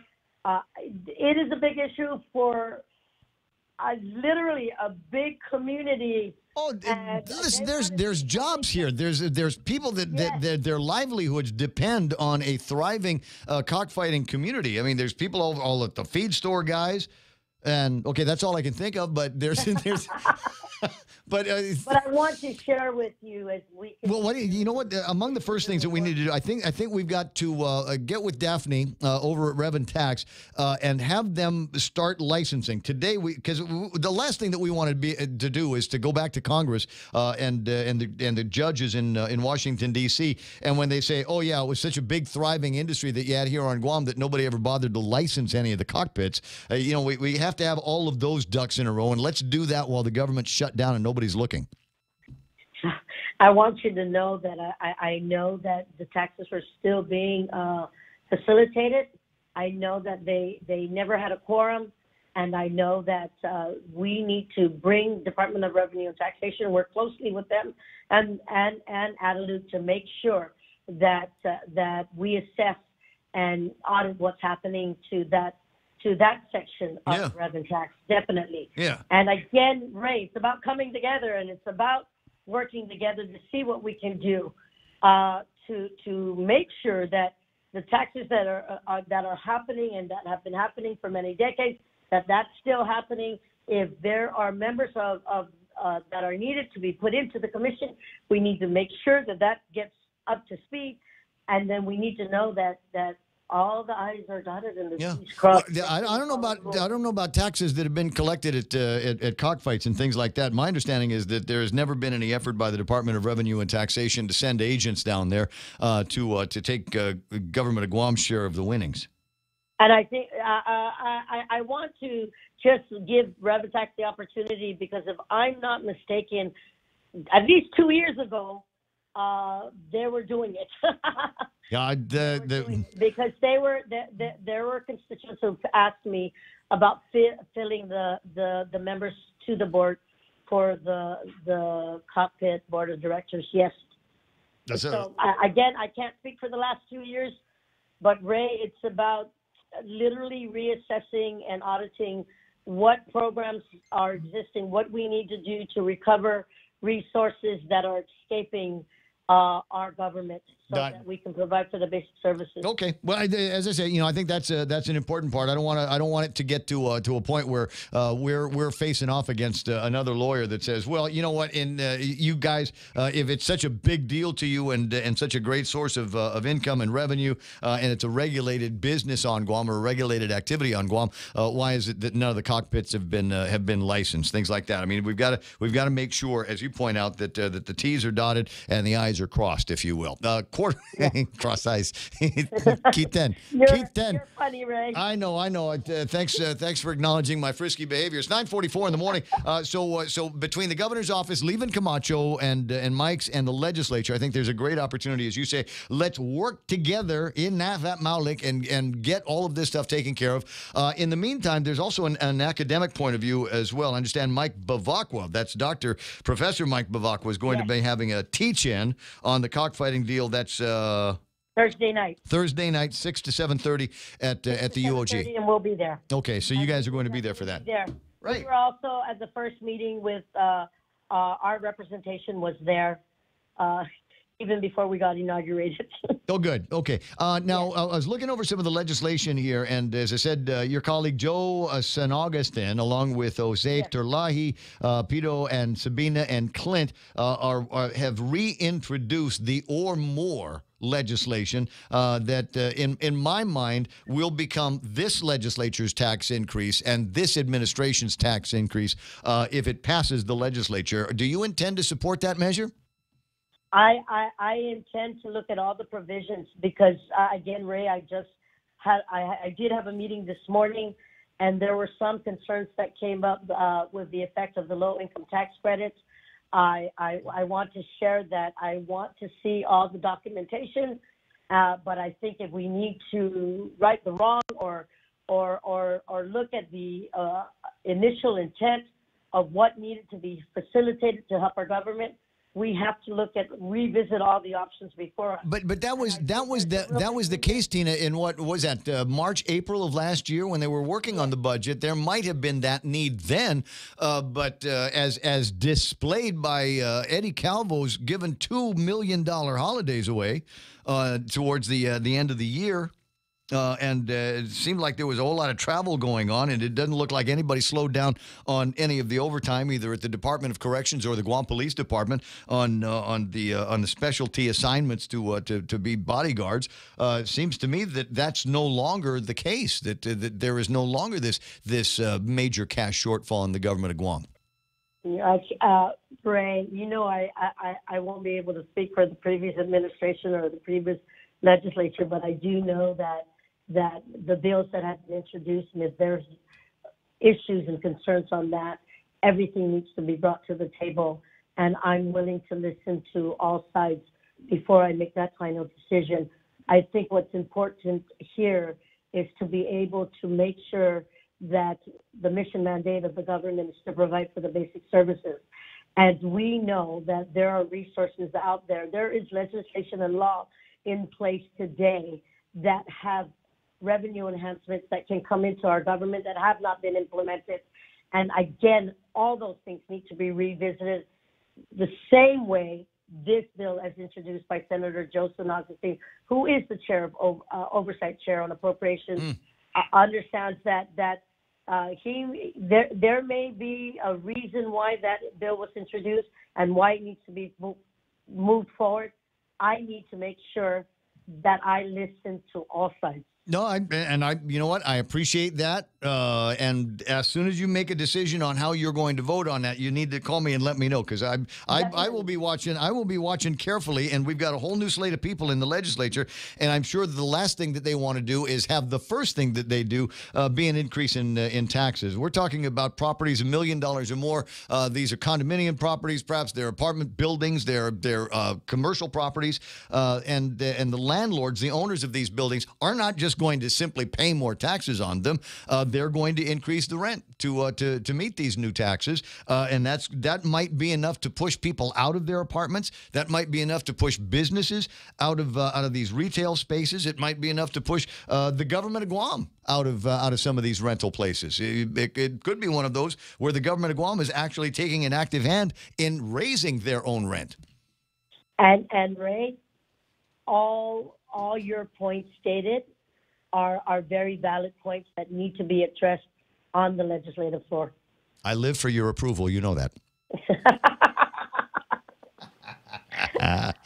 Okay. All right. Fine. Now, have you introduced any legislation? I'm looking over the list here. I have co-sponsored several legislations, Ray, but I want to share with you that yesterday we did letters to several different departments asking that we bring the agencies in as it relates to our revenue enhancement legislations that are law today that have not been implemented. We start with the bed and breakfast that was passed into law that could bring in $22 million, still not implemented, was not implemented by the previous administration. We look at the bottle bill that was passed into law in 2010 that could make Guam greener, healthier, bringing in resources to Guam, still not implemented. I worked many years on that.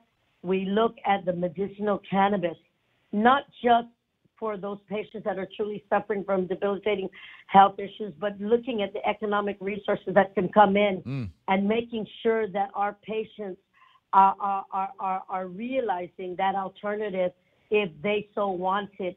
That not being implemented, the film office that could, as we showcase Guam to the rest of the world, and as we bring folks who continue to showcase Guam in their films, in their productions, in everything that they do for their benefit, Guam does not get anything, any form of resource coming in.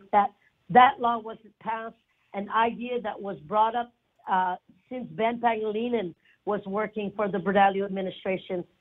That legislation was passed into law several years ago, still not implemented, could bring in thousands and thousands of dollars. So municipal recycling, I'm going to share with you, Ray, that what we need to do in this journey is making sure that we look at what we have.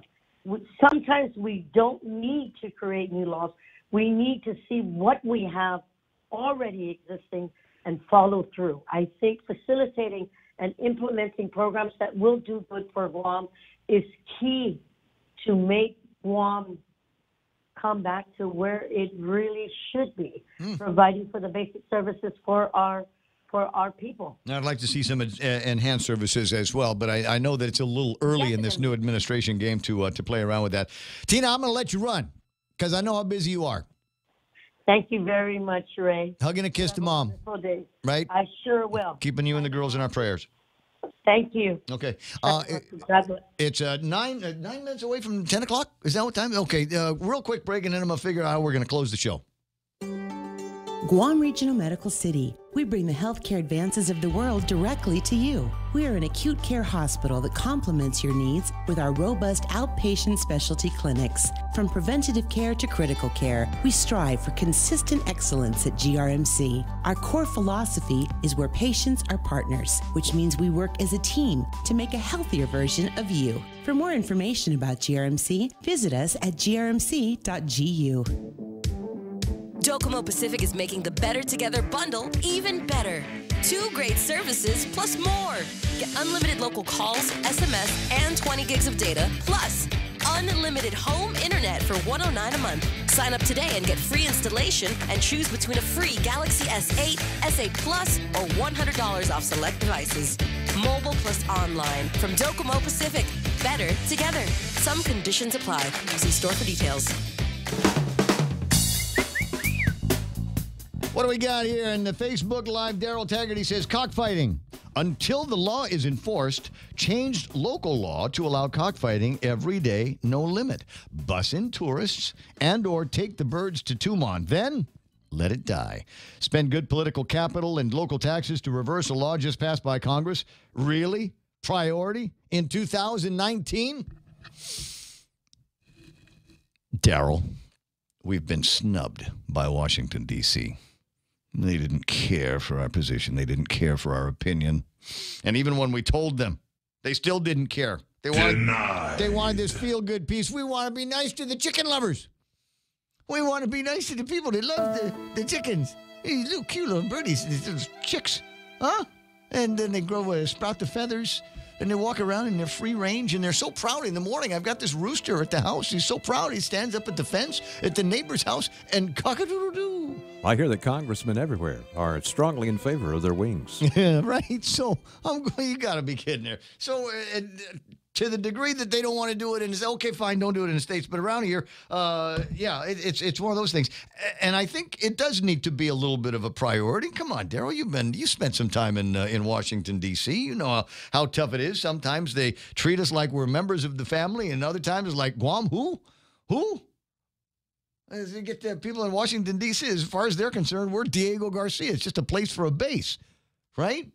So every once in a while, we do need to We do need to put together a full court press. Fortunately, as I say, there is a new position in the government of Guam. I cannot tell you who it is. The people in the know already know. Find those guys. I'm sworn to secrecy, and that is among my claims to fame, is that if somebody tells me something in confidence, they know it's not going to go any further. But I got a note from somebody who says, I've got a new title. I'm the Chief Advisor, Economic Development, National and International Affairs. _national. We're talking about somebody that has the ability to get on a plane, head to Washington, D.C., and know exactly which doors to knock on to get stuff done. So maybe this will be among those things. This new person with the National and International Affairs title is going to be able to take care of for all of the children of the colonizers. You can't type it into the screener for me just so I can see who it is? I'll tell you off the air. No, I can't, because if I type it might blur it.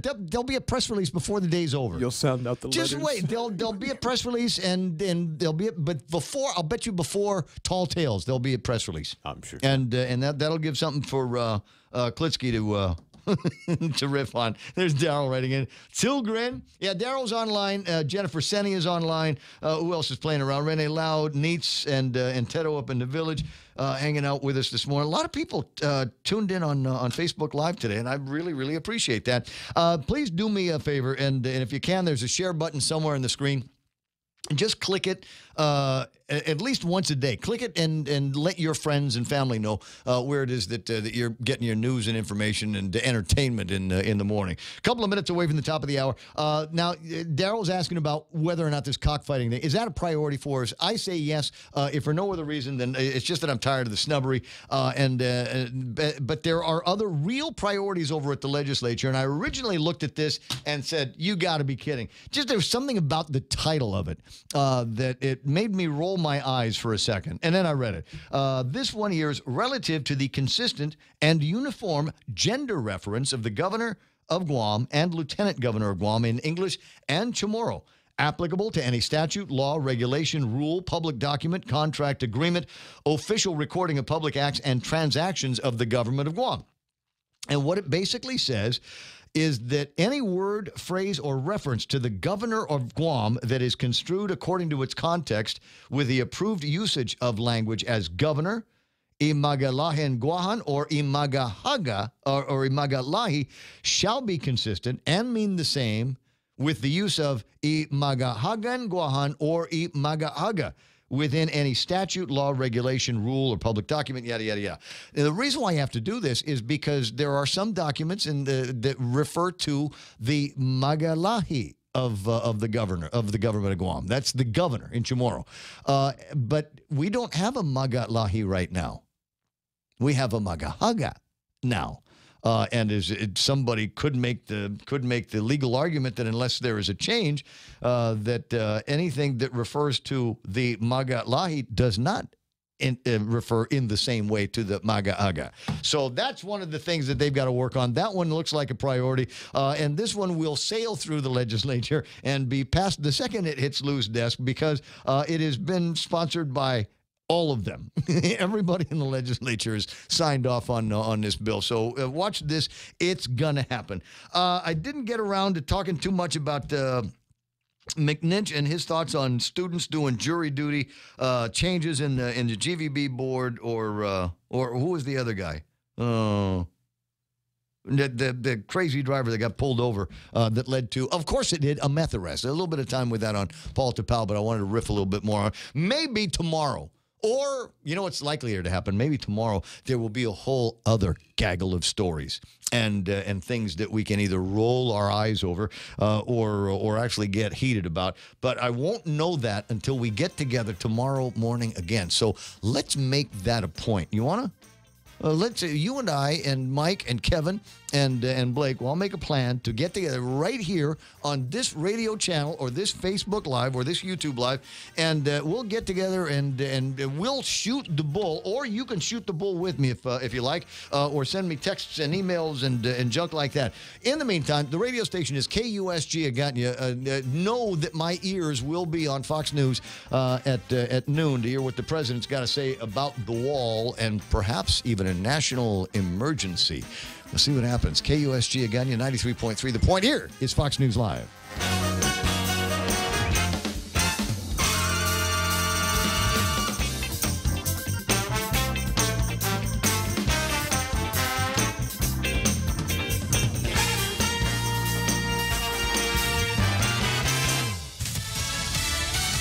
The case for the wall. I'm Lisa Lacera, Fox News. President Trump wants to make good on a campaign promise to build the wall at the southern border. Tonight, he will tell the nation again why he thinks it's key to national security. Fox's John Decker live at the White House. White House Counselor Kellyanne Conway previewed for Fox News what the president intends to talk about during his nationally televised address from the Oval Office. The president is trying to share with the American people what he knows firsthand, which is what is really happening at the border. The human trafficking, the drugs, the children that we just talked about, but also what would help deter that. Congressional Democrats, however, are united in opposing a border wall with Mexico and have urged the president to reopen the federal government, which has been partially shut down for the past 18 days. Lisa? John, you can hear the president's speech and the Democrat response beginning at 9 p.m. Eastern on many of these Fox radio stations. 8 years after she was